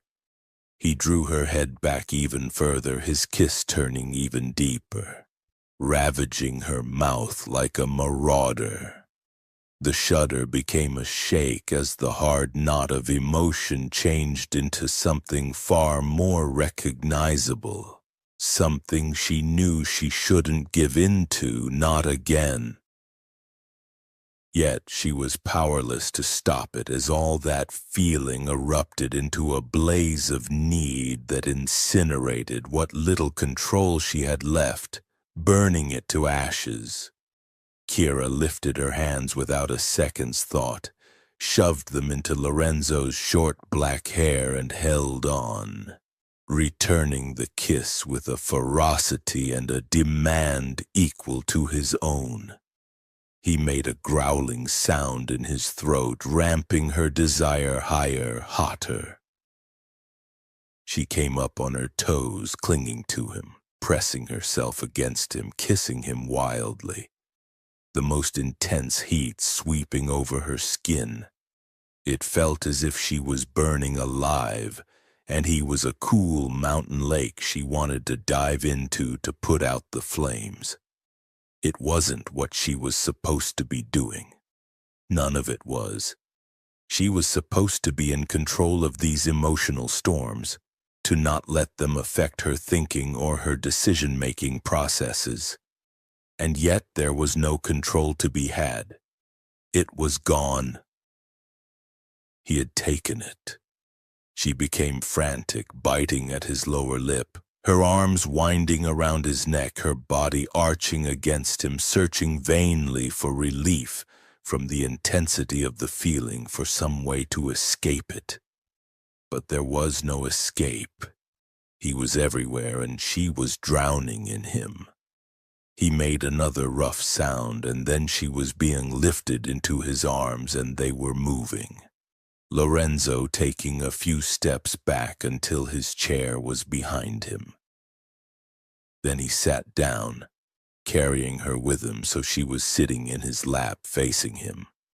Kira barely noticed. She reached for the buttons of his shirt, pulling at them as she kissed him over and over again, tasting the champagne he'd been drinking, tasting the heat that burned between them. God, she had to touch him, put her hands on his skin. Something tore as she grabbed at the fabric of his shirt, but she didn't stop. She wanted him. Oh God, she needed his touch, his hands, his cock. Now. Strong fingers wrapped around her wrists, holding her still. Kira. His voice was thick and rough and dark, making her shiver and shake like a tree in a hurricane. Slow down. No. I need to touch you. She was panting, breathless, straining against his hold. Please, Lorenzo. Please, please, please. The lines of his face had drawn tight, and he made no effort to hide the hunger in his eyes. And yes, there was the lightning, burning silver. She wanted it to strike her. She wanted to be lit up, electrified. And you will get that. His grip on her wrists tightened. But I need you to slow down. She was shivering so badly she couldn't stop. He was so damn hot, the heat of him seeping through the fine wool of his suit pants, scorching the bare skin of her inner thighs. He was so hard, too, she could feel the flex and release of his muscles as she shifted on top of him, unable to sit still. She wanted to do so many things, to touch, to explore his body, taste him everywhere. I can't. Her voice was scratchy. Please, I can't. I can't control this. I need you. I have to touch. His grip on her altered, one hand taking both her wrists and holding them easily, while he lifted his free hand, his finger pressing down on her mouth, stopping her words. She froze, looking into the hurricane in his eyes, trembling all over. Yes, he said, his voice flat with command. You can. She was shaking her head before he'd even finished speaking. Denial in every part of her, totally at the mercy of the desire that beat inside her and unable to hold on to it. Lorenzo pulled her crossed wrists close, so she was leaning against his chest, his eyes burning into hers, only inches away. Yes, he repeated, insistent. You can. She sucked in a breath, feeling like she was on fire.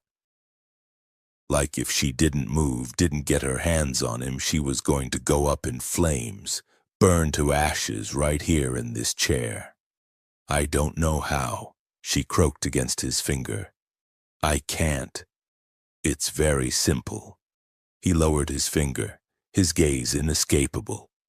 You give the control to me and I will do it for you. The words caught at her, resonated inside her. Lorenzo DeSantis was a man who was never at the mercy of his emotions, who was never bewildered or overwhelmed by them. He was never distracted, and he always paid attention. He wouldn't get blown away by the storm surrounding them. He would remain in control. You can trust him. She didn't question the thought, didn't even blink at it. She simply nodded her head as if giving him all the control was the most natural thing in the world. Good, he murmured, that faint rough edge in his voice caressing her. That's a very good girl. Now I want you to sit very still for me. The trembling hadn't abated, the fire between her thighs, the hunger gripping her, making it difficult to speak. I can't, she forced out, panting. I have to move. I have to. But he was unrelenting. If you move, you won't get what you want. So focus for me, Kira. Keep still and you'll get your reward. Her breathing was coming in short, hard gasps, the scratchy wool of his pants pressing against her inner thighs and the sensitive folds of her pussy, driving her insane. But she tried. She held his gaze as she stopped shifting and moving, the shakes becoming more intense the stiller she became. He didn't look away as he released her wrists, as if he knew she needed to maintain eye contact. And he didn't look away as he grasped the neckline of her white silk dress, then ripped the entire thing right down the middle. She gasped as the warm air hit her feverish skin, the sudden violence of the movement and the sound of tearing fabric shocking her, exciting her further. Lorenzo, she whispered, her muscles tensing, wanting to move, forgetting what she'd promised him. But he remembered because of course he did, and before she could do anything, he'd pushed the white silk from her shoulders, and with a quick, deft movement, he guided her hands behind her back, then wrapped the silk around her wrists, pulling it tight, binding her. A soft, choked sound escaped her, but it wasn't because she was scared. No, it was the opposite. The feeling of being constrained, of being contained, made her want to weep with relief.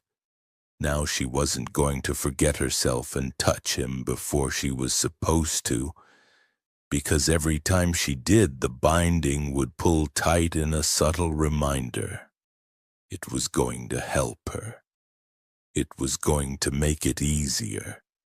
Boundaries always did. He gripped her jaw in one hand, holding her still, his gaze pinning her in place. Is that better? Kira couldn't speak. All she could do was nod and blink back the tears of relief that stung her eyes.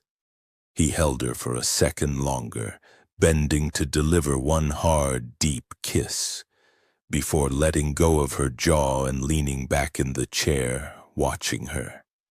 His gaze was as hot as a blowtorch as he scanned her body in one long, slow pass. Her skin tightened and prickled, her nipples gathering into hard little points, the throb of desire low and heavy between her thighs. She could hardly sit still, she was so desperate, but the binding around her wrists kept reminding her that she'd promised to. So she remained as still as she could while he took his time looking at her. Good girl. He lifted one hand, his fingers brushing the hollow of her throat before trailing down. Such a very good girl for me. Fire rippled out from his touch, racing over her skin, and she groaned at the sensation, made even more intense by the approval in his voice. It made her determined to do what he asked her. She could do this. She would. His hand trailed lower between her breasts and down over her stomach. Keep very still now. His gaze never left hers as his fingers moved lower and lower.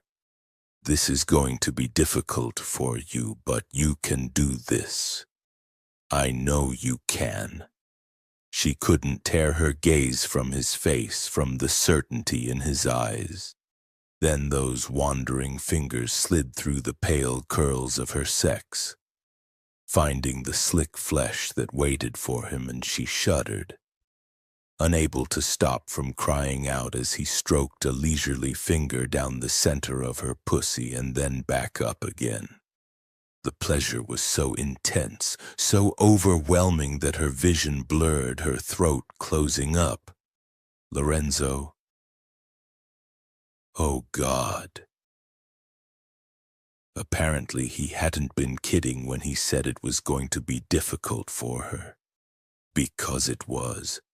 Then it became even more difficult as he stroked her again, his finger moving over her, finding the hard nub of her clit and circling around and around.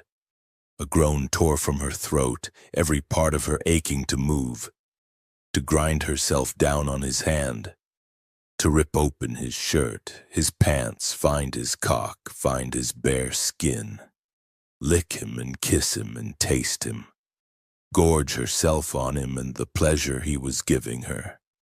But she'd promised him she wouldn't move. And so she stayed as still as she could. More. The word was a hoarse scrape. Please. God, I know. His voice was cool water running over her hot skin. And I'll give it to you. Just keep still a bit longer. Can you do that for me? Can you do that, beautiful girl? Her thighs were trembling. His touch was so slow, lazy almost, as if he had all the time in the world. And she had to clench her teeth against the vicious grip of pleasure, hold fast to her determination, to the core of stubborn strength that was somehow there inside her. She wasn't going to move until he said she could. She just fucking wasn't. She was going to succeed at this one thing even if it killed her. Lorenzo shifted, moving his free hand into the small of her back, applying a touch of pressure that tilted her hips forward. Then he eased one finger inside her, pushing in deep. A wail broke from her, her back arching, the silk pulling tight around her wrists as her arms jerked. Then he slid another finger inside her, stretching the delicate tissues of her sex, making her pant his name over and over again. The pleasure was annihilating, the pressure of having to keep still making it more acute somehow. She felt afraid all of a sudden of what might happen when this intensity broke, of being crushed beneath it or blown apart by it. Lorenzo, she stuttered as his fingers slid in and out of her in a relentless driving movement. Please. I can't. Hold on. And he must have seen her fear because he sat forward so his body was right up against hers, the tips of her hard nipples pressing against the cotton of his shirt. His gaze inches from her own. His palm at the small of her back pressed down, his fingers spreading out, holding her, supporting her as the fingers of his other hand thrust up inside her. It's okay. That dark voice cooling her, calming her. You can let go now. You can lose control with me. I'll keep you safe. Another moan tore from her throat as she obeyed him without thought, giving in to the devastating pleasure, to the need to move, shifting her hips in time with his hand, riding his fingers. Then his thumb found her clit and she began to lose touch with reality entirely. Words spilled out of her, desperate, begging words, and she let them, too far gone to care. Please. Lorenzo, please, I can't. I have to.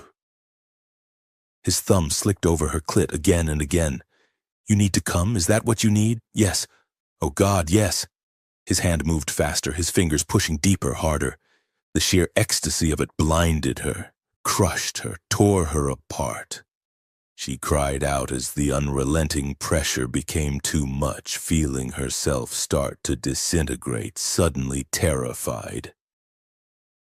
But his arm was iron around her waist, his hand in the small of her back an anchor, holding her down, grounding her, keeping her safe as the world exploded behind her eyes and the night around them echoed with the sound of her screams. Chapter 9.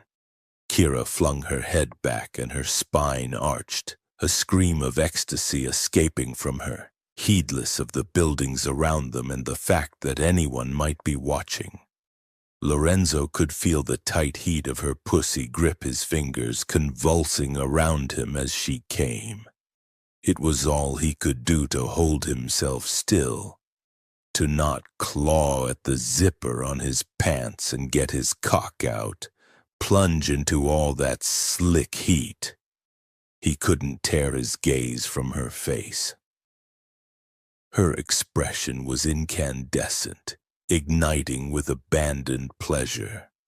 She was a pale flame between his hands, all that electric energy he'd sensed in her set free, blazing into the night. She'd given herself over to him, let him take the control, surrendered to the pleasure he'd given her. And he'd never seen anything so erotic, so mesmerizing in all his life. He felt stunned, like he'd been hit over the back of the head with a brick. He hadn't meant for it to end like this. He hadn't meant for her to shove her chair back and walk out on him. And he certainly hadn't meant to go after her, pull her into his arms and kiss her so savagely. He'd been angry, and for once the anger was directed where it should be, at himself. Because her confession had reminded him that he'd known something was up with her way back when she'd been a kid. But he'd never done anything about it. He'd never talked to Ivan, never made sure she'd gotten help. And even now, years later, when she'd walked into his office, all he'd remembered were her behavioral issues. All he'd seen was a college dropout who still hadn't handled herself, who'd caused a terrible accident that had killed people. He hadn't bothered to question himself as to whether those assumptions he'd made about her, those judgments were right. No, he'd been arrogant and had simply assumed that they were. Then he'd done what he'd sworn never to do to another woman ever again. Not after he'd failed his mother, after he'd failed Katie. He'd hurt her. He'd felt the shame of it eat away at him as Kira had flung it in his face. And when she'd gotten up to leave, all he'd been able to think about was stopping her. Because he couldn't bear the thought of her going without him being able to make it right. It had been instinct that had made him grab her. Because clearly she wasn't going to stay to listen to him make a proper apology. But then she'd trembled in his arms and need had gathered tight inside him. A burning desire to soothe the hurt he'd given her, to make her feel better. So he'd turned her in his arms and met the furious glow in her blue eyes, and he'd known in that moment there was only one thing she'd listen to, and it wasn't his voice. So he'd kissed her, hard. She'd shuddered, then blazed to life like a tree struck by lightning. Control had been vital in that moment because all he'd wanted to do was throw her down onto the daybed and get inside her as quickly as he could. But this whole week he'd fallen back into old patterns, taking what he wanted without one fucking thought of her, and he didn't want to do that now. He was supposed to not be so selfish anymore, which meant that if he wanted to soothe the hurt he'd caused, he had to make it about her. So that's what he'd done, and now he sat there, his breath sawing in and out, the air around him saturated with the scent of her perfume and the delicate musk of her arousal. Her back was still bowed, her white blonde hair in a riot down her back, the perfect curves of her bare breasts rising and falling in time to her own breathing. He couldn't take his eyes off her, and he was so hard it almost physically hurt. But he made himself take it slowly, leaning forward and tightening his arm around her waist, holding her close as he pressed his mouth to the damp skin of her neck, allowing himself a single taste to calm his own desperation. Yet the salty, sweet flavor of her skin did nothing to calm anything. It flooded his mouth, reminding him of how starved he was, how much he wanted to bury himself inside her and cover himself with her heat. Fuck. He always wanted more, that was his problem. He was always hungry, never satisfied. When he was a kid, his father had been distant and detached, regarding his oldest son's neediness as a weakness. Be an island, he'd told Lorenzo. Be hard. Be strong. But Lorenzo had always found that difficult. He could never manage the detachment his father wanted from him, and that had made him angry. Made him headstrong and rebellious. His mother, at least, had given him the attention and love he hadn't gotten from his father, until he'd demanded too much from her, and then she'd pulled away from him too. No one survives the demands you make on them. He gritted his teeth as he pulled away the white silk binding her wrists, and she relaxed with her head on his shoulder, trying to ignore the thought as the warm weight of her settled down into his lap. Then he made himself sit slowly back against the chair, cradling her. He'd managed to control himself for her. He could keep doing it for himself, too. She made a husky, contented sound, and every muscle in his body drew tight as she shifted slightly, nuzzling against his neck. "I think you must be magic," she murmured, her breath against his skin. "No one's ever made me feel like that before." He knew he shouldn't look at her. That one glance into her glowing blue eyes might compromise his control utterly, yet he couldn't help himself. Because of course he wasn't magic. He was an asshole who'd lost his temper and treated her like crap, who'd judged her and hurt her. Her cheeks were a deep rose, her mouth full and red from where he'd kissed her. But the look in those amazing eyes of hers, heat and wildness and electricity, all unguarded and laid bare. "She doesn't know what you really are." As if to illustrate the point, her forehead creased. "Are you okay?" She lifted a hand to his face, her fingers brushing his cheekbone in a gentle caress. "You look sad." That touch, along with the question, jolted him all the way to his soul. No one had asked him that in a very long time, and certainly no one had touched him so gently, not for years. Something inside him shifted in response. One of the ropes that kept his hunger leashed fraying, the threads breaking. Katie was the last person who asked you that question. A pale curl slipped over one shoulder as she trailed her fingertips along his jawline, slowing as they brushed along the curve of his lower lip, sending an arc of electricity straight to his aching cock. There was concern in her eyes, a concern he fucking didn't deserve. "Lorenzo, what's wrong?" A terrible urge gripped him then.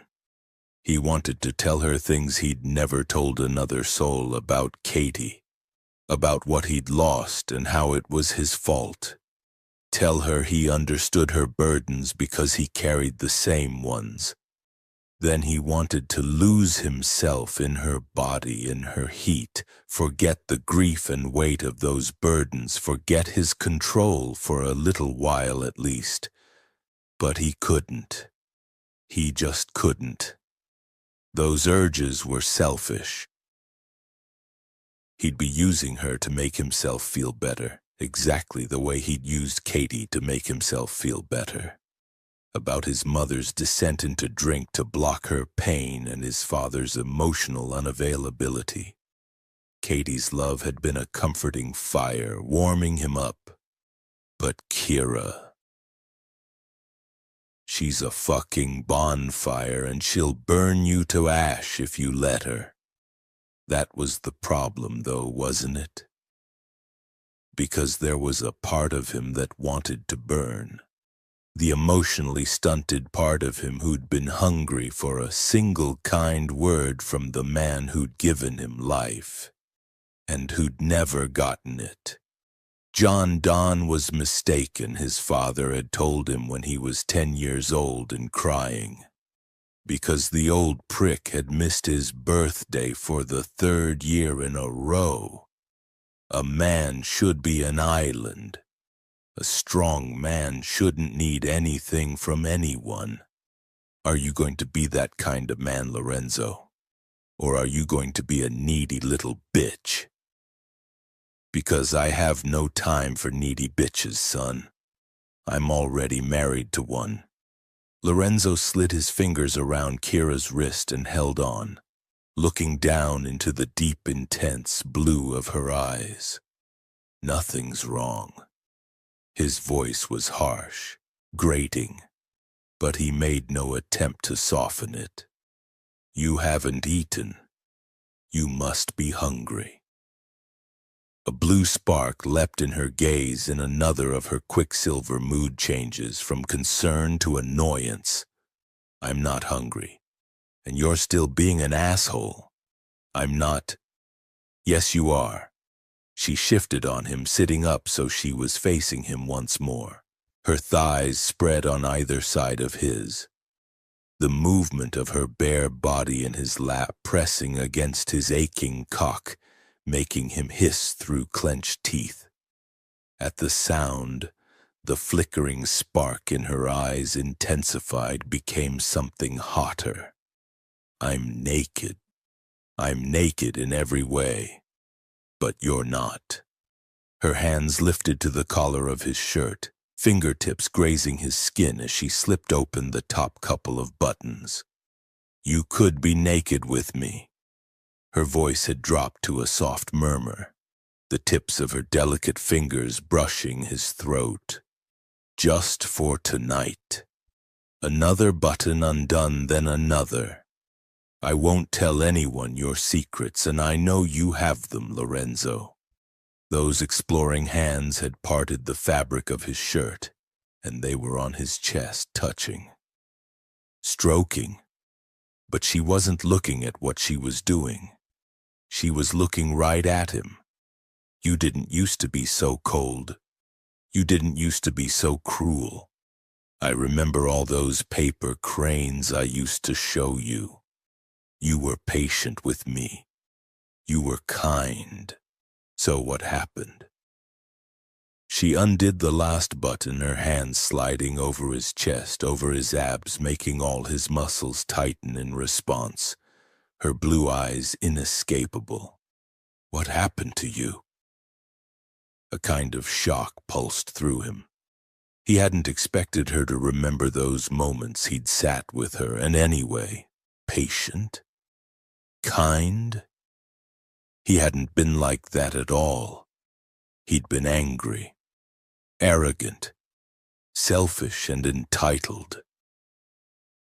She must have seen his expression because her mouth curved in the kind of smile that felt like a sweet burst of summer heat. You think I didn't remember? Come on, you must have known how into you I was. Kira, always at the door whenever he arrived at the Constantine household. Kira pulling at his sleeve, wanting to show him the latest paper crane she'd folded. He'd never understood her obsession with them back then. Never understood her obsession with wanting to show him either. Kira, you liked my paper cranes, Lorenzo. You told me I was good at folding them.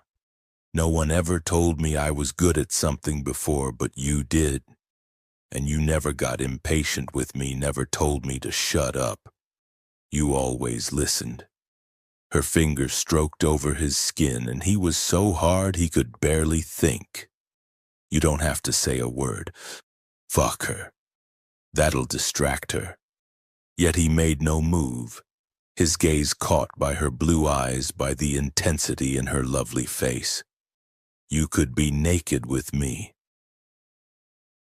There was a pressure inside him, building and building.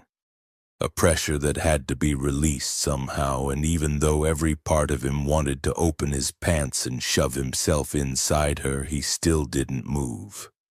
I lost someone, he heard himself say, even though he hadn't meant to speak. Years ago, I lost someone, and it was my fault. Shock flickered over her face, to be replaced by an expression so full of sympathy it felt like his soul was slowly being torn in two. You're not talking about your mother this time, are you? Everyone had put his grief down to his mother's death, and he'd let them because he'd been grieving her too. No, though Mom's death was part of it. Kira lifted both hands and cupped his jaw. Who did you lose, Lorenzo? He wanted desperately to pull away because her touch only added to the agony. But he couldn't make himself do it. It was as if he needed her fingers on his skin in order to go on. Katie. Grief and pain leaked into the name, even though he tried hard not to let it. Her name was Katie. Kira blinked, her expression turning distant. Katie. She echoed softly. Was she the woman you met at Bryant Park? At first he didn't understand. What? I saw you. Kira's thumb stroking along his jawline in an absent movement. Years ago. I think I was 14 maybe. I saw you in the street and I followed you because well, I don't know why, I just did. And you ended up in Bryant Park and I watched you meet a woman. She focused on him all of a sudden. You looked at her like she was the most amazing thing on earth, and She stopped. Jesus Christ. He remembered that day.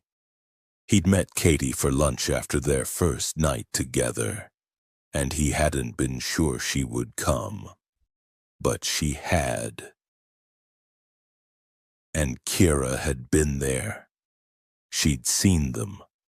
No one knew about her, he said. No one knew I was seeing her, and I didn't want anyone to know. Not until I was ready. Why? Because Dad manipulated people, used them to get what he wanted. And I didn't want him using Katie. She worked at a cafe near the DS Corp Tower. I used to go there every morning and she'd make my coffee and talk to me. She wasn't intimidated at all by me, and I liked that. He could hear his own voice getting quiet, the warmth of those happy memories coloring the words. I asked her out eventually, and she said yes. We saw each other a lot. She was so generous, so open, warm. Being with her was like sitting outside in the sunshine. The look in Kira's eyes flooded with concern, with sympathy, with a shared pain. Oh. Lorenzo, I'm so sorry. He should have stopped then, but for some reason he couldn't. I wanted to marry her. I'd gotten the ring and I was all set to ask her. And then my mother died. He couldn't bear to add that that had been his fault too, so he didn't. I was upset. So I called Katie because I needed someone. She was crossing the street right outside my apartment when a car hit her. It was dark. The driver just didn't see her. He could still remember the sounds of the sirens getting closer and closer, the lights flashing through his windows. He thought the sirens would pass by, but they hadn't. She was killed instantly. Kira's tracing fingers on his jawline became gentle, but this time she didn't speak. She simply stared at him, sympathy in her electric blue gaze. It was my fault, he said. I shouldn't have called her. I should have left it until the next day. But I didn't. I didn't mention Mom right away when I called because I didn't want to say it over the phone. But then Katie said that she was tired and wasn't feeling well, that she was going to get an early night and could we leave it till tomorrow. I said no. My mother had died and I needed her. So of course she came. Again, Kira said nothing. She didn't tell him that it wasn't his fault. She knew that didn't matter. What mattered was the feeling of responsibility, and words never eased that burden. Yet there was understanding in her eyes, a shared acknowledgement of the pain they both carried. A silence fell and he didn't break it. He'd come to the end of what he had to say. Her thumbs moved on his skin, stroking him. After a moment, she slid one hand around to the back of his head, her fingers curling into his hair. Then she lowered her head slowly, staring at him. And he knew what she was offering him. He read it in her eyes. The time for talking was over. But there was something else that could distract from the hurt, at least for a little while. She closed the distance between them, her mouth settling over his. The kiss was like a tank of gas thrown over the bonfire of his smoldering desire, making it leap high and burn hot, making need wrap a hand around his throat, choking the life out of him. Lorenzo gripped her, his fingers pressing so hard into the soft flesh of her hips he'd probably leave marks. And he kissed her back, his tongue sliding along hers, tasting and exploring her the way she was tasting and exploring him. Her hand in his hair tightened, gripping him harder, her mouth opening wider, angling to kiss him deeper. And fuck, there it was. The rich, heady taste of her passion, her wildness, her electricity. Fuck the grief. Fuck the pain. And most of all, fuck his control. She was the fire, and he wanted to throw himself into the flames, burn so fiercely and so bright there would be nothing left.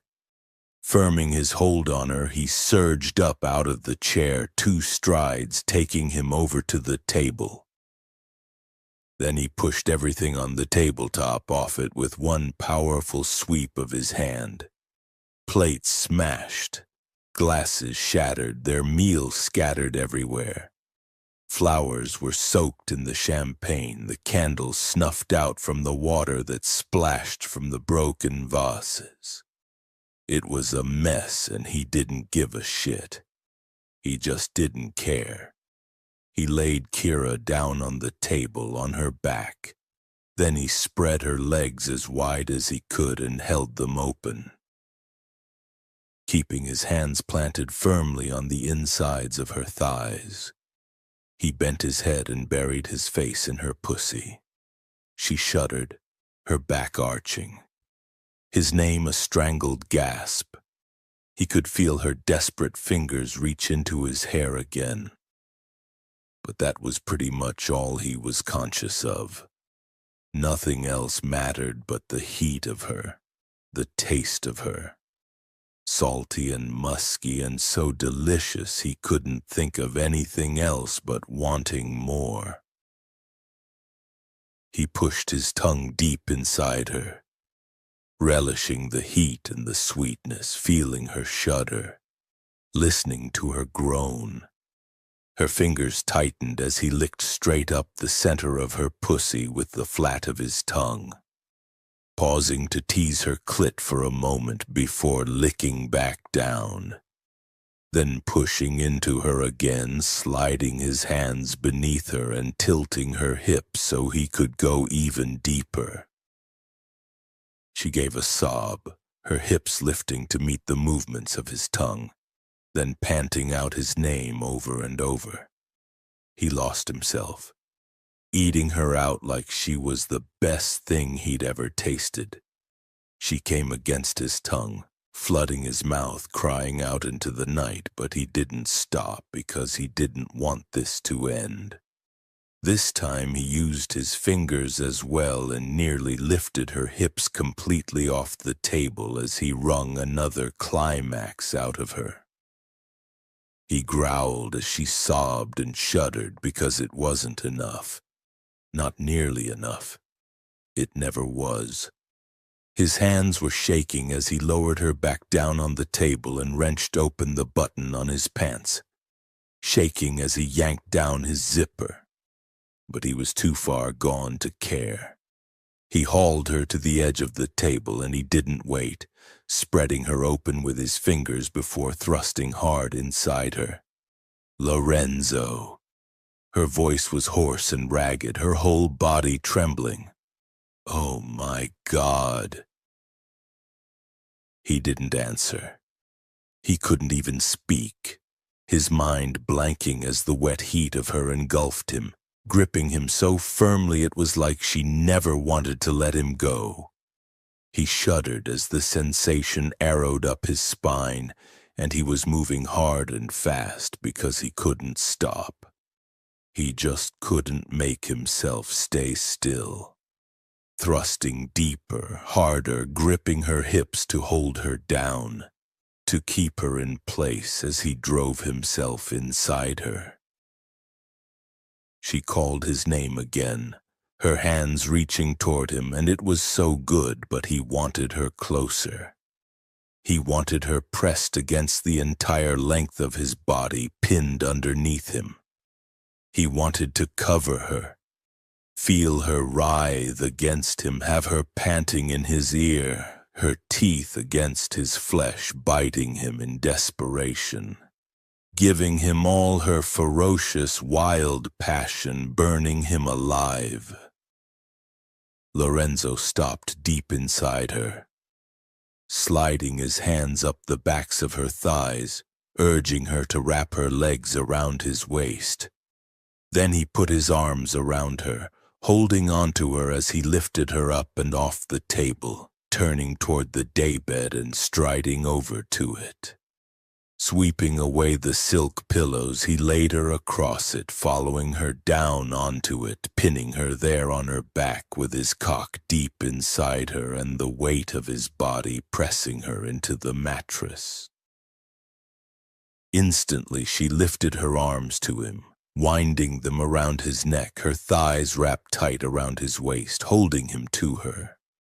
And her mouth found him, opening beneath his and letting the taste of her flood into him, ramping his hunger even higher. He began to move, sliding out of her, then thrusting back in hard, deep, and savage, as if he wanted to drive her right through the mattress of the daybed, as if he could escape the past by fucking them both into unconsciousness. He'd never let himself go like this before. Never hammered himself into a woman like this, not giving a shit about control or restraints or lines or boundaries, only wanting to get as deep as he could inside her. She didn't stop him. At first she tried to match him, lifting her hips and ripping open the remaining buttons of his shirt, sliding her hands down his back and digging her nails into his spine. But he moved too fast and too hard, and he didn't want to slow for her to keep up, so he didn't. Crushing her beneath him, pinning her so that all she could do was keep her legs wound tight around him, her nails scraping his skin and her panting breaths in his ear as he pushed harder and deeper. She was slick with sweat, her skin slipping against his, and he knew the climax was going to kill him. He could feel it building inside him, the relentless drag of it like a tidal wave, and he let it come, wanting to be crushed under the weight of it, to have all thought extinguished by the power of it. And as it began to roll over him, he was aware enough to grab one of her wrists and pull her hand down between their straining bodies to guide her fingers down to her clit and hold it there, pressing down as he thrust. She shuddered, sobbing into his neck, her pussy tightening like a fist around his cock. And the tidal wave began to break inside him. A roar escaped him as he felt it hit, the intense pleasure crushing him into pieces, shattering him, obliterating him, until there was nothing left of him, not even dust.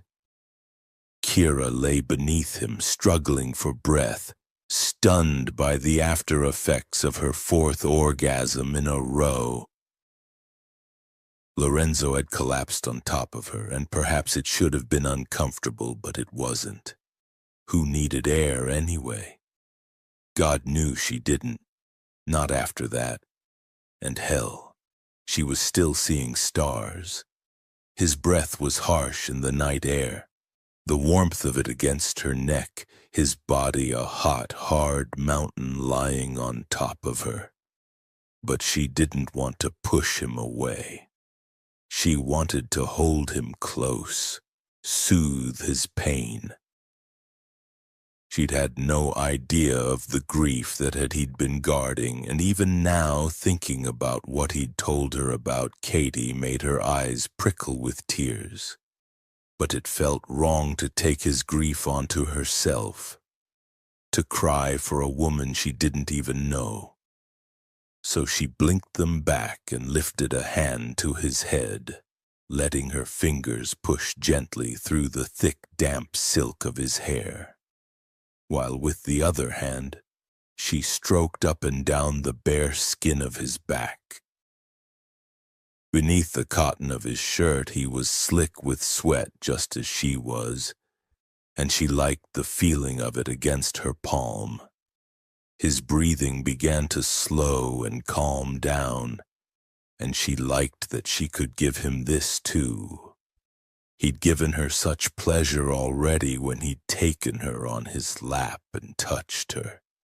and she wanted to do the same for him, help him in some small way. Nothing could take away the grief or the feelings of blame. She'd learned that lesson well herself. But it was possible to forget the pain for a little while. Lorenzo shifted and she felt the daybed mattress depress on either side of her head as he levered himself up, looking down at her. His straight black brows were lowered in a frown, and the rim of dark charcoal around his iris had darkened. But she could still see jagged streaks of silver threading through it, evidence that his desire was still simmering despite what they'd just done. God, he was beautiful. Every part of him. "Are you okay?" He sounded hoarse. "Did I hurt you?" "No. Hell, she didn't sound much better. I'm good. Are you sure?" He leaned his weight onto one hand as he ran the other down the length of her body, his gaze following as if he was checking to make sure she was all there. "I was rough. It's fine, honestly." But his touch awakened oversensitive nerve endings, making her shudder and causing his frown to deepen. He didn't say anything, giving her one hard, searing look before he shifted again, pulling out of her, then easing back and away, turning to deal with his clothes. "Come downstairs." He tucked himself away and zipped up his pants. "You need a shower or maybe a bath." Well, she wouldn't mind that. The muscles of her inner thighs were starting to ache, and she was conscious of a slight burn between her legs, where delicate tissues had been overstretched. The sensations weren't bad, though. In fact, she liked them. She sat up, sliding an arm around his lean waist and leaning her head on his shoulder, relishing the opportunity to touch him. It wasn't the right time to talk about the secret he'd shared with her, so all she said was, "You're amazing. I've never had a guy give me 4 orgasms in a row before. You've been seeing the wrong guys clearly." He didn't pull away from her, but there was a subtle tension in his posture. A tightness gathered in her chest. Was it her? Did he not want her touching him? Had she overstepped the mark by demanding his secrets? Did he regret what he'd told her? Kira let her arm fall away, and as soon as she did, he got up off the daybed, pulling his shirt back around him and doing the buttons up. She shouldn't ask. She should let it go. She shouldn't let it matter to her. But of course, that was impossible for her. "I overstepped the mark, didn't I?" She stared at his uncompromising back. "I'm sorry. I shouldn't have pushed you to tell me anything you didn't want to." His movements stilled. Then he turned to face her, his shirt half undone, revealing the most perfectly sculpted chest and abs she'd ever seen. But it was the look on his face that somehow reached inside her and held on. It was fierce, burning with an intensity that stole her breath. "No, you were right to ask." He took a step toward the daybed and reached for her, pulling her off it and onto her feet, gathering her close so the bare skin of his chest pressed against hers. "It wasn't fair of me to hold back." His eyes, as they looked down into hers, were silver bright. "Not when you gave me everything I asked for." The tight feeling eased, and she leaned against him, her palms pressed to his hot skin. "Well, I know it can't have been easy to tell me, but thank you." There was a second when he simply stared at her, searching her face as if he was looking for something. "I can't give you anything more than what we have right now," he said quietly. You know that, don't you? She blinked up at him, shock arrowing down her spine. But I never said I wanted. I know. I just need you to understand that up front. She was conscious of something sitting heavily in her gut. Something that couldn't be and definitely wasn't disappointment. Because naturally he wouldn't want anything more, not after he'd lost the woman he loved. It's okay. She tried to make her voice sound steady and sure. I don't expect anything from you. His arms were iron bands around her. I know you don't, but you should. God knows you deserve it. Do you, though? After what you did? Kira ignored the snide voice in her head. This wasn't about what she deserved or even what she wanted.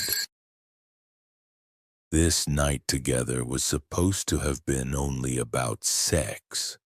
And sure, it had turned into something more, something emotional. But that didn't mean there was anything more than that to be had. Besides, getting involved with someone was the last thing she needed right now. Especially someone who made her feel as out of control as Lorenzo did. I don't need anything more, she said, and this time her voice was as steady and sure as she wanted it to be. What we have now, tonight, is enough. His black brows had drawn down, his gaze laser-sharp as if he didn't quite believe her. Then the intensity in his expression eased. Okay, but what I told you about Katie, it has to stay a secret, understand? I don't want anyone knowing, most especially not my father. The words prompted an unwilling memory to flood through her. Of what she was supposed to be doing and why she was Lorenzo's intern in the first place. She was supposed to be reporting back to Cesare, relaying any relevant bits of information. What was relevant and what was not had never been explained to her. But she was pretty sure that Katie was going to be relevant. The thought of passing on Lorenzo's secret grief to his cold father suddenly seemed untenable. In fact, her whole position as Cesare DeSantis's spy suddenly seemed untenable. She hadn't thought about it in any great detail before, too concerned with doing a good job so she'd get that startup money she needed for her kids' classes. But things were different now. Before, Lorenzo had been a distant figure from her childhood, an idol, fascinating but unknowable. Now, though, he'd become a man with a past and a grief like her own, carrying the same burden of blame that she did. She didn't want to lie to him. She didn't want to hide the true purpose of her internship from him. Kira looked up into his hard, beautiful face. I need to tell you something. What? Maybe he would hate her for this, but then she hadn't found out anything of any interest yet, and so hadn't been able to report anything back to his father anyway. She swallowed, her throat dry, her heartbeat accelerating. There's a reason Dad pushed you into taking me as your intern. His expression remained impenetrable, one black brow arching. Oh. Kira took a breath. Your father wanted me to intern for you so I could report back on anything relevant. I don't know what he meant by relevant. He just told me that I would know when I heard it. I don't know why he wanted it either. All I was told was to get closer to you and see what I could find out. She searched his face. I haven't passed anything on to him so far, and you have to know that I'm not going to say a word about Katie, I swear it. He was silent, his fierce gaze meeting hers for long, unaccountable moments. Then he said, I know. Shock arced through her. You know? You know I was placed with you on purpose, you mean? Yes. Oh, not for certain, but I guessed. She blinked. How? Did I give myself away or something? No. I just know my father. Plus, I don't take interns, and Ivan was very insistent. I've actually been waiting for a chance to get you to incriminate yourself, but certain things kept getting in the way. Her cheeks heated. Yes, well, that's the reason I didn't try harder to find something incriminating. You wouldn't have found anything, or at least nothing I didn't intend you to find. He stared at her a moment. What did he promise you? Your father? Nothing. But Dad told me that if I did a good job, he was going to give me some startup money for a business I want to get off the ground. What kind of business? She could feel herself flushing even more. It's nothing big. I want to start up some arts and crafts classes for kids with ADHD and learning difficulties. You know, give them something to do with their hands, something to focus on, something to feel proud of once they've completed it. It's something I would have loved as a kid, and if it helps even one child. She trailed off, feeling self-conscious, then annoyed with herself that she felt self-conscious. No, it wasn't a silly idea. This was important. Important to her and the kids she would help. Lorenzo lifted a hand and tucked a curl behind her ear in a casual, intimate gesture that somehow took her breath away. Don't worry about your startup. I'll help you with it. But you should know that he has reason. The offer of help surprised her, so much so that she didn't pay quite enough attention to the other thing he said. What do you mean? Who has reason? My father. Lorenzo's fingertips grazed her ear, lingering there. He has reason to be suspicious of me. She felt herself tensing, an odd foreboding winding through her. Why? Silver glittered bright in Lorenzo's gaze. Because I've discovered the old bastard has been skimming company profits. Which means, of course, that he has to be taken down. Certain Chapter 10. Kira's eyes widened. You're certain? Oh yes, I'm certain. I just don't have the hard evidence I need yet. He slid his hands down the elegant arch of her spine, settling them over the curve of her butt, her skin soft and warm against his palms. Touching her was soothing, and right now he needed soothing. Anger burned inside him, along with the acid sting of an old and familiar grief that mention of Katie always brought up. Not that he mentioned Katie. Ever. He'd broken his silence on her now, though, and even though it had hurt, it had been good to say her name, good to acknowledge who she'd been to him. Because it had been such a long time since he'd even said it out loud. But it was only after that he remembered why he shouldn't talk about such things, and especially not to Kira. He should have known not that it was information that his father could use in all probability, but it was a weakness Lorenzo didn't want him to know about. Except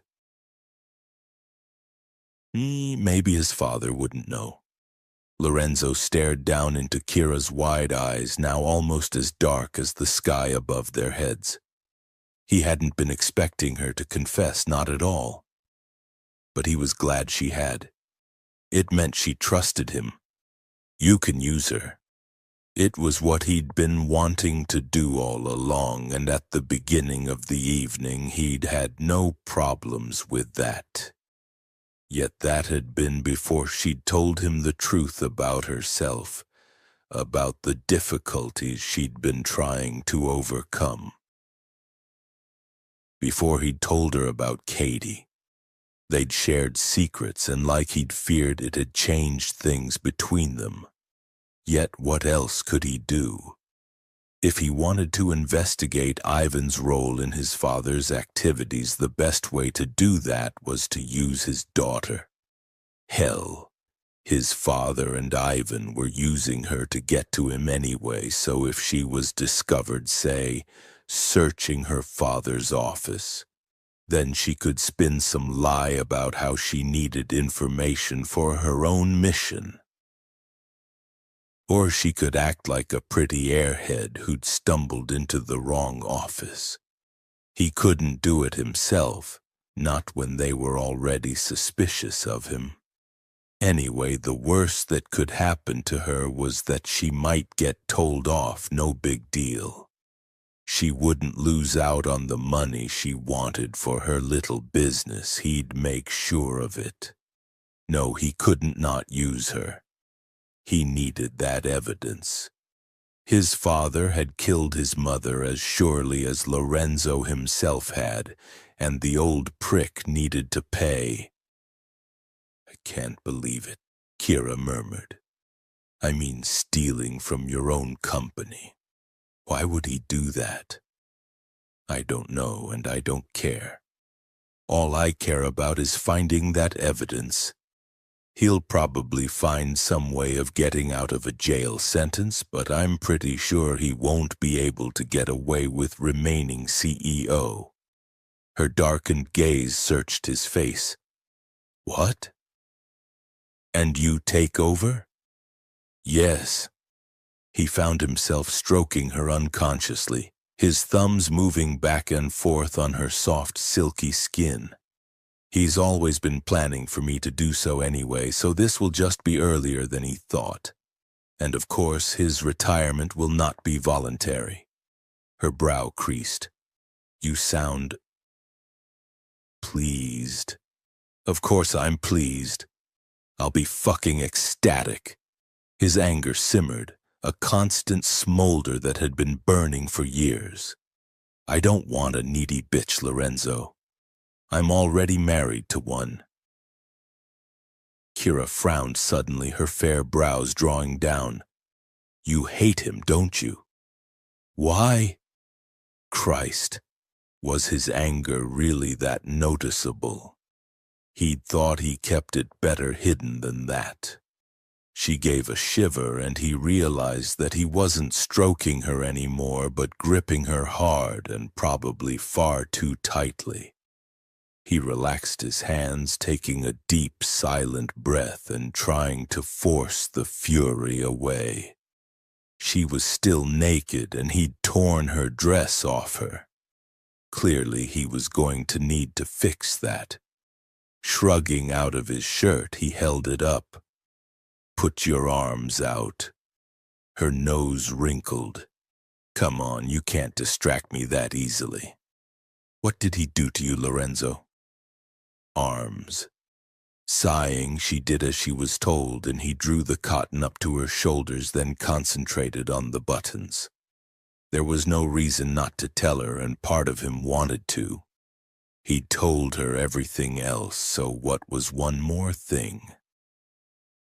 "It wasn't what he did to me," Lorenzo said as he began to do the shirt up. "It was what he did to my mother." "Oh." She remained still as he fastened the buttons on the shirt, but he could feel her gaze on him. "What did he do?" "And you're to blame too." Lorenzo focused on slipping a button through the buttonhole. She was from Wyoming and never adjusted to life in New York. It made her unhappy, but Dad wouldn't let her go back. Yes, and you know why. He made her stay in a place she hated, with a husband who cheated on her and didn't give her any fucking support. He knew she was emotionally fragile, but he treated her like dirt anyway. so she self-medicated with pills and vodka. Maybe if you hadn't begged her not to leave, she might have been happier. Maybe if you hadn't given your father ammunition to use against her, she wouldn't have ended up dead. He shoved the thoughts away hard. That had happened so long ago, back when he'd been 12 years old, overhearing a conversation he shouldn't have listened to. Full of fear that the parent who actually seemed to care about him was going to leave. Man should be an island, son. He should have learned that lesson back then, but he hadn't. The soft brush of Kira's fingertips along his jaw made him blink, bringing him back to the present. He was really that bad? He was worse. I told you that's why I wanted to keep Katie a secret. He would have used her against me at some point. The way he used you against Mom. Kira's hand dropped to his shoulder. The feel of her palm on his bare skin somehow delivering comfort as well as an electric shock that went straight to his cock. So this is revenge?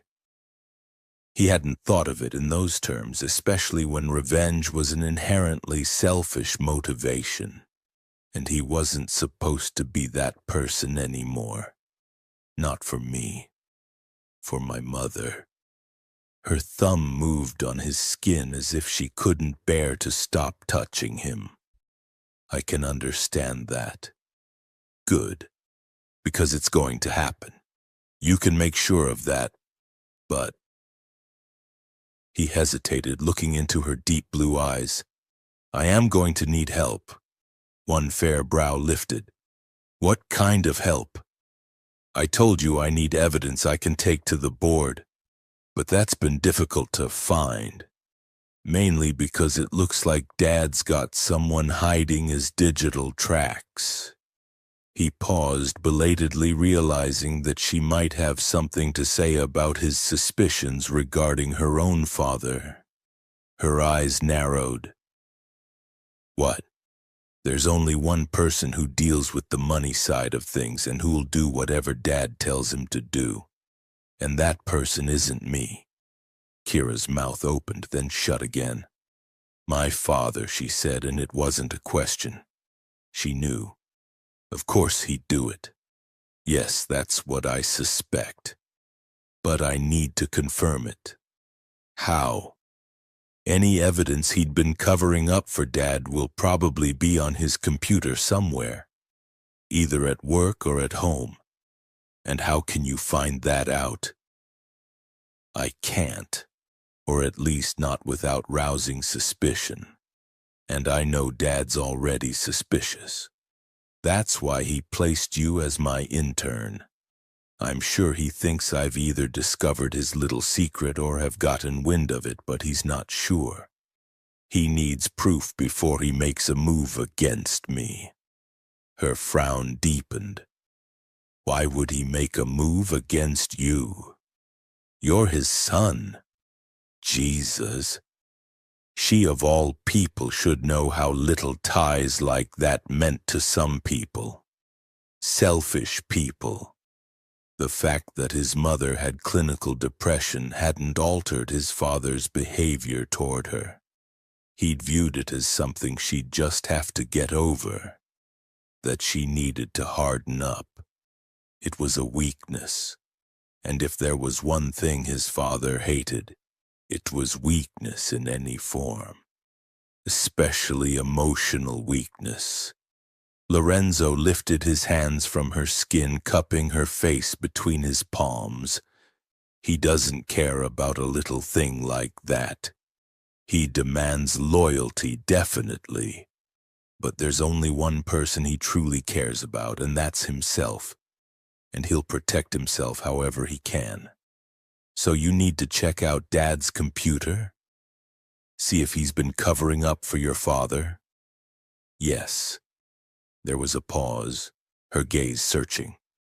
You're asking me to do this for you, aren't you? Of course, she'd understand that. She wasn't stupid. So he didn't treat her as such. Yes, he repeated. You're the only one who could get away with it without rousing suspicion if you're caught. The look in her eyes flickered slightly as if she was weighing something up. Then she said, In that case, count me in. His heart kicked at the simple declaration, at how she didn't question him for reasons or want explanations. She accepted what he wanted to do and offered to help, even though it meant ratting on her own father. Are you sure? I'm sure. There was no hesitation. If he's helping Cesare, then he's breaking the law. Christ, she was all in, just like that, putting her own family ties at risk as well as the arts and crafts classes she was hoping to start up. And those classes were important to her too. He'd seen it in her eyes. He curved his fingers under the delicate line of her jaw, pressing them against her smooth skin. Do you need time to think about it? Annoyance flashed across her face. No. And don't be so patronizing. I said I would do it, and I'm not being patronizing, I promise. I just don't want you to make any impulse decisions that would end up making things worse for you. Her mouth opened then shut again, her lips compressing as if she'd stopped herself from saying something. The annoyance in her gaze died away as quickly as it had come. Okay, she said on a long breath. I understand and I appreciate what you're doing. But I don't need to think about it. Dad wasn't the greatest father anyway, and besides, I want to help. I want to help you. He didn't miss the emphasis, and it made something catch inside him, made his chest tighten. I'll make sure you won't lose out, Kira. I'll make sure you get those classes started. I promise. Her mouth curved. Let's just see if I can do it first. It's the opportunity that's going to be difficult. I could get on his computer at work without him knowing, if I'm careful. But it's his home office that's going to be tricky because he's always in it. Lorenzo thought about it a moment. Don't worry about the computer at work. That's too risky because of the surveillance cameras, and I have someone who can handle that anyway. Actually, he didn't need Kira to search Ivan's offices. Nero could deal with the issue himself by hacking into it via the DS Corp intranet. But the home computer, which Lorenzo was pretty sure was going to be where any incriminating files might be, was an issue. Luckily, he had an idea. Isn't it your parents' annual garden party next weekend? Yes. But how is that going to help? You'll be expected to attend, won't you? I wasn't planning on it. You should, because Ivan will be too busy with his guests to worry about anyone getting into his office. Lorenzo stroked his thumbs along her jaw. Also, I'll come along too, so if you need a diversion, I'll create one for you. Kira's attention had dipped, focusing on his mouth, her gaze going smoky. As long as you let me know what I need to do, I think I can handle that. Of that he had no doubt. There was determination in her, he already knew that, and a tenaciousness that equaled his own. He touched her lips with his thumb. I'll give you all the details you need, don't worry. But before any of that happens, there's a couple of other things I want to do first. What things? Her voice had gone husky and soft, her body pressing delicately against his, and he was getting hard again. He didn't want to think about this anymore. Not about his father or Katie. not about grief and pain and anger. He was tired of the battle, the fight to keep his emotions in check, the war between the hunger inside him and the need not to give in to it. Just for one night he wanted to not fight. He wanted warmth and pleasure and the softness of white skin under his hands, silky white hair against his pillow.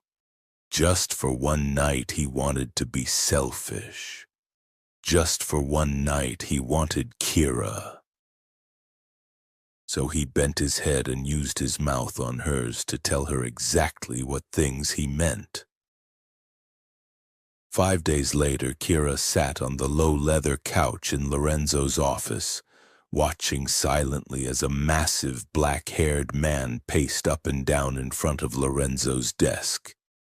She tilted her head, trying to spot some resemblance between him and Lorenzo, and there should have been some, considering Nero de Santis was Lorenzo's half-brother.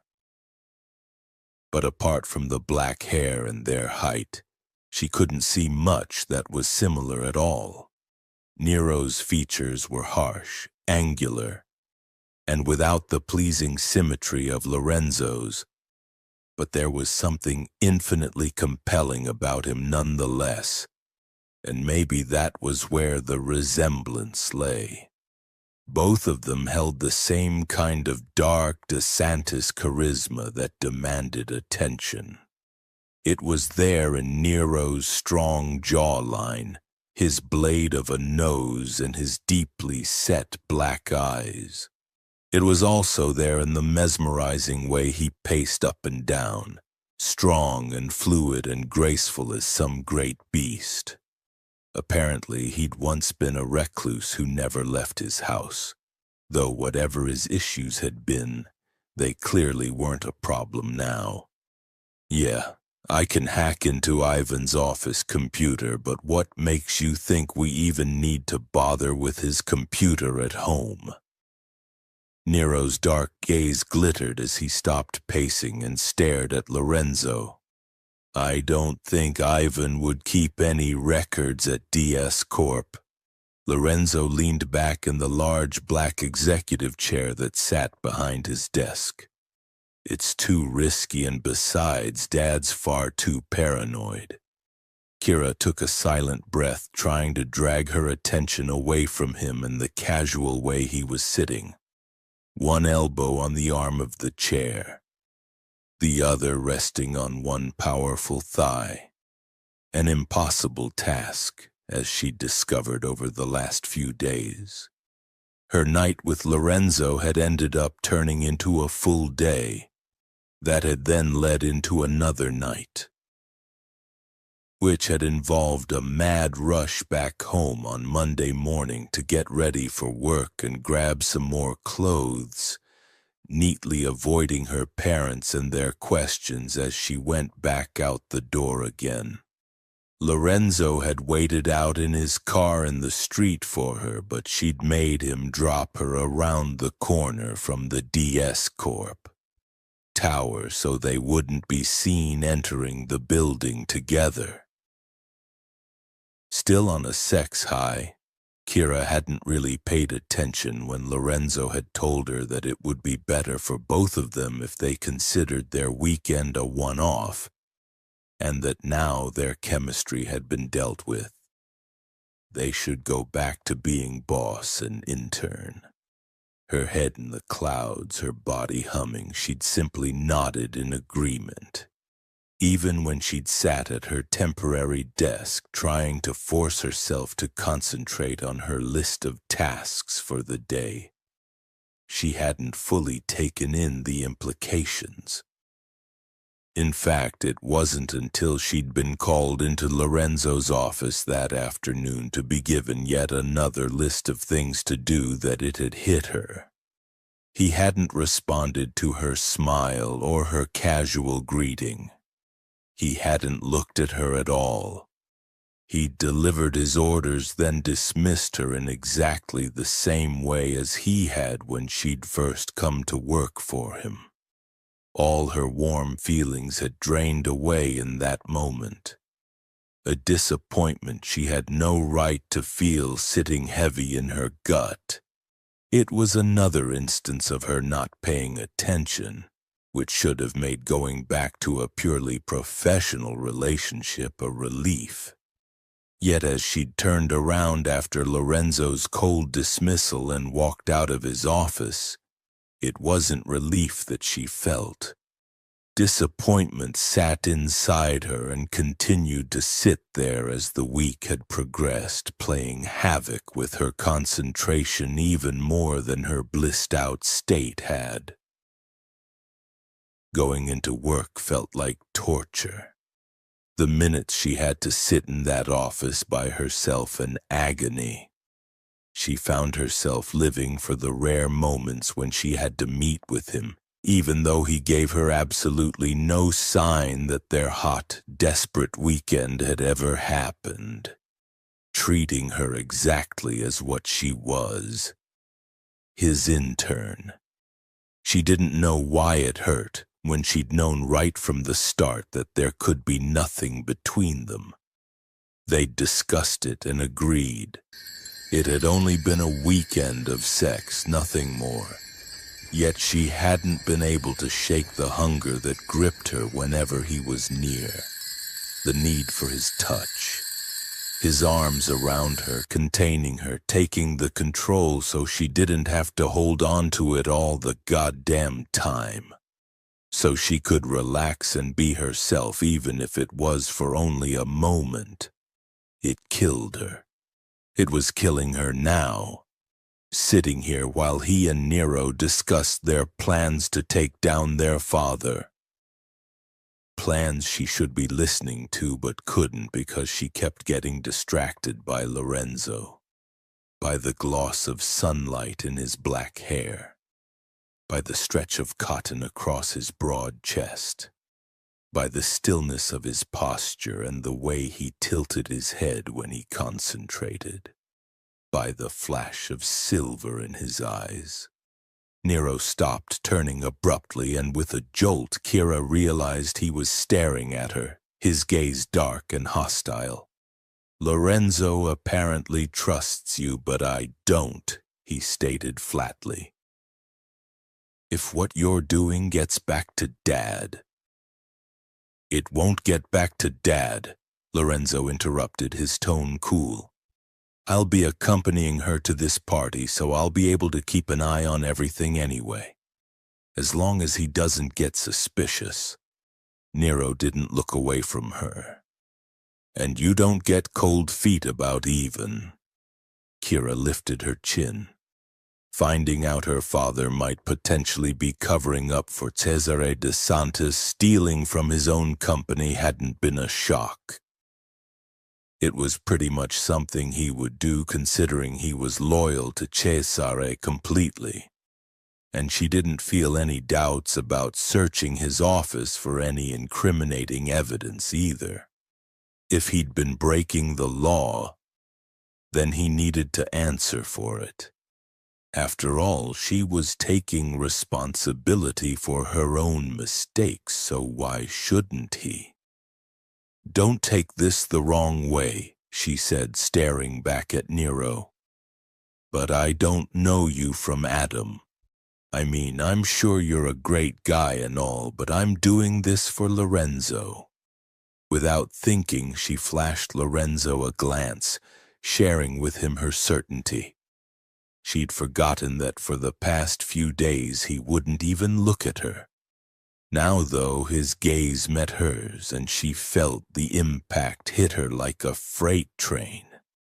Helpless desire surged in her veins, and she almost forgot herself. Almost gave in to the need to climb straight over his desk and crawl into his lap. It was only the past 6 months of iron control that stopped her, that made her look away, her heart hammering in her chest. "Yeah, and that's another question I have," Nero said, his voice deep and gravelly and harsh.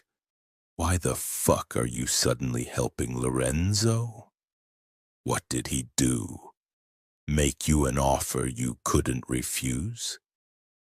Still reeling from that look, Kira couldn't think of a single response.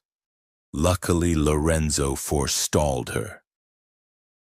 "That is none of your concern, Nero," he said in his usual flat, cold tone. "All that matters is that she's going to do what we want." "If those files are there," Nero amended, his attention shifting to Lorenzo. "We have no idea if they are or not, or even if there are any files. There will be." There was nothing but absolute confidence in Lorenzo's tone. "If there's one thing I know about Dad, it's that he likes to keep records no matter what they're about." Nero gave him a dark look. "Fine, but I'm not betting on that entirely. I'm going to keep digging elsewhere. You can't hide everything forever online, and everyone, no matter how good they are at hiding themselves, eventually leaves a trace."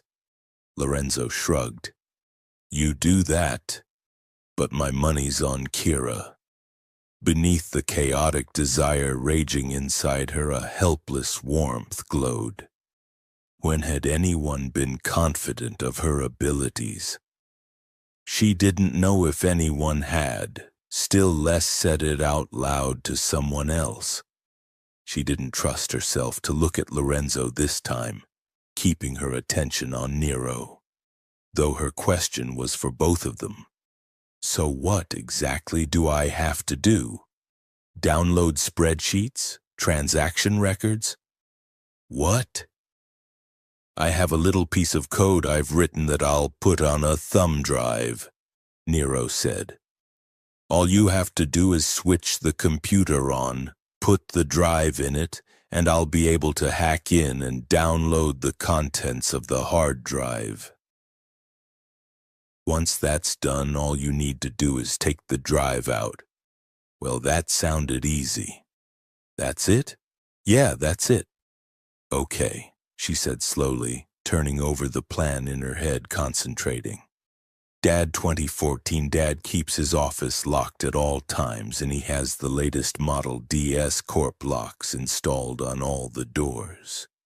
"Not a problem," Nero said shortly. "I can probably get them open." "No need," she interrupted before she could stop herself. "I know the codes already.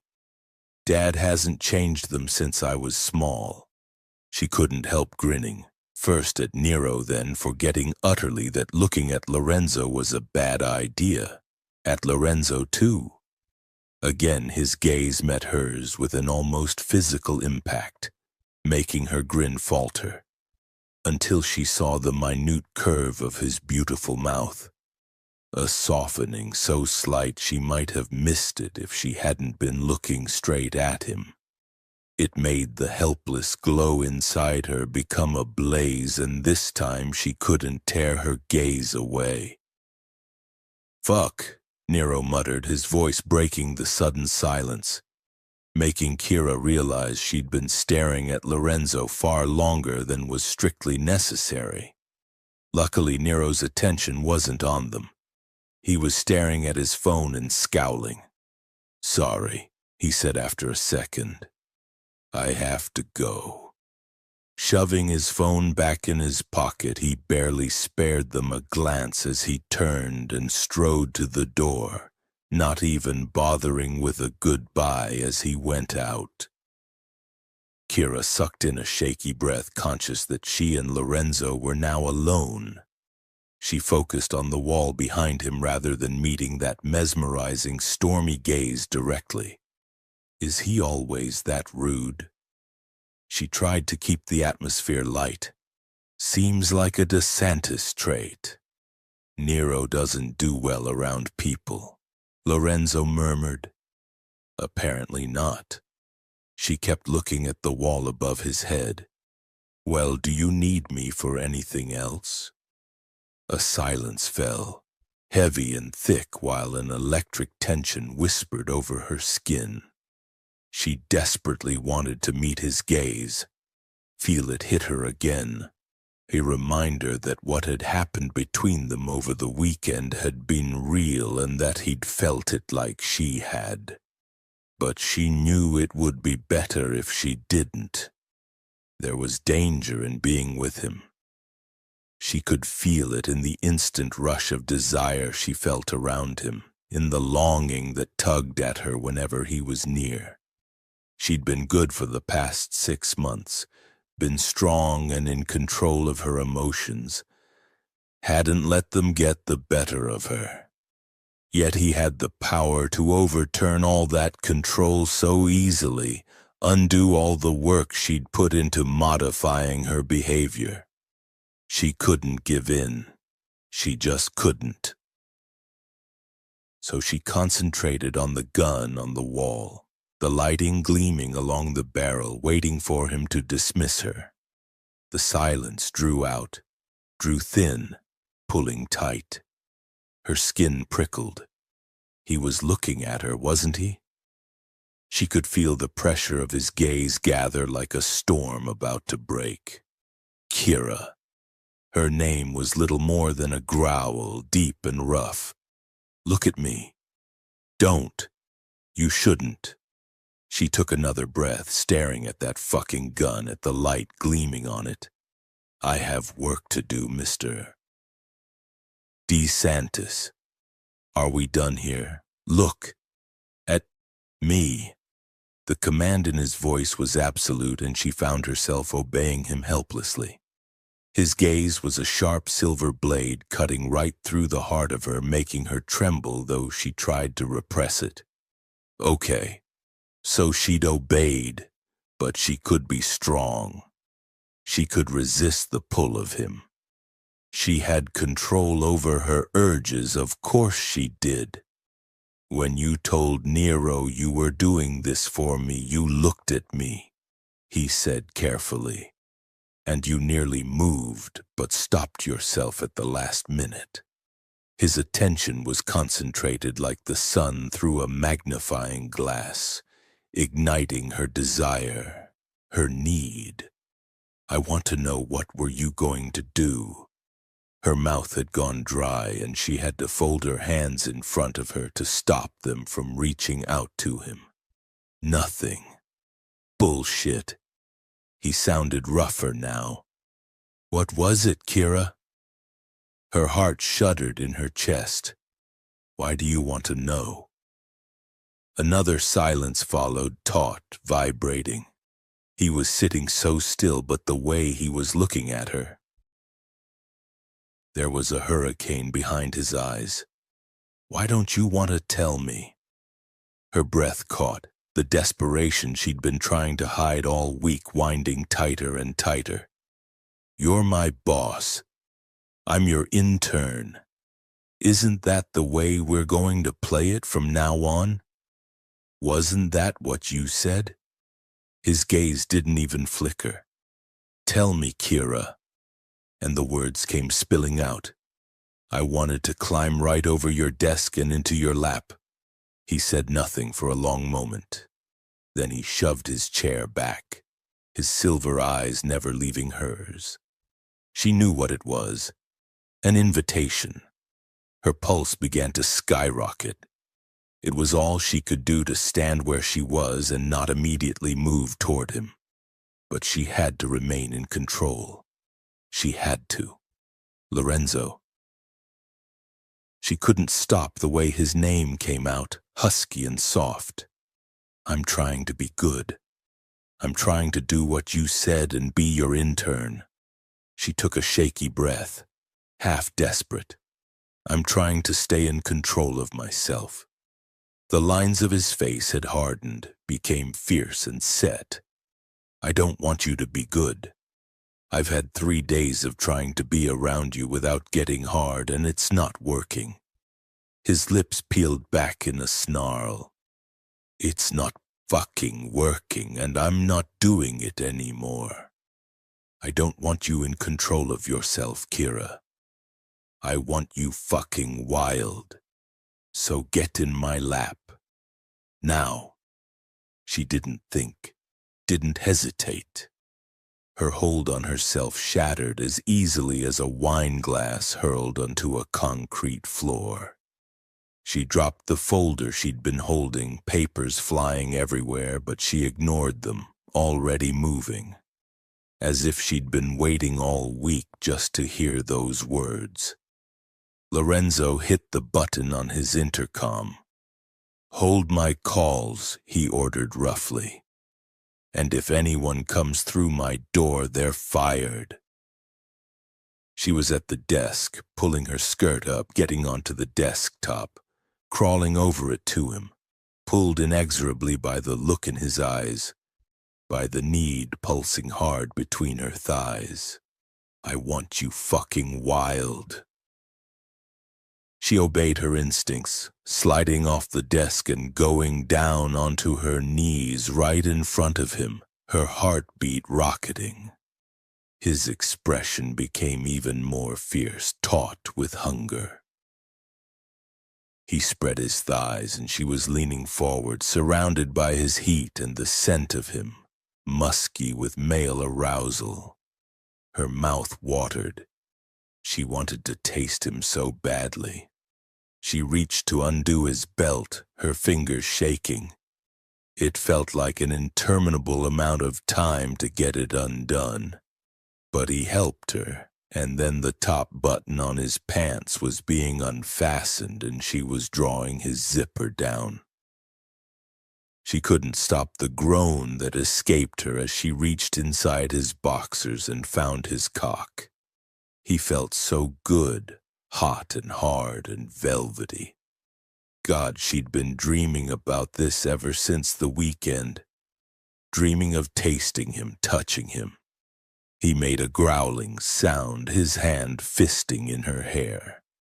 "Yes. Fucking suck me, Kira. Do it." She didn't need to be told twice, opening her mouth and taking him in slowly, savoring the moment. Savoring the taste of musk and salt and the other delicious flavor that was all Lorenzo. He made another sound, half groan, half snarl. The hand in her hair tightened, his free hand slapping down on the desk in front of him. "Fuck, yeah." Kira curled her fingers around him, delicately exploring the smooth, sensitive head of his cock with her tongue, relishing the tremor that went through the whole of his body as she did so. His fingers in her hair almost painful. Then she did it again, grazing her teeth over him this time. The guttural sound he made her reward. She leaned against him, his powerful thighs spread on either side of her, taking him deeper, sucking him harder. She knew what to do. She'd done this to men before, but those encounters had always been mindless. It was not mindless now. Every sense she had was concentrated on him, on tasting him, on giving him as much pleasure as he could handle because he wanted her wild, and so that's what she'd give him. She could focus, and she was going to focus on him. He groaned her name as she began to suck him in earnest, her hand curled around the rigid length of his cock, pumping him, increasing the suction. Then all at once her head was being jerked back and his hands were under her arms, lifting her up, pulling her into his lap. She blinked at him, slightly dazed as her knees came down on either side of his narrow hips, her skirt tight around her thighs. Gasping, she put her hands on his shoulders for balance as he wrenched her skirt up. The lightning was in his eyes, hunger stark in every line of his beautiful face. She shuddered at the intensity of his expression as he reached between her thighs and wrenched aside the drenched silk of her panties. "I need to be inside you," he said hoarsely. "I need us to be together." And his arm came around her, an iron band pulling her close, and she felt the head of his cock push against her, push inside her.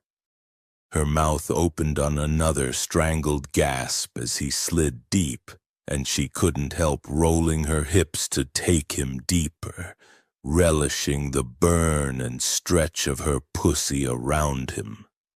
His intense silver eyes were inches away, and she was caught, pinned by the look in them. He began to move, his breathing harsh, holding her gaze with his as he thrust up hard into her. The pleasure unfurling inside her was annihilating, soul-destroying. Her fingers dug into the heavy muscles of his shoulders as she moved with him, coming down hard on him every time he thrust up. She was panting, and she knew she was going to lose herself. She knew it. But that gaze of his was her lifeline, and she didn't look away. And when his free hand came up behind her head and forced her mouth to his, she went with it. Hungry and desperate, but not mindless. Not mindless anymore. Their movements got faster, the kiss becoming feverish. She bit him, desperate for more, and he gave it to her. The angle of his thrust changing so he hit her clit with each upward movement of his hips. Kira shuddered, reaching down between her thighs without a thought, stroking herself. "Yes," he murmured hoarsely against her mouth. "Fucking touch yourself, beautiful girl. Make yourself come. Let me watch you." So she kept stroking, the bliss of his thrusts and the intensity of her own finger on her clit sending the sensation sky high. Then the tension broke, and she was shaking as pleasure exploded through her. His name torn from her in a harsh scream. The brilliance of his gaze swallowed everything, and she was drowning in ecstasy, drowning in pure silver, drowning in him. His mouth pressed to hers as he gripped her tight, his own thrusts falling out of rhythm, becoming uncontrolled, as wild as she was. Then he stiffened, tearing his mouth away and turning his face into her neck, a savage groan breaking from him, his long, powerful body shuddering as the climax took him too. For long moments afterward he kept his arms tight around her, his breathing warm against the skin of her neck. But she didn't mind. In fact, she loved the feeling of being held and contained, of having his warm body to lean against, of being able to sift her fingers through his thick black hair. "We can't go back," he said eventually, his voice muffled against her neck. "I can't go back. I want you too much. I need you too much." She didn't ask what he meant. She knew. For a second, the relief was so acute she couldn't speak. He wanted her.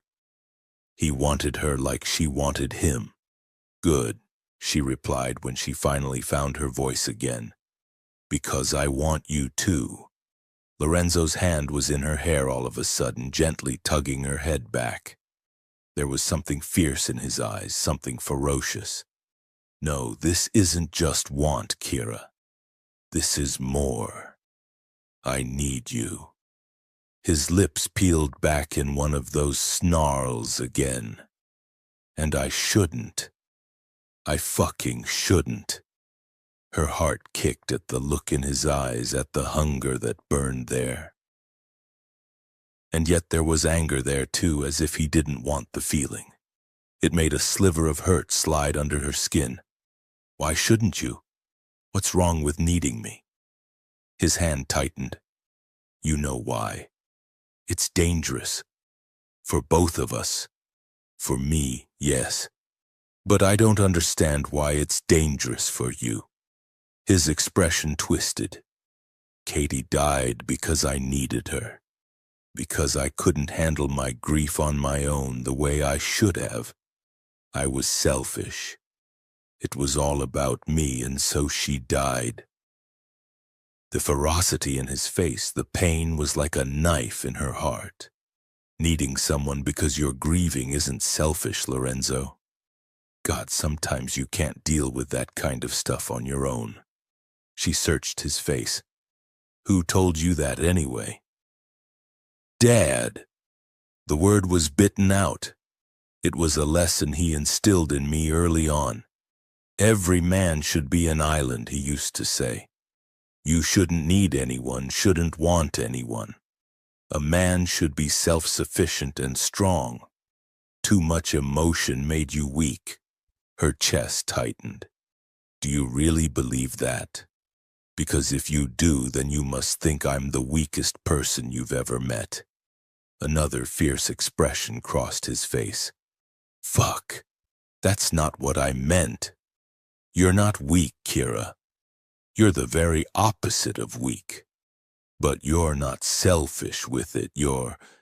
Of course, I'm selfish with it. She put her hands on his chest, holding herself away from him. I do whatever I want. Follow every impulse.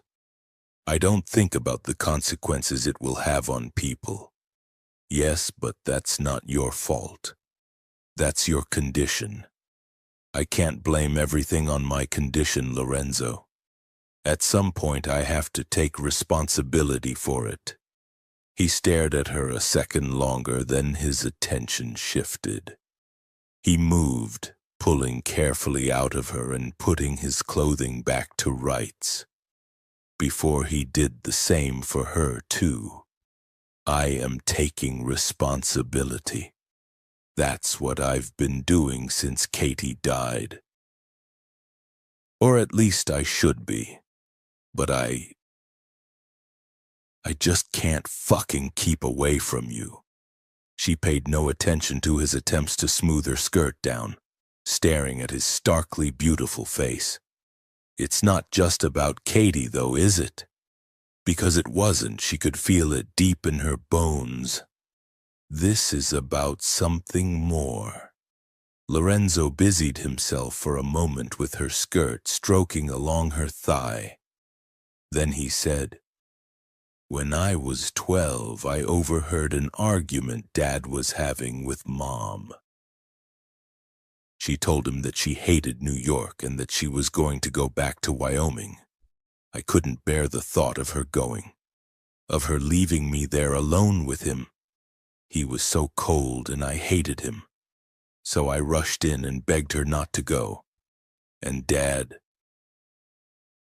A bitter laugh escaped him. He said that of course she couldn't go, that she had to stay. His lifted his gaze to hers. She had to stay for my sake. Sudden understanding curled inside Kira's chest. It's not only Katie you blame yourself for, isn't it? Lorenzo's gaze was inexorable, sharp with grief. Mom hated New York, hated it. And sometimes I think that if I hadn't rushed in and told her not to go, if I hadn't wanted more from her, perhaps my goddamn father wouldn't have used me to keep her here. She would have gone back to Wyoming. She would have been happy. She wouldn't have drowned herself in fucking vodka and sleeping tablets. Kira touched his face, running her fingers along the exquisite line of his carved cheekbones, wanting to soothe the raw note in his voice. Do you really believe that? Sure, I can imagine her wanting to stay for you, but you didn't pour vodka down her throat or give her pills. Those were her choices.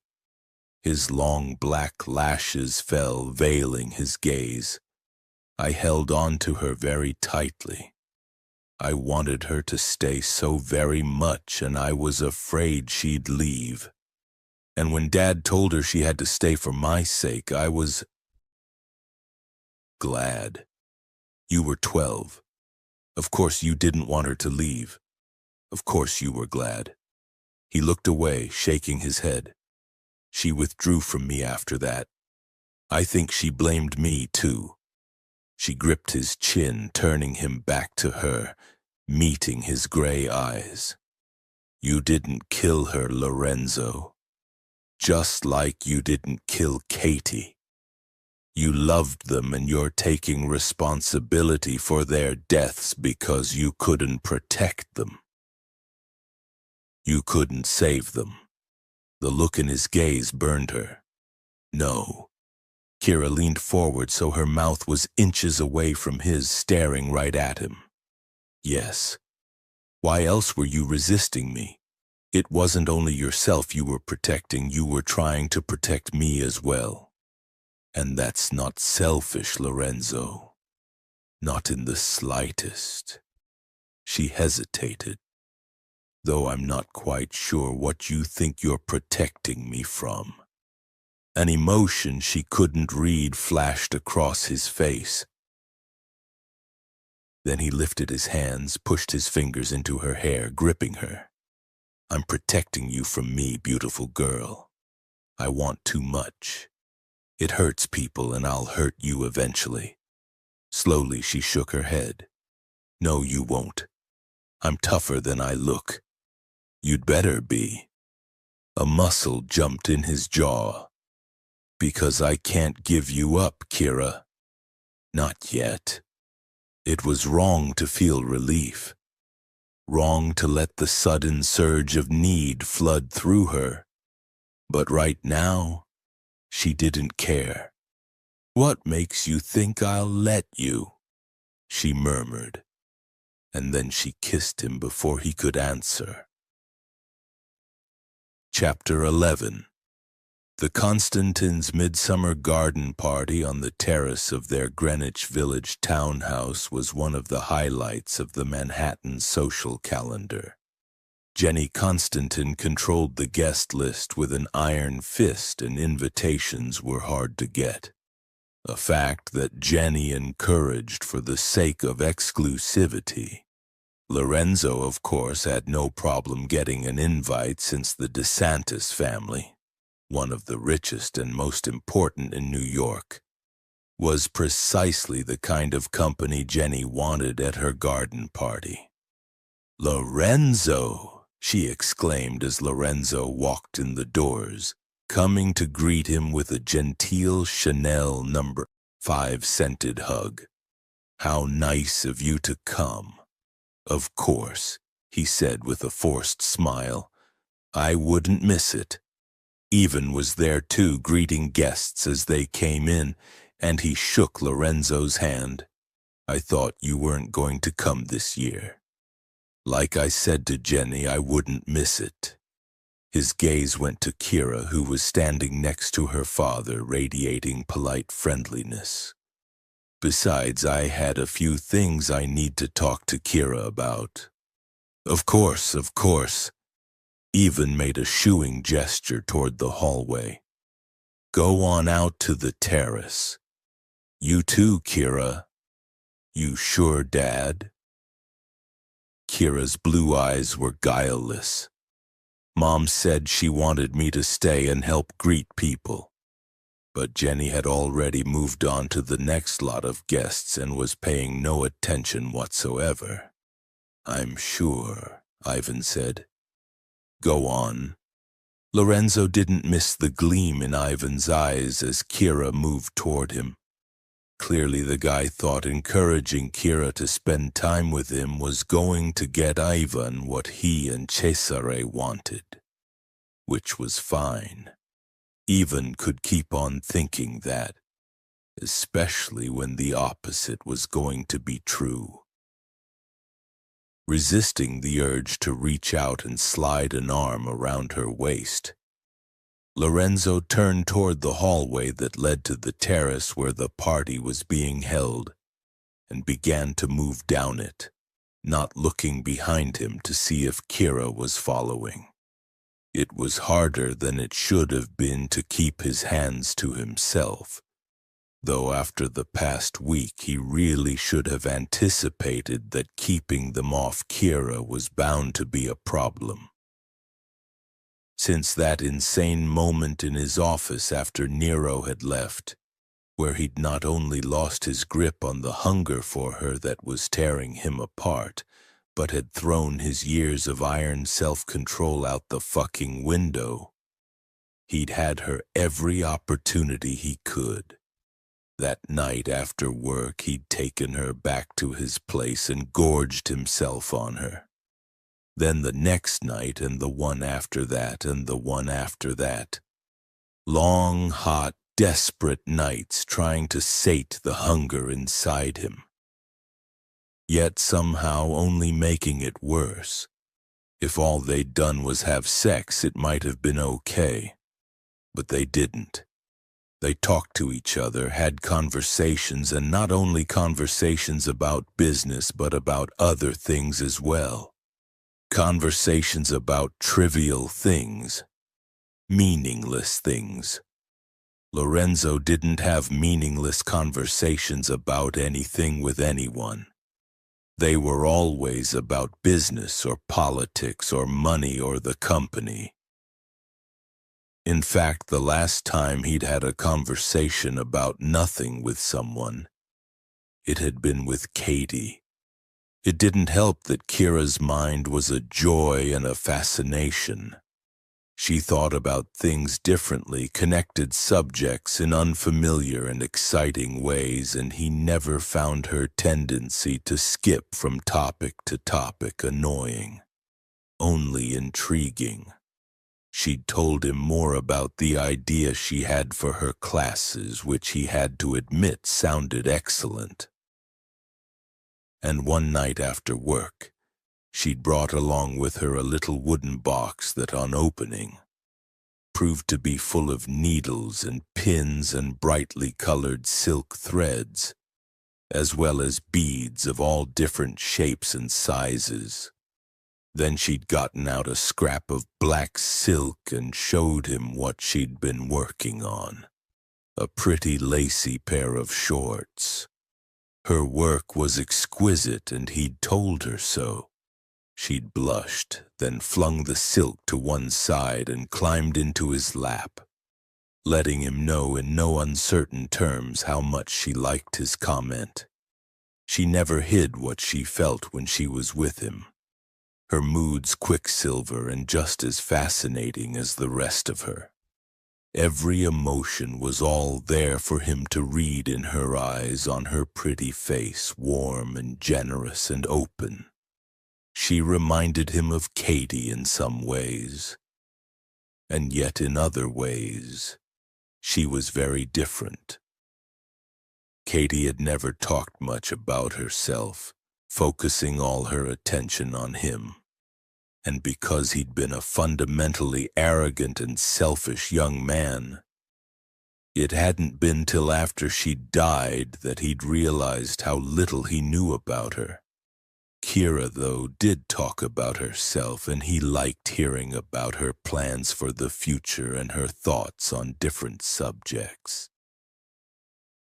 There was a strength to her, a determination that Katie had lacked, and a kind of stubbornness that he found irritating as hell and yet couldn't help admiring at the same time. She was always a challenge to him, and Katie hadn't been that at all. It made him even hungrier for her, even more desperate. So much so that letting her go in the mornings pretending they were still only boss and intern was becoming next to impossible. So don't then. The thought flared like a torch, burning in his brain. He'd wanted to keep their relationship secret because he didn't know when this thing between them would end. There were so many reasons why it was wrong. The age difference and the fact that he was her boss, just a couple of them. But she wanted him, and he couldn't forget the look in her stunning blue eyes as he told her about his mother. About how he hadn't wanted her to leave, his need for her damning her as surely as his father had with his manipulations. It was something he didn't like to think about, let alone speak of. So why the hell he'd revealed it to Kira? He had no idea, yet she'd seemed to understand. She'd told him it wasn't his fault, which he knew, and yet... You loved them. You wanted to protect them and couldn't. Lorenzo's jaw tightened. He should be protecting Kira by letting her go too. But he just... couldn't. After Katie had died, he'd thought that making himself into an island was the one piece of advice his father had given him that was worth taking. Yet he didn't want to be a fucking island. He'd never wanted to. What he wanted was Kira, her warmth and her bright magpie spirit, the wicked sparkle in her eyes she got whenever she teased him, the way she threw herself into his arms the moment they were alone, as if she was as starved for him as he was for her. He was hungry for her, and he didn't think he'd ever be free of it. He wasn't sure he wanted to be. The office is on the upper floors. Kira was at his elbow, her heels tapping on the flagged marble floor of the hallway, jolting him out of his thoughts. They were passing an ornate staircase with a gold filigree banister that curled upward, shining in the light like a stairway to heaven. Okay. He knew he sounded curt, but the reminder of her purpose here irritated him. It was almost as if that wasn't as important as the need growing ever larger in his soul. The need to hold her and never let go. Catching the edge in his tone, Kira glanced up at him. Christ, she was beautiful today. She wore a pretty dress in ice blue with a fitted bodice and frothy skirt. The neckline was modest, cutting straight across her delicate collarbones, and the skirt just brushed her knees. There was nothing provocative about it. Yet he got hard simply looking at her. The color highlighted her pale skin and brought out the blue of her eyes, and with her platinum hair swept up onto her head, she looked elegant and sophisticated. He wanted to back her up against the nearest wall, push up that skirt, tug aside her panties and bury himself inside her. Her blue gaze darkened, a wicked little smile curling her lovely mouth as if she knew exactly what he was thinking. And that can wait until after I find those files. No doubt about it. She'd definitely known what he was thinking. Anger suddenly simmered inside him. He should just grab her, take her away, take her home. Get her beneath him in his bed and keep her there. Fuck this stupid plan and fuck his goddamn father. Did you really want Mom to have died for nothing? His jaw ached, and he had to look away from Kira's smile, ignore the way it made the anger worse and the hunger for her bite deeper. Of course, he had to go through with this. How could he let himself forget who it was for? Selfish to push that aside simply because he wanted a woman. Fine, he said tightly. We'll mingle for half an hour first, then you can go upstairs. I'll keep your father down here. Her gaze narrowed as if she'd found his comment unsatisfying in some way. But all she said was, okay. Her hand made a movement toward him as if to touch him, but then dropped again. He wanted that hand on his arm. He wanted her touch. Wait till this is over. He gritted his teeth, saying nothing as they continued on to the end of the hallway, where there was a set of double doors that led out onto the terrace. The garden party was in full swing, the terrace packed with the cream of Manhattan high society. Tubs of bright flowers were scattered everywhere, along with trees in pots, topiaries, and all sorts of other greenery, turning the space into a kind of English country garden.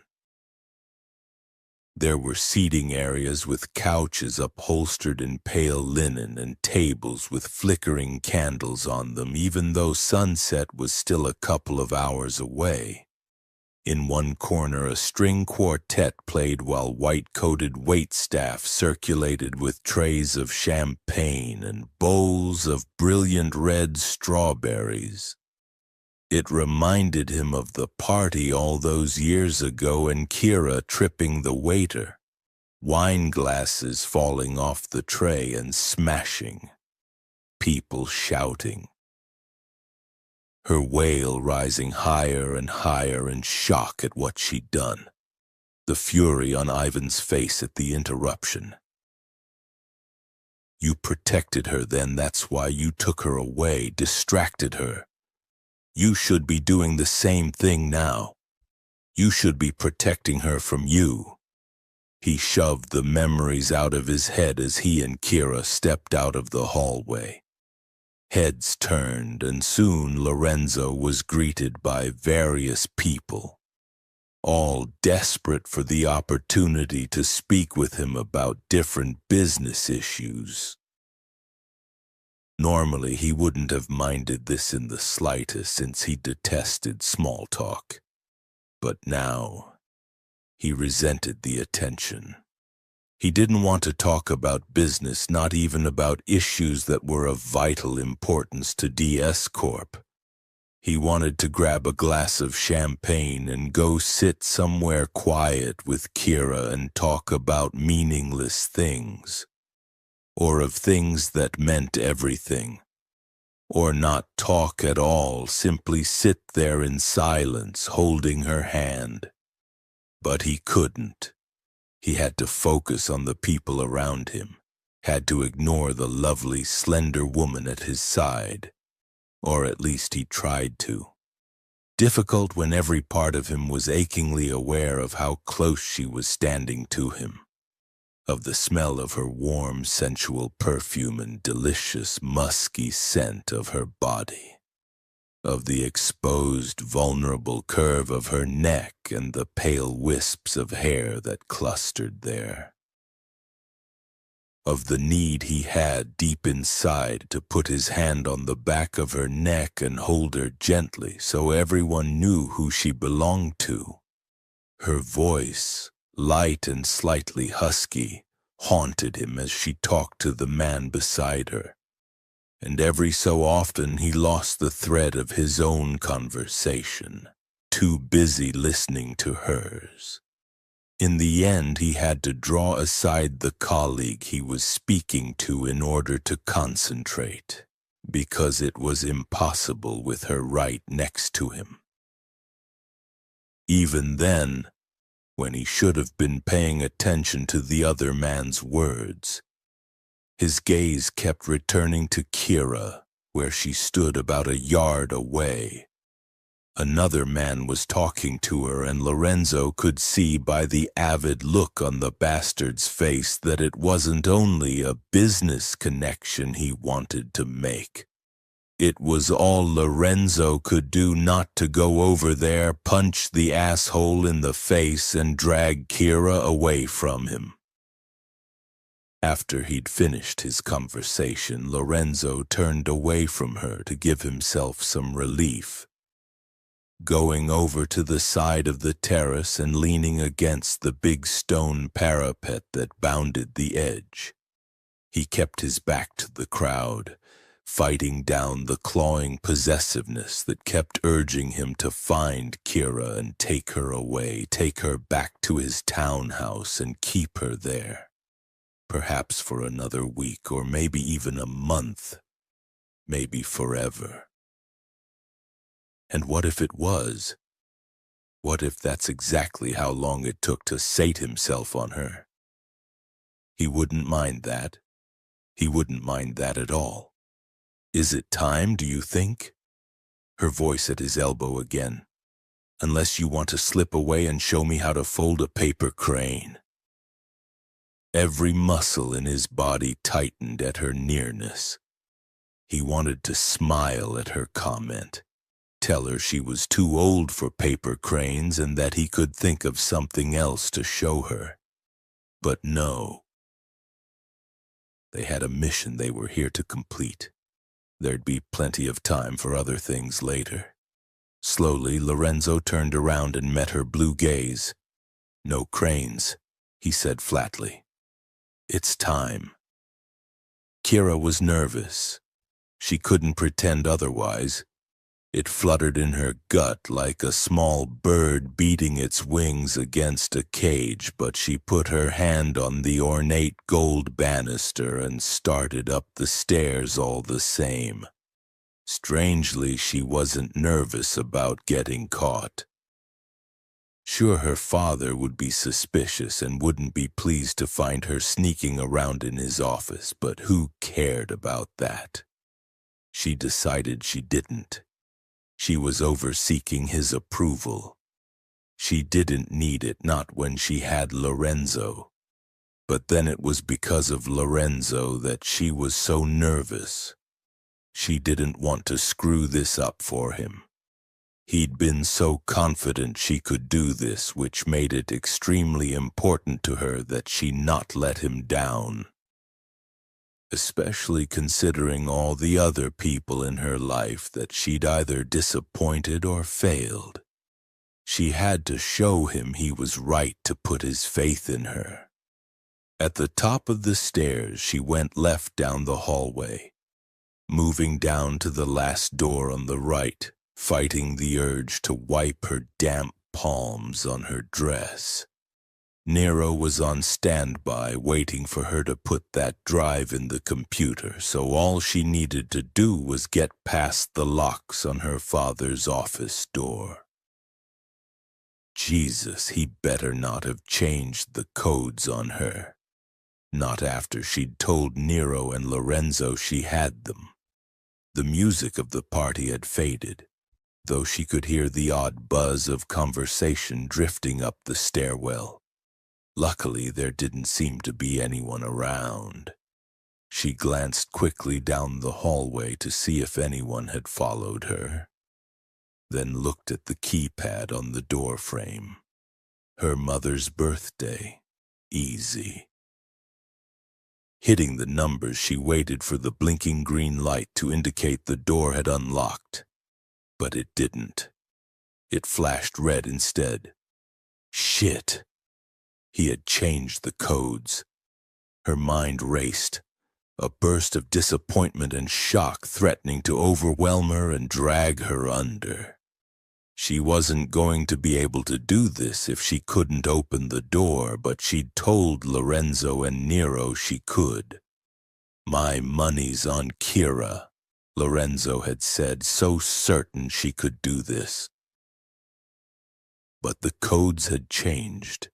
And now she couldn't concentrate. 1,000 terrible thoughts spinning through her brain. Thoughts of disappointing Lorenzo. Thoughts of the friends she'd killed in the accident. Thoughts of her parents' faces as they'd looked at Kira's report card, so unhappy with her pass grades. Not realizing how hard Kira had worked to simply not fail. Focus. You can do this. Lorenzo thought you could, so you can. Fuck, yes, she could. She would. She wasn't going to let him down, not now. A shudder of determination went through her as she grabbed control of her flailing brain, focusing on the keypad in front of her and not on her spiraling thoughts. Okay. So her father had changed the code. To what? The lock would only allow 3 attempts before it locked her out completely, so she had to get this right. His birthday, perhaps? No.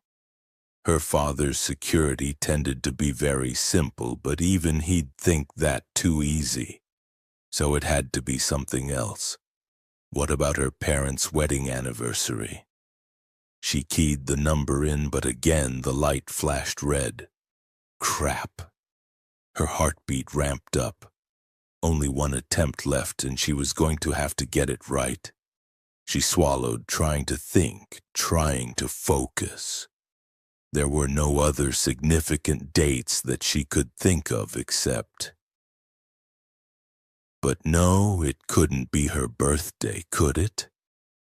She blinked at the pad, then reached out and keyed in the numbers. The light flashed green and the lock clicked, and she was conscious of a lurch inside her. A small catch of feeling. But there wasn't time to examine it, so she simply opened the door and stepped inside before closing it firmly behind her. Her father liked his decor masculine, with lots of library bookshelves, paneled wooden walls, and a couple of deep leather armchairs. The pictures on the walls were landscapes of rugged-looking mountains, wide blue skies, and rolling fields with a couple of pictures of horses thrown in for good measure. Right in front of her was a huge wooden desk with a slim desktop screen on it. Kira headed toward the desk, skirting around it and seating herself on the office chair behind it. Then she flicked the button on the computer and waited for the machine to boot up. There was a brief moment of panic when a password screen came up, and she blinked at it for a full minute, because she'd forgotten that of course she'd need a password to log on. For a moment she contemplated contacting Nero and getting him to hack the password to give her access. But then she shook her head and focused. She could open the door, she would get into the computer. Staring at the screen, she tried to think of what kind of password her father would use. Again, it would be something simple yet personal to him. So what did he like? Definitely music. He'd been a fan of the blues from way back. In fact, he used to sing this one song all the time, something her brain had latched onto. Muddy Waters, her father had told her, and she'd run around saying Muddy Waters, over and over again because she liked the sound of it. Kira blinked, then entered Muddy Waters. The desktop screen came up immediately, and a rush of triumph went through her, making her grin like a fool. Hell yeah, she was doing this. Pulling the thumb drive out of her purse, Kira stuck it into the port, then texted Nero, who replied with a list of instructions. She followed them carefully, then sat back to wait as the screen flashed and windows opened and the little drive lit up. It took a while for Nero to do whatever it was he was doing, and several times she got up from the chair to pace around her father's office while she waited, starting to get slightly nervous about how long it was taking. Eventually, she picked up a piece of paper and started folding it in a series of practiced, precise movements. 5 paper cranes later, her phone buzzed with a text from Nero. Got it. At the same time, a text came through from Lorenzo asking her where the hell she was. But she didn't stop to text him back. She'd been in here far too long already, and it was time to leave. Pulling the drive out, she logged out of the computer and shut it down. Then she swept her cranes into the wastebasket beneath the desk, pausing to slip the smallest into her pocket for reasons she couldn't quite fathom but didn't question. Then she quickly crossed the room and opened the door, and walked straight into her father. Chapter 12. Lorenzo looked at his watch again. She was taking too long. Ivan was with a group of people by the entrance to the terrace, which was fine, so there wasn't a huge rush. But still, he didn't like that she'd been up there 15 minutes and hadn't come back. It made him antsy, made him want to go up there and check she was okay, that she hadn't run into any difficulties. He glanced back at the entrance again. Ivan wasn't there anymore. A cold feeling twisted in his gut. Kira had told him that she'd just play her pretty airhead card if anyone caught her. But he didn't like the idea of her getting confronted, not by anyone. And then if Cesare found out... Christ. His father was a hard, cold bastard, and if he had any suspicion about what Kira was doing, he would be unforgiving. Jesus, he should never have asked her to do this for him. Lorenzo didn't think. He headed straight to the terrace exit, brushing off people who greeted him. He needed to get to Kira.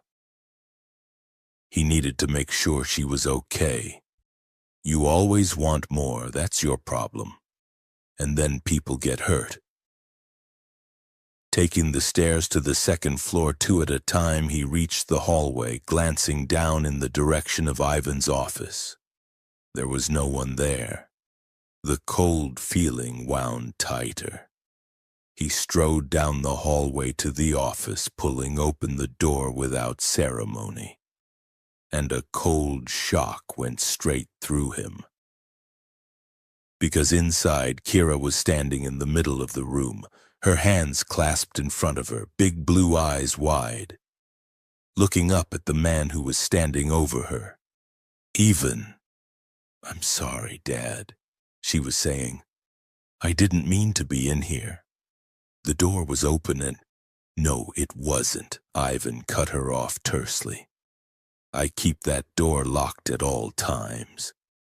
From out of nowhere, a deep, protective rage gripped Lorenzo, and before he'd fully thought about the fact that perhaps launching himself like a missile toward Ivan, especially in defense of a woman who was only supposed to be his intern, wasn't the best idea, he'd taken 2 steps across the room, putting himself in between Ivan and Kira. "What the hell are you doing?" he demanded furiously, taking a step forward and getting right up in Ivan's face.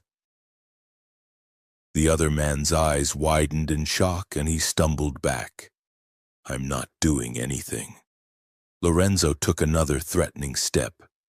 "Yes, you were. Leave her the fuck alone." Ivan blinked at him. "I was only asking her why she was here in my office when the door is normally locked." He knew he was acting stupidly. That pretty soon Ivan would start asking questions about why Lorenzo was getting so angry on Kira's behalf. And that was a suspicion he didn't need right now. And yet he couldn't seem to stop. He wanted to protect her, keep her safe from anyone who might hurt her, including the father who'd neglected her, who hadn't given her the help she'd needed when she'd needed it. What about you? Who will protect her from you? His need, his insatiable hunger.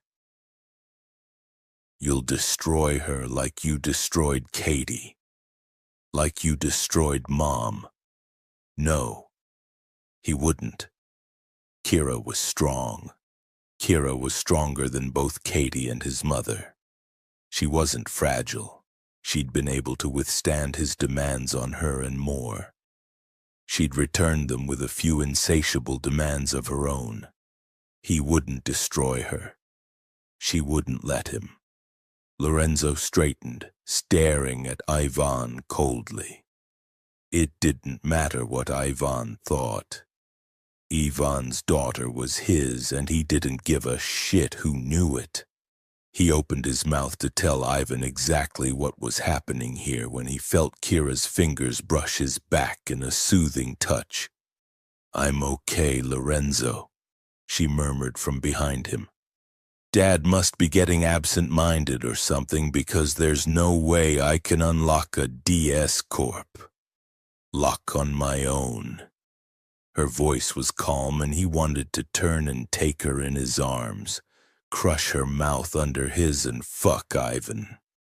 But no, there was still a mission to complete. He'd keep it together until then. Ivan had taken several steps back from him, and Lorenzo didn't miss the fear and suspicion in his eyes. But he only said, "Yes, perhaps that's it," having a senior moment clearly.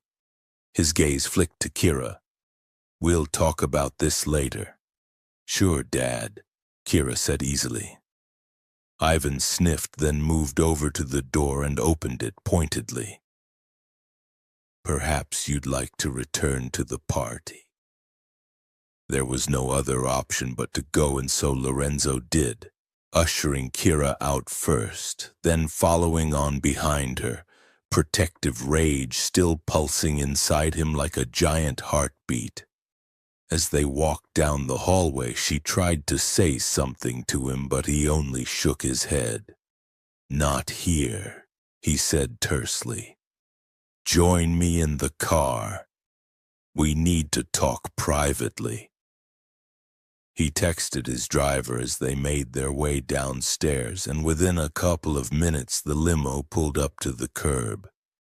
Kira gave him a quizzical look as they got in, waiting until he'd pulled the door shut before saying, "Is everything okay?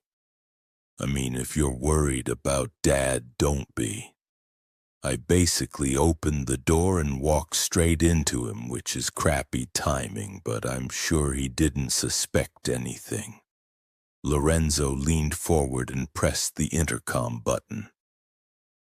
"Take us home, Evans," he said tersely to his driver, then gave into it. The craving to touch her that had been plaguing him the entire time at the party, pulling her into his arms and kissing her fiercely as the limo pulled into the traffic. She returned the kiss just as fierce, the heat and sweetness of her mouth easing the savage need inside him. Eventually he pulled his mouth from hers and simply held her, relishing the warmth of her resting against him. No, I'm sure Ivan wouldn't have suspected anything. At least not until the moment I walked in and almost hit him. Her mouth curved, her fingers spreading out on his chest, a deep blue spark glinting in her eyes. Poor Dad.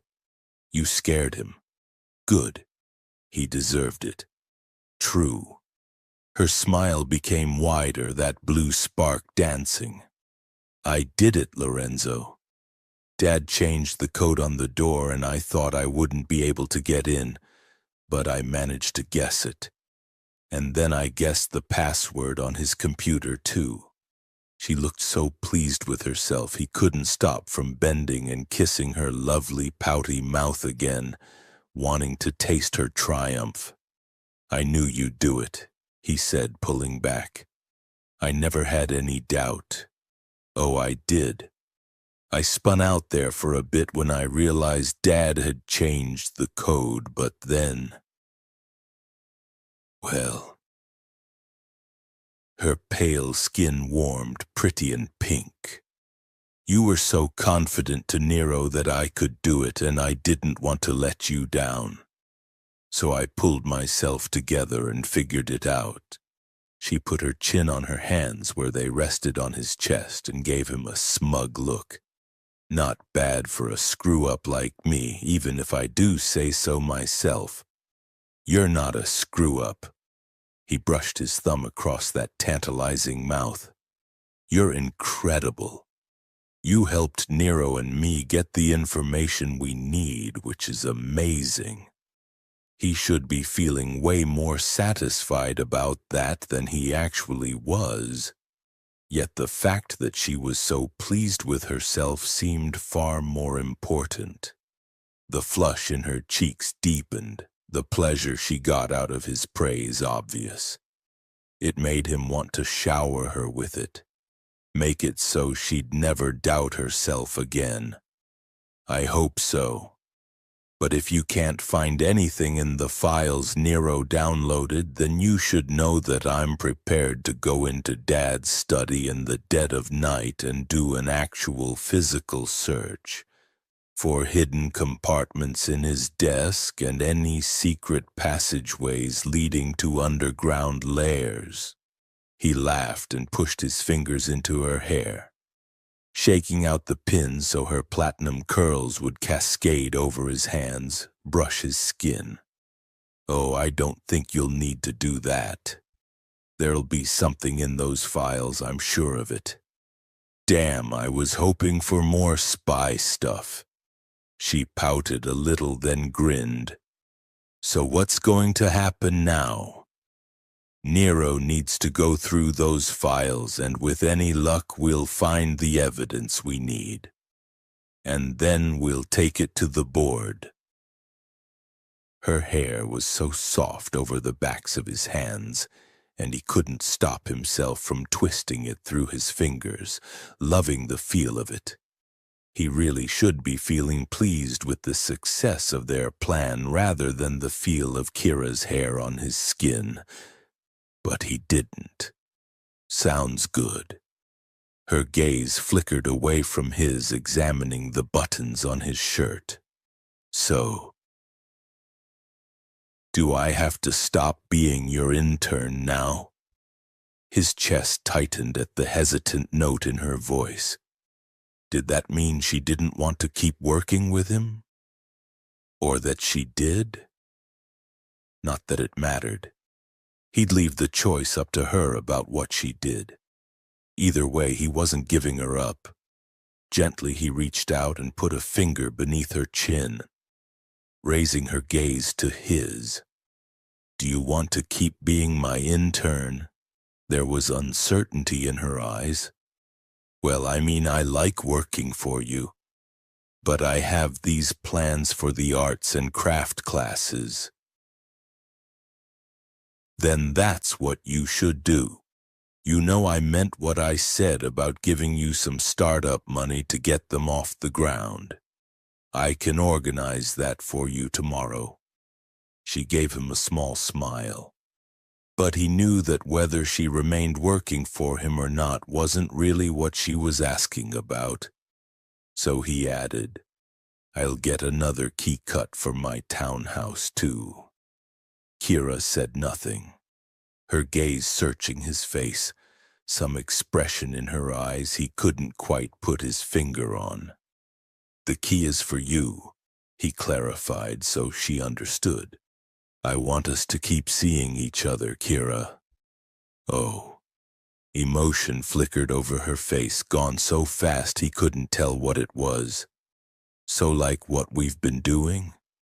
Having an affair. There was something in her voice, something in her expression that caught oddly at him, though he wasn't sure what it was. It's hardly an affair, he murmured, rubbing his thumbs over the platinum curls twisted around his fingers. It's a little more than that, don't you think? How much more? Well, for a start, you're the first woman I've ever given a key to. He smiled, but she didn't smile back. Jesus, did she not want this? Had he been assuming she wanted this as badly as he did all along? You don't want it? The question came out sharper than he had intended. She looked away again. No, it's not that. Then what? There was a sudden pressure in his chest as if something heavy was resting on it, pushing it down. He thought she'd be happy about it. But she didn't look happy. If it's not an affair, then what is it? Her voice was quiet, her pale lashes veiling her gaze. I mean, how long exactly do I get to keep your key for? Irritation needled at him. This was not going like he'd hoped. He'd thought she'd be pleased not asking him lots of questions. You get to keep the key for however long you want. There's no time limit. Her blue gaze flicked to his. Until you get sick of me, though, right? He stared at her, surprised. What the hell makes you think I'll get sick of you? I'm not an easy person to be with, Lorenzo. You know this. I'm difficult. So? His irritation deepened. What kind of bullshit was she talking about now? I'm difficult too. You don't have a monopoly. Yes, but my difficulties won't ever go away. All I can do is manage them. And I manage mine as well. That's all anyone can do. He frowned, studying her face, trying to see what her problem was because he didn't understand. What's wrong?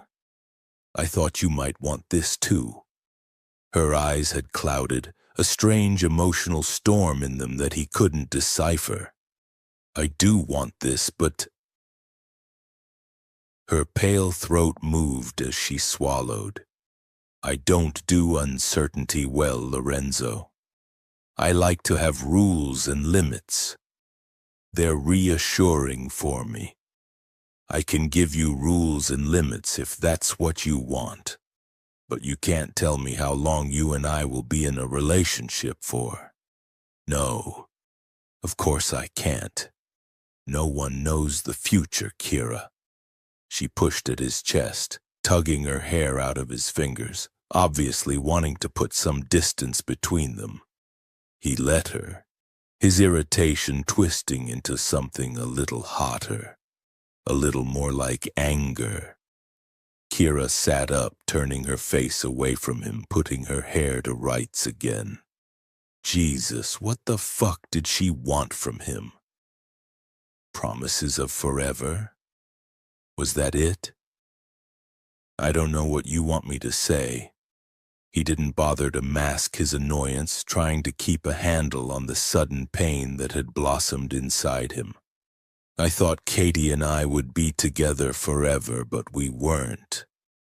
Life doesn't come with guarantees and time limits. You should know that.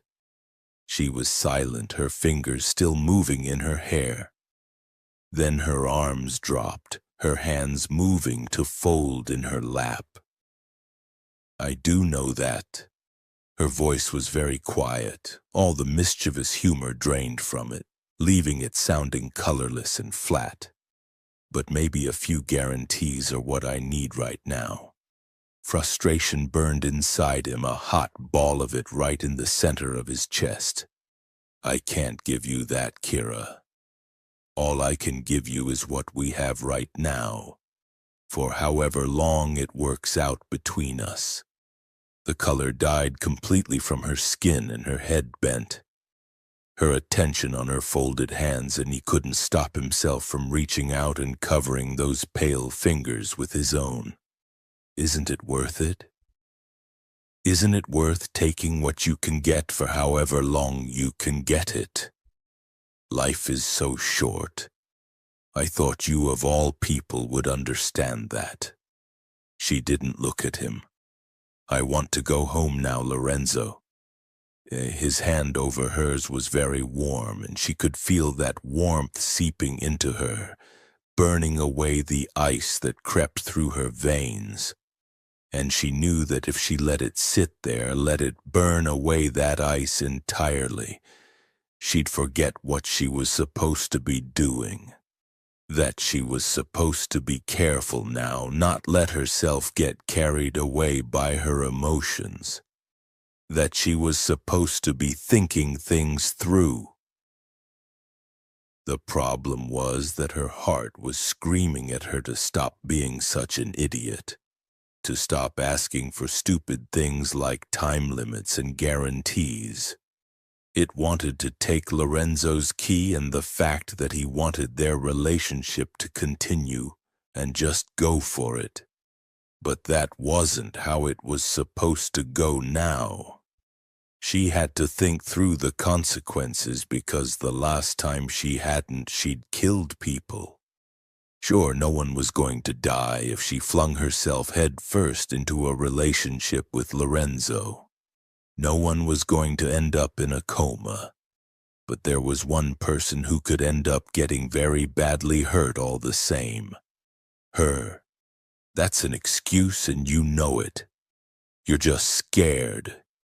You don't think you're good enough for him. Oh, that was crap. She wasn't scared. She was still recovering from the accident. Still recovering from the death of her friends. Still trying to find atonement. To find meaning in the tragedy she'd been a part of. She was still learning how to manage herself. Anyway, she knew what would happen if she said yes to Lorenzo. She'd probably end up falling in love with him hopelessly, helplessly. And one day, at some point, she'd screw things up because she always screwed things up. She'd forget the way she always forgot about what was important. And maybe Lorenzo would be patient with her and maybe he wouldn't.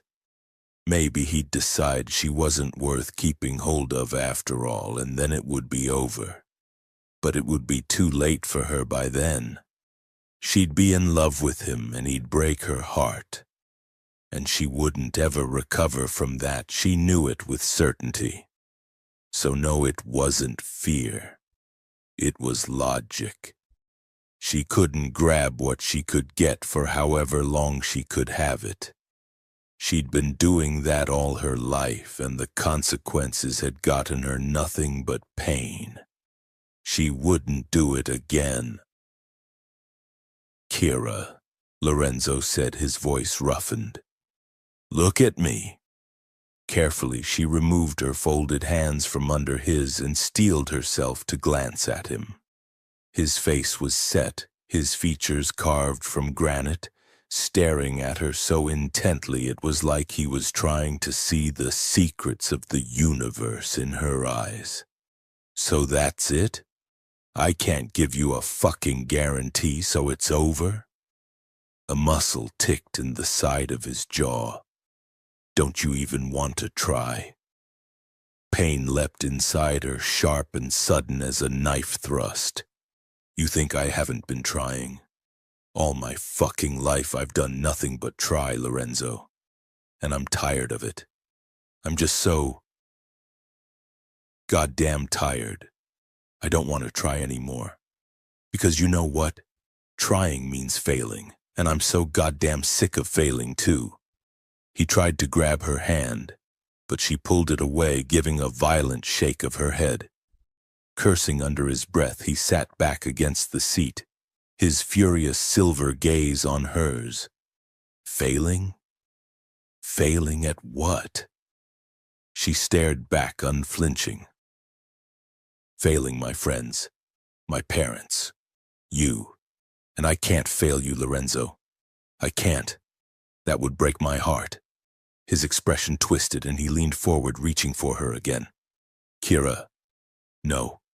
Don't touch me. Please. She swallowed, staring at him, willing him to listen and understand. The accident hurt me. You can't see the scars, but they're there. One day I'll recover, I know I will, but... She paused. If something goes wrong between us, I won't ever recover. I won't ever recover from you, Lorenzo. Understand that right now. The lightning in his eyes flashed a furious storm. I would die rather than hurt you, he said, his voice full of gravel. Like you said, though, you can't give me guarantees. And right now I can't rebuild my life without them.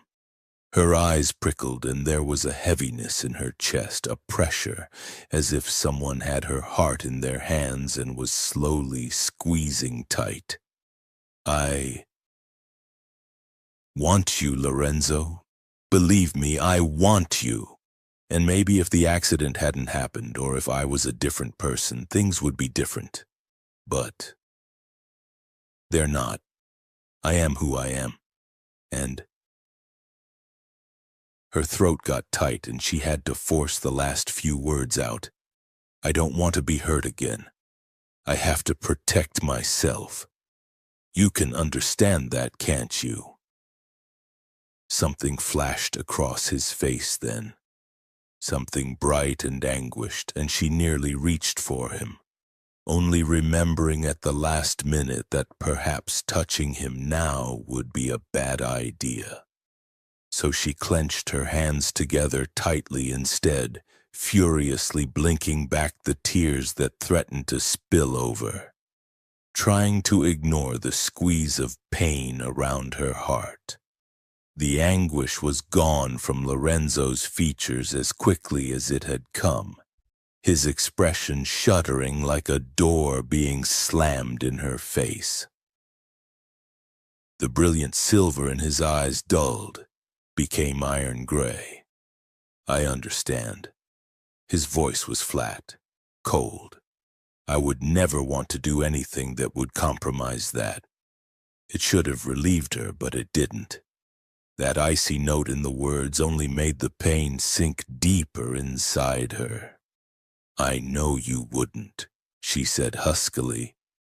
You'd never hurt me deliberately. He turned away, his posture stiff.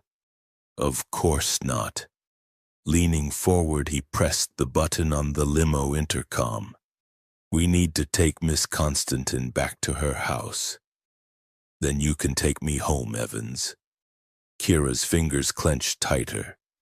Didn't take a genius to work out that he was disappointed, maybe even hurt by her response. That caused the tightness around her heart to magnify, making her own disappointment and hurt that much sharper and more bitter. You're a coward. He's made you happier than you've been in years. And now you're throwing it in his face because you're scared. Kira forced the thought away hard. Lorenzo would get over it. What they had wasn't even real anyway, not really. It was based on sex, on chemistry, nothing more. Liar, liar, liar. Ignoring the denial, she waited out the agonizing minutes it took to get back to her parents' house. Then, after the limo had pulled up again to the curb and stopped, she reached for the door handle. Thank you, Lorenzo, for everything. The money you need for your classes will be in your bank account in the next couple of days, he said expressionlessly, getting his phone out of his pocket. Whatever happened between us has nothing to do with my promise to you that you wouldn't lose out. Of course, he'd do that for her. He was a man of principles. Thank you, she repeated, her voice scratchy. That means a lot. He gave her a curt nod but didn't look at her, his attention on his phone. Her eyes felt dry and sore, her throat aching. I'm sorry, she said hoarsely. I'm so sorry, Lorenzo. He didn't look up from his phone, giving her nothing but a cold, aching silence. A tear slid down her cheek. Time to go. She got out and shut the door behind her, and she didn't look behind her as she walked up the front steps. Not once. Chapter 13. Nero stood near the windows in Lorenzo's office, watching as Lorenzo paced back and forth in front of his desk. So the information you found on Ivan's computer is what we want? Is that what you're saying? Lorenzo asked, thrusting his hands into the pockets of his suit pants to keep them still. Yes, his brother replied. There were all sorts of hidden files with transaction reports, financial statements, the works, which is why I say we take this to the police immediately rather than the board, before the old man starts to suspect we have it. No, Lorenzo said reflexively. Not yet, Nero scowled. I thought we were in agreement on this. Lorenzo thought they were too, and he couldn't understand why he was procrastinating. It was only that since Kira had gotten out of the limo 2 days ago, he hadn't been able to think of anything else but her. He should have dismissed her, put her out of his head, and focused instead on the information she'd gotten him. The information that would bring his father down.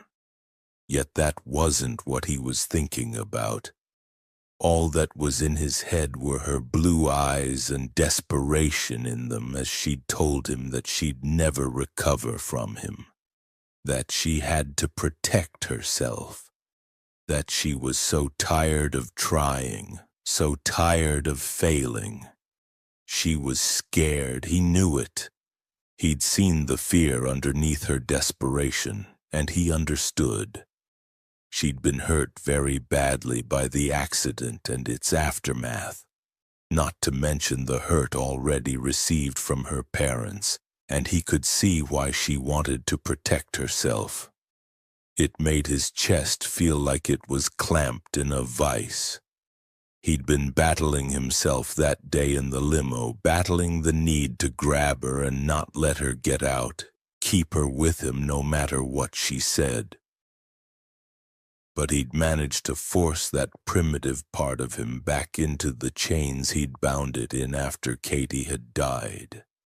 He wasn't that selfish anymore, and the right thing to do, the unselfish thing, had been to let her go. So he had.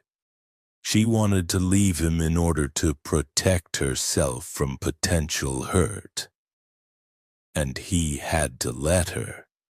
Because God knew he couldn't give her any guarantees. He couldn't protect her from the pressure of his own demands. Pressure it wasn't fair to put her under. The decision should have made him feel better. Should certainly not still be lingering in his mind days after he'd made it. There shouldn't be this hollow feeling in his chest, as if he was missing something vital to his well-being, a piece of himself. And he definitely shouldn't be thinking of Kira's face as she'd explained herself, pale and drawn somehow, her deep blue eyes sparkling with what he'd thought were tears. Letting her go had been the right thing to do. The only thing to do. Lorenzo, for fuck's sake. Nero's irritated voice penetrated, and Lorenzo came to a sudden halt, realizing that this wasn't the first time his brother had said his name. "What?" he snapped. His brother glowered at him. "What the hell is wrong with you?" He didn't know. He couldn't seem to focus. This was important. This was what he'd been pursuing for years, revenge for his mother's sake. For Katie. Yet, why was Kira's face the only thing he could see? Why did the fact that she'd gotten out of his limo with a tear running down her cheek matter so fucking much? She wanted to end it, so he'd let her go. And he'd had to, hadn't he? Jesus Christ, Lorenzo! He blinked. "I'm fine. You're not fine. You're distracted. What the fuck's got into you?" Abruptly, Nero's dark eyes narrowed. "Where's your intern?" The question sent a hot shock the whole way down his spine, the hollow feeling in his stomach becoming acute. His hands clenched instinctively. "She's gone. I had to let her go." Nero stared at him, and Lorenzo had the sudden uncomfortable feeling that the other man was reading every single one of his thoughts. Why? She seemed onto it. She had a better job offer, he lied. "You sleeping with her?" Lorenzo stiffened. "What? No. Bullshit." The word dripped with disbelief. "I saw you two together, don't forget." The tension was off the fucking charts. A muscle ticked in Lorenzo's jaw. Talking about his feelings to anyone, let alone a half-brother he barely knew, wasn't done, and he wasn't about to start now. "That's none of your business. he said coldly. It is if it impacts on the what we're going to do about Dad. Nero's look was very direct. She walk out on you? Yes. The word just slipped out. He hadn't meant to say it.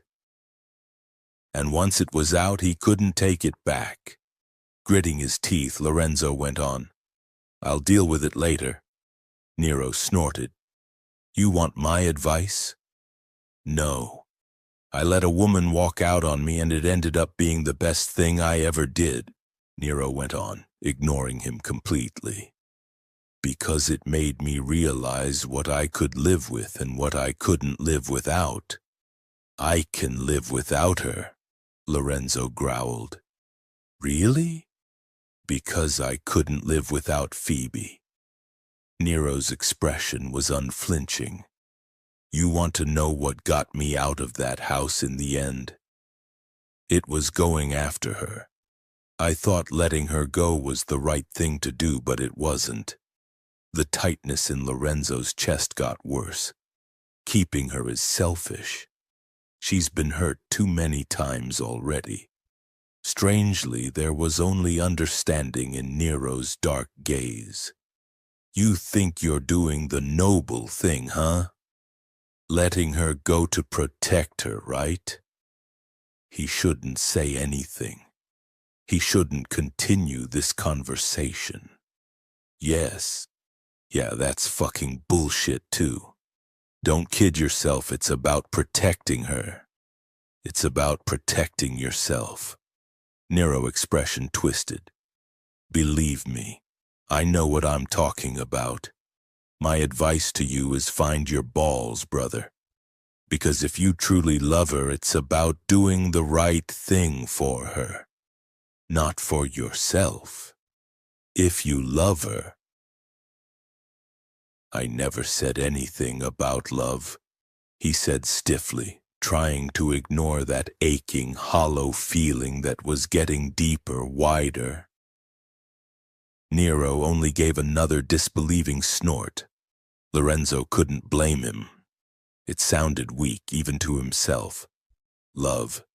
Did he love Kira? Was that what this feeling was?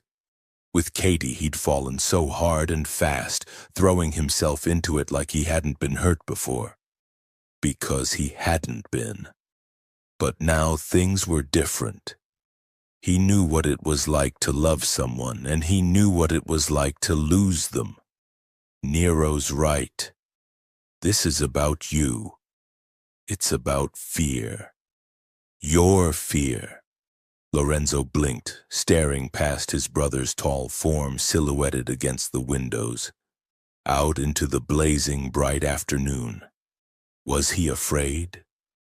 Was it truly fear that had made him let Kira go? Was that him protecting himself just as she was protecting herself? Was that what they both were doing? Protecting themselves from pain. The knowledge washed over him like icy water on a hot day, shocking him. Because of course it was true, that's exactly what he was doing. She'd wanted guarantees because she'd been hurt, and he'd told her he couldn't give them to her. He hadn't given her the one thing she'd wanted, telling himself it was all about protecting her. Remind you of anyone? Shit. His father, cold and emotionally unavailable, denying not only Lorenzo but his wife too. The thing that both of them had wanted most of all. Love. Except Lorenzo didn't know why his father had behaved the way he did, but he knew why he'd denied Kira. It wasn't about protecting her. It was about protecting himself. Which means you know what the truly unselfish thing to do now is, don't you?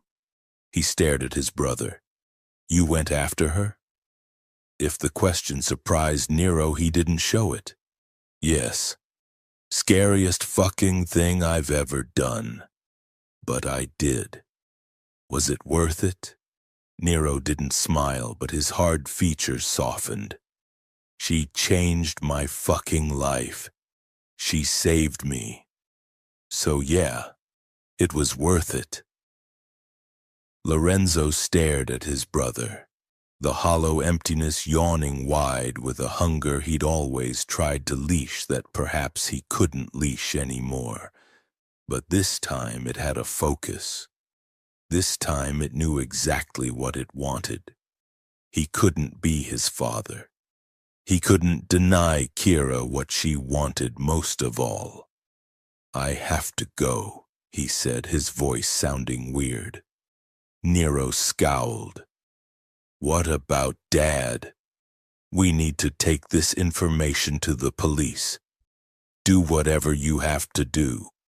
He turned, a deep certainty settling down over him, a knowledge he couldn't deny anymore. "I have somewhere else to be." "Lorenzo," Nero began, but Lorenzo was already striding toward the doors of his office. His father didn't matter, neither did his revenge. His mother was dead, and so was Katie. And he could think of only one thing in the whole of his miserable goddamn life that mattered. Kira. He'd give her any guarantee she wanted. He'd give her forever. He'd give her his heart, because he loved her. Kira blinked down at the piece of black silk she held in her hand. Damn it. There was another water stain on the delicate fabric, courtesy of the tears that came without warning, running down her cheeks and onto the material she was trying to stitch. Maybe she shouldn't have tried to do any sewing, especially not of the little pair of lacy shorts she'd last gotten out to show Lorenzo. Yeah, she didn't need that reminder. She just needed to do something with her hands, to focus on something else other than the pain that was sitting right where her heart should be. And sewing had always been her go-to thing. But now, whenever she looked at the fabric, all she could see was Lorenzo's silver eyes and the smile that had turned his mouth when she'd pulled them out of her sewing box. He'd been impressed, and when she'd told him she was making them for herself, he'd immediately demanded she put them on just to see how they fit. She'd refused because she'd wanted him to see them when they were done. They were supposed to have been a surprise. Another water stain bloomed on the fabric. Shit! Swallowing, Kira put down the shorts and wiped away the stupid tears. There was no point in continuing with this, not now. Perhaps she should go and do something else. She leaned back against the arm of the outdoor couch, the early evening sun slanting over the terrace where she sat. Hard to believe that the garden party had been here only a week earlier, and that over there, near the parapet that bounded the terrace, was where she'd stood with Lorenzo, just before she'd gone up to get the information he'd needed from her father's office. Just before he'd told her he wanted to keep seeing her. Just before she'd refused him. Her throat and her chest ached, and she knew no amount of swallowing or downing painkillers was going to make either of them feel better. She'd thought that refusing him would save her more pain in the long run, but she wasn't sure that was the case now. Because it hurt. It just hurt. She'd tried to focus on something else the whole week since then, half of her anticipating some kind of fight with her father about her unexpected presence in his office the day of the garden party. But Ivan didn't mention it, and when she asked him whether he was still mad about it, he'd told her not to worry about it. Which was odd. But she didn't want to think about that too much because it reminded her of Lorenzo, so she'd concentrated on getting together a business plan for the kids' classes and visiting local community centers searching for a location instead. The money Lorenzo had promised her arrived in her bank account without fuss, and a small part of her had been disappointed that it had, because it meant she couldn't go and ask him what was happening with it. Okay, not a small part. A large part. She missed him. But that would get better, of course it would. Time would pass and she'd heal and she'd realize she'd made the right decision after all. Kira closed her eyes and let her head tip back against the arm of the couch. She was so tired, and the last few rays of the sun were warm on her face. The whole week she'd been sleeping really bad, her dreams full of silver eyes and hot, demanding hands on her body, strong arms holding her close. Waking up every morning in an empty bed without him had been a lesson in torture. Perhaps if she'd be lucky and if she had a nap now, she wouldn't dream of him. Just once it would be nice if she didn't. But her mind apparently didn't get the memo, and she drifted into one of the nightmares that had been plaguing her recently, of being trapped behind a wall of thorns and knowing Lorenzo was on the other side. And he was calling her. But for some reason she couldn't speak and she couldn't move, almost as if she was trapped and lying in the wreckage of a car, listening to help move further and further away. Then the dream changed, and the wall of thorns parted to reveal a man holding a sword. A man with silver eyes cutting away the thorns that surrounded her, freeing her. Then he strode to where she lay and knelt beside her, leaning over her, placing his mouth on hers. A kiss to wake her from sleep. A low moan broke from her. His mouth was so warm and familiar, and it felt so real. But of course it wouldn't be. She always woke up alone. Kira. Her name whispered in a deep, dark voice full of tenderness and heat. Full of everything that made her poor, stupid heart ache with longing. When she woke this time, it was really going to hurt. Kira. She didn't want to open her eyes. She didn't want the harshness of reality shoved in her face. Not again.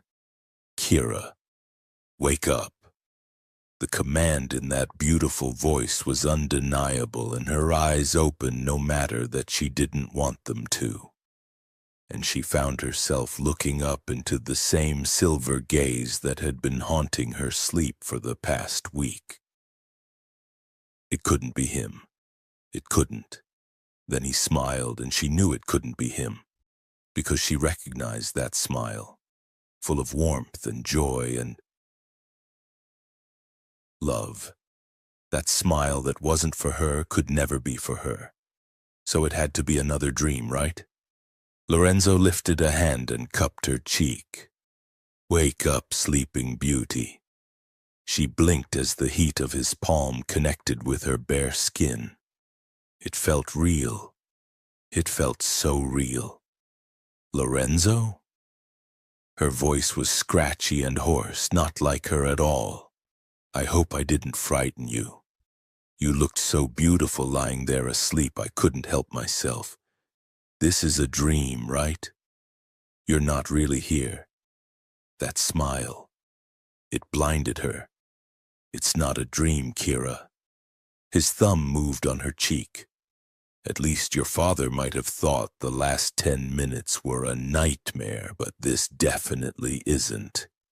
She blinked again, her whole body drawing tight. He was leaning over her, so warm, so close, the familiar scent of him surrounding her. So real. What are you doing here? He caressed her cheek, making everything inside her ache with longing. "What do you think? I've come to give you my heart, if you'll have it." What?" She didn't move. Couldn't. Shock was pulsing through her along with a desperate hope she was sure she shouldn't feel. His smile turned tender, his touch even gentler, as if she was a precious artifact he had to keep safe. "I shouldn't have let you get out of that limo, Kira. I shouldn't have let you go at all. I told myself I had to let you leave, that you wanted to go, and so it was the unselfish thing to do. But it wasn't, because the decision was based on fear. My fear.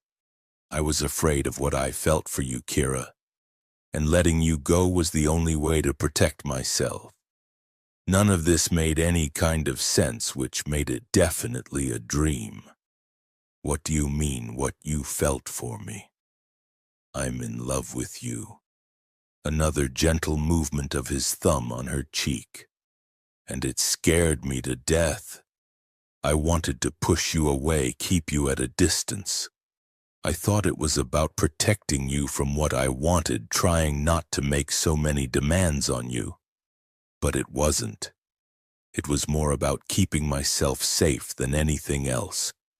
And if that isn't selfish, I don't know what is." Lorenzo. She wanted to move, to break the spell, open her eyes to the cold reality she woke up with every morning, because her heart was breaking and she couldn't stand the pain. Kira. The sound of her name, vibrating with passion, held her still. "I'll give you whatever guarantees you need, and you can have my heart along with them. I'll promise to protect you with everything I have, do everything in my power to make you happy. And I'll love you with everything I am." His voice had gotten rougher, the lightning playing in his silver eyes, the hunger for her bleeding through the gray. "I know it might not be enough, but I'm offering it to you anyway." She didn't want to believe it. She didn't want to believe this wasn't a dream, because her heart was breaking into pieces, shaking itself apart with the force of her longing. "Of course this is real, and you know it." She was afraid, so afraid. Having everything she'd ever wanted just within reach was something she'd never anticipated or ever thought she deserved. Not after everything she'd done, but here it was anyway. This man, offering his heart to her, offering everything to her, her eyes filled with tears. A part of her wanted to refuse him, to continue to protect herself, to curl around her fear that she didn't deserve any of this and hope that it would protect her. But in a way, he'd been right back there in the limo. There were no guarantees, and maybe she didn't deserve this. But denying herself what she wanted with all her heart wouldn't change the past, wouldn't bring her friends back, wouldn't make her ADHD go away or make her parents magically proud of her. All it would do is make the pain worse, and she'd hurt for such a very long time. Lorenzo had told her once, that first night they'd had together, that she had to stop punishing herself, and she hadn't thought that's what she'd been doing at the time, but maybe she had. And maybe it was time to stop. Maybe it was time she allowed herself some happiness if she had the courage to take it. Kira had been a lot of things in her life, but a coward wasn't one of them. So she didn't think. She obeyed the overwhelming urge that filled her. The feeling that had probably been lurking inside her from the moment she'd watched him smile at Katie all those years ago. Lifting her hands to his face, pulling his mouth down on hers. kissing him desperately as the tears slipped down her cheeks, giving him his answer. When she finally lifted her head, she found they were both on the terrace floor beside the couch, and he was holding her so tightly she knew he wasn't going to let her go. "I'm sorry," she said huskily. "I don't need guarantees. I always knew that. But I was so tired of being hurt, and I thought that not being with you would hurt less. But it didn't." She pushed her fingers into the black silk of his hair, needing to keep touching him, keep reminding herself that this was real. "I think in the end it was about me feeling like I didn't deserve you. Because of the accident. Because of my entire freaking life. I mean, I let so many people down, Lorenzo, and I couldn't bear the thought of letting you down too. Everyone in my entire life has been disappointed with me, and I just couldn't bear the thought of disappointing you." His smile had vanished, but it was okay because the fierce expression, the hunger that lived inside him was there on his face. Burning hot, scorching her. "You can never let me down, Kira Konstantin. You can never disappoint me. I love everything you are, and I never want you to change. The only thing I do want is your heart." His arms tightened, his expression becoming even fiercer. "Give it to me, beautiful girl. Please." This time it was her turn to smile at him the way he'd smiled for Katie, the way he smiled at her just now. "You idiot," she said softly. "You've had my heart since I saw you in Bryant Park when I was 14. The look in his eyes flared. "I'm not a nice man, Kira. I'm an asshole. And if you want to talk about what we deserve, I sure as hell don't deserve you. You're also a liar." She leaned forward and kissed him hard. "Of course you deserve me. Who else is going to put up with my temper tantrums?" His mouth was on hers again, hungry with the sweet edge of desperation that she loved. "Tell me you're mine," he whispered. "Tell me I get to keep you. I'm yours, and you get to keep me, for however long that will be. Forever." The lightning in his eyes was electrifying. "I want you forever. Then forever it will be," she said simply. Epilogue. "It's very simple," Rafe said mildly and without preamble, leaning back in the massive black leather chair he was currently occupying. "I intercepted Nero before he could take the information to the board. And I have already spoken with Dad myself." Lorenzo stared down at the computer screen.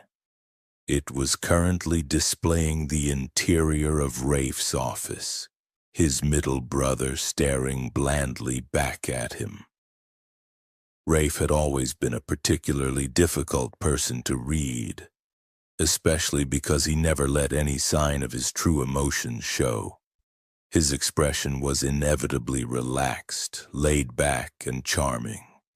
As the face of DS Corporate and heading its PR arm, he was the consummate politician, always calm, always smooth, and always with the perfect soundbite. Yet sometimes his silver blue eyes glittered with an edge that was scalpel sharp and very, very dangerous. They were glittering now.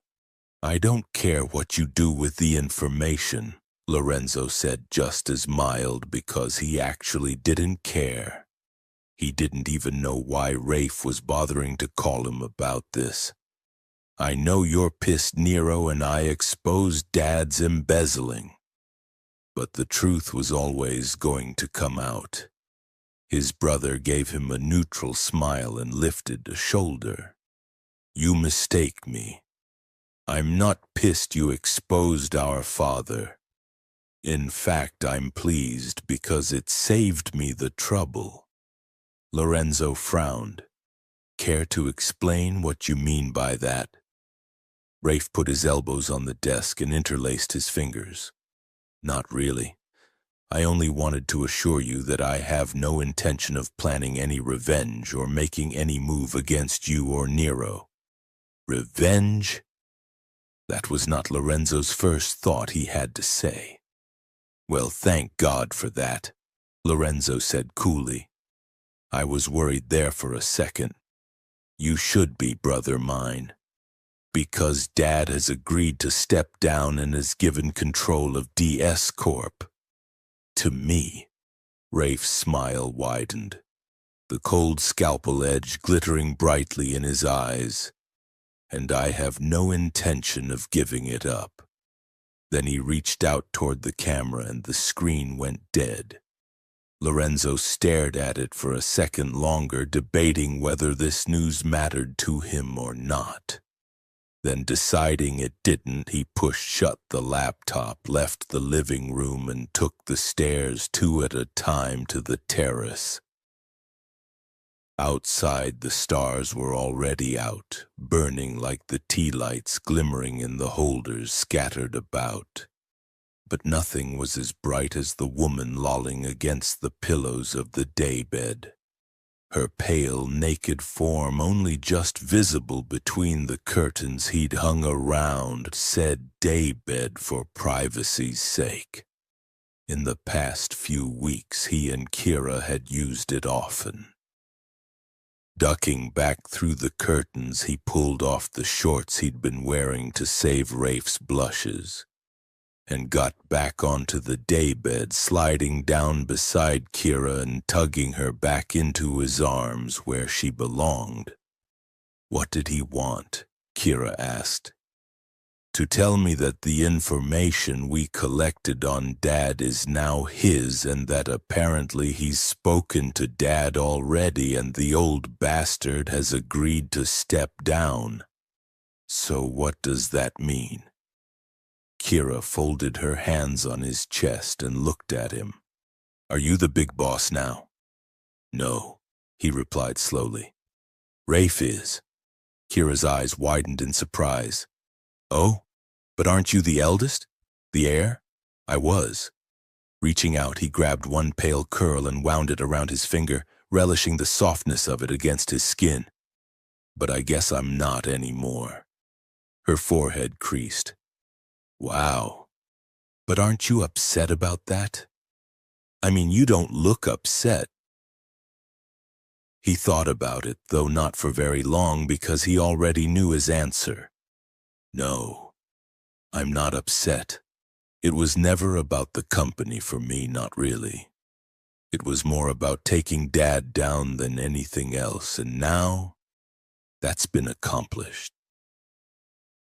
Are you going to find something else then? He shook his head, rubbing the lock of hair around his finger with his thumb. I don't think so. I like the job, and besides, someone's going to have to keep an eye on that sneaky bastard Rafe. It may as well be me. You are very good at keeping an eye on people, she agreed, giving him a wicked look from beneath her lashes. Oh, by the way, the center said yes. He grinned, pulling the lock of hair again gently. One of the community centers she'd been courting had shown a great deal of interest in her kids' classes, and she'd been expecting a decision from them today. That's fantastic. Then again, they'd be crazy to refuse. She blushed. Well, you never know. I do, he said firmly. I always know. Such arrogance, Mr. DeSantis. Her blue eyes were glowing. Next you'll be telling me you're never wrong. God damn, she was lovely, and he never got tired of looking at her. Never got tired of being with her, period. Which reminded him. I got you something, he murmured, shifting on the daybed and reaching for the small box he'd hidden under the pillows earlier, wanting to surprise her. She blinked, looking down at the box he was holding out. "Lorenzo, you know it's not an engagement ring. You've already got one of those." Color washed over her skin. "Yes, I know. But still, you don't need to get me anything else." "Of course I do." He held out the box. "Go on. Open it." Kira sat up and took the box from him, shaking her head. But she opened it up anyway, and he watched as her eyes went wide, giving him one startled glance before looking back down at the box again. Pleasure lit her face, and wonder too, as she reached down and brought out the necklace he'd brought her. The small platinum paper crane swung and turned on the fine chain it was attached to. Her eyes were glowing a deep, intense blue, and she didn't speak, but he didn't need her to. The memory and love he saw in her face told him everything he needed to know. And much, much later, when candles had guttered out and the stars were burning more brightly in the sky, and they were resting in each other's arms, their heartbeats slowing finally and their breathing calming, Kira looked up at him, her eyes dark, the color of the sky above them. "Smile at me," she whispered, the paper crane lying gleaming in the hollow of her throat. So he did. The smile that was hers and hers alone, just like his heart. Read on for an excerpt from the next Billionaire fairy tale novella, The Big Bad Billionaire, coming soon from Swerve. Ella's eyes had gone silver, like the stars in the sky, a pretty contrast to the delicate pink blush that stained her cheeks. Her skin felt so soft against his palms, as soft as he'd always imagined it would be. No, maybe even more so. A kiss, right now. The lovely Cupid's bow of a mouth was the same pink as her cheeks, and he knew it was going to taste so fucking sweet. She was so little and fragile and perfect.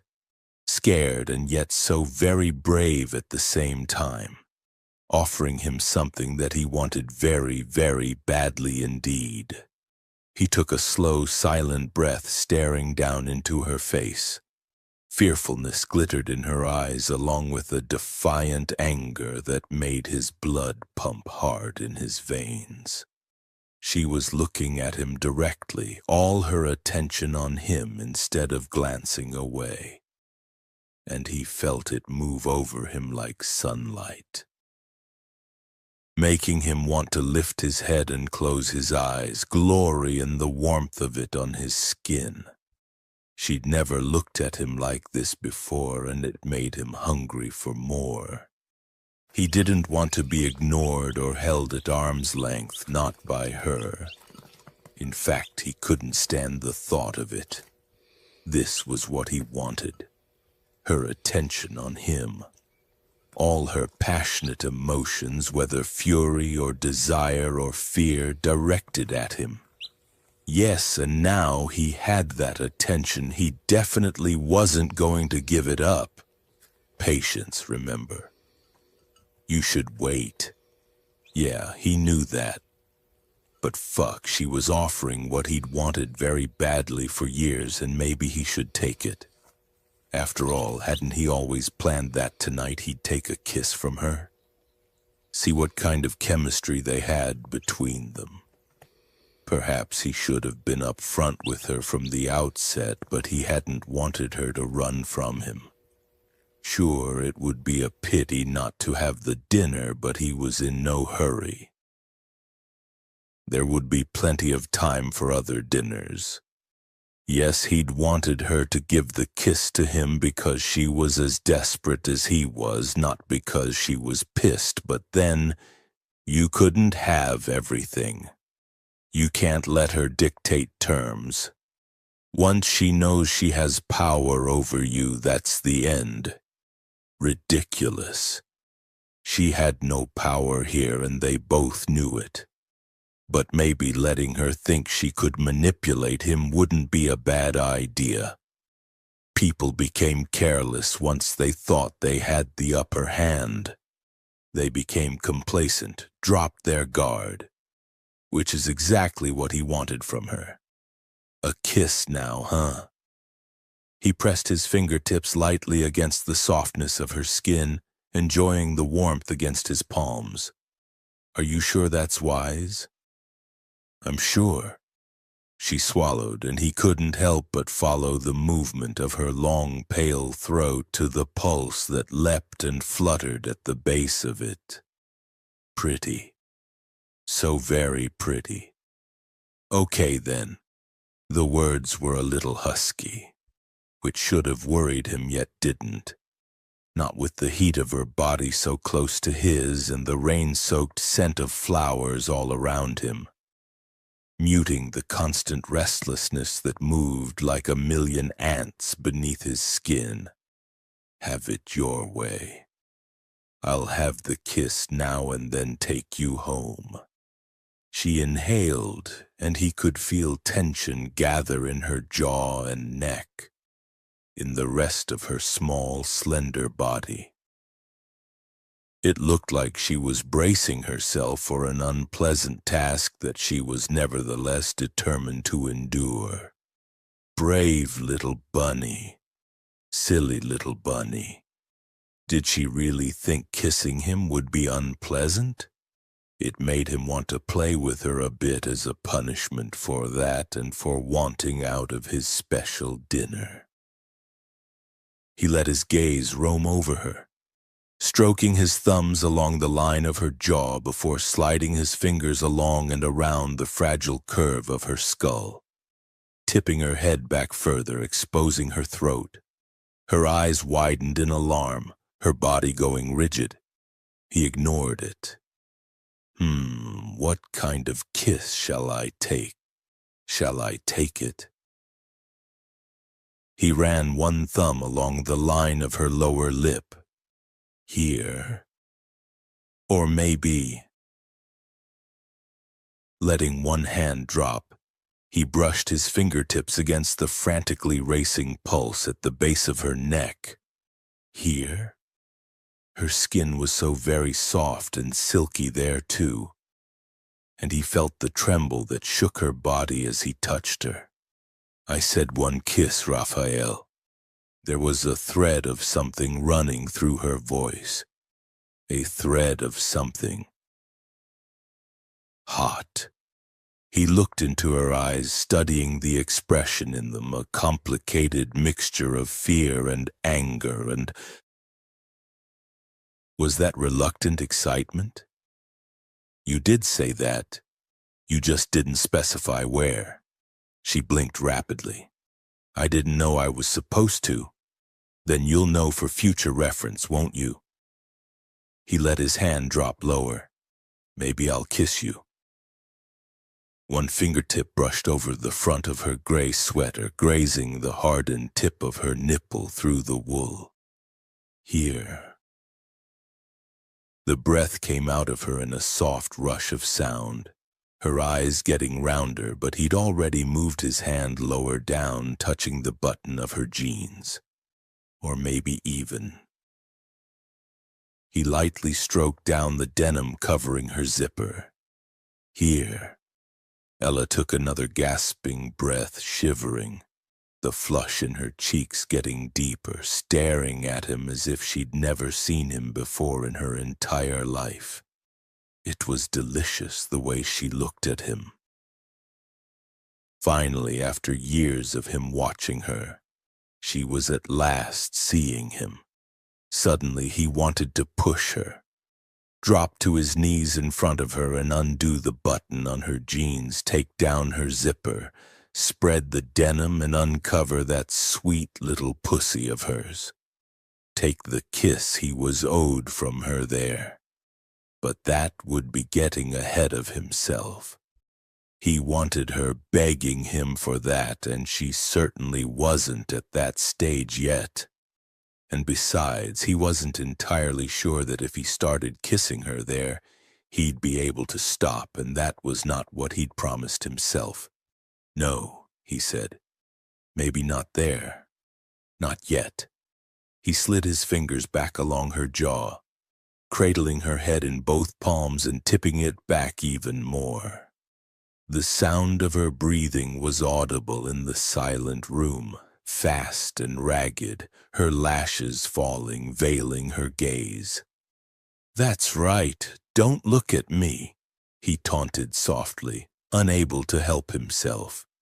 "I'm too frightening, aren't I?" She jerked her head in violent negation, but she didn't open her eyes. He wanted to force her to open them, to look at him, to watch as he kissed her. But then that would be rushing things, and he didn't want to do that. Not with her. A slow seduction was what he was after, a gradual wearing down of her defenses, because that was the most delicious part of all. Undermining her dislike of him, changing it into something else, into a passion she wouldn't be able to deny. Rafe let her keep her protective darkness as he lowered his head to the pale arch of her throat. He paused for a moment, inhaling the scent of roses and the tantalizing hint of feminine musk. Allowed himself a smile because if he wasn't much mistaken, that was the scent of arousal. The way he had her head tipped back in his hands meant her body was arched into his, and the thin wool of her sweater was pulling tight over her small breasts, letting him see the hardened points of her nipples. Yes, very definitely arousal. Satisfaction rolled through him, and his smile widened as he closed the distance, pressing his mouth gently against the racing pulse at the base of her throat. A single kiss, a brush of his lips against her skin. A butterfly kiss to confuse her, to tantalize her, make her shiver and wish for more. At least that's what he'd intended it to be. But then she sighed, and it sounded like surrender, and all the tension left her body. She became pliant in his hands, leaning into him as if she wanted his touch, as if she needed it to keep her upright. And something went off like a firework in his head, a switch being tripped. He opened his mouth, unable to stop himself, touching the delicate skin of her throat with his tongue, tasting salt and roses and something else he couldn't describe, something that was intrinsically Ella, hot and musky and so delicious it stole the breath from him. He found his fingers curling into her hair, pressing against the side of her head, holding her more firmly as he opened his mouth wider, closing his teeth very gently over the delicate tendons at the side of her neck. She made a soft sound and shuddered, her hands coming up. And he expected her to try and push him away, but she didn't. Instead, her fingers closed around his forearms, holding on tightly, her breathing frantic as she leaned back into his palms, exposing her throat even further, as if she wanted more. Yes. Fucking yes. Christ, how long had he waited for her? 2 whole years of sitting in the dark at the back of the theater, watching her dance her heart out across the stage. Wanting her, hating every male dancer who touched her, wishing it was himself with his hands on her supple body, wishing she'd look at him the way she looked at them, with passion and longing, wishing it was real. Well, now it fucking was. Hell, why keep waiting? He could have her right here, right now. On the floor or on the table, he didn't much care where. Have her naked body finally bare to him, to his hands, to his mouth. No, you were going to be patient, remember? If you take her now, you won't leave her wanting more. Ah, fuck. Of course. He couldn't gorge himself now no matter how much he wanted to. He had a plan and he couldn't forget that. He hadn't when he was plotting his father's downfall, and he shouldn't now just because she'd made his dick hard. He was master of himself, and even though keeping himself in check had been one of the hardest lessons to learn, he'd done it. He wouldn't lose control, not ever again.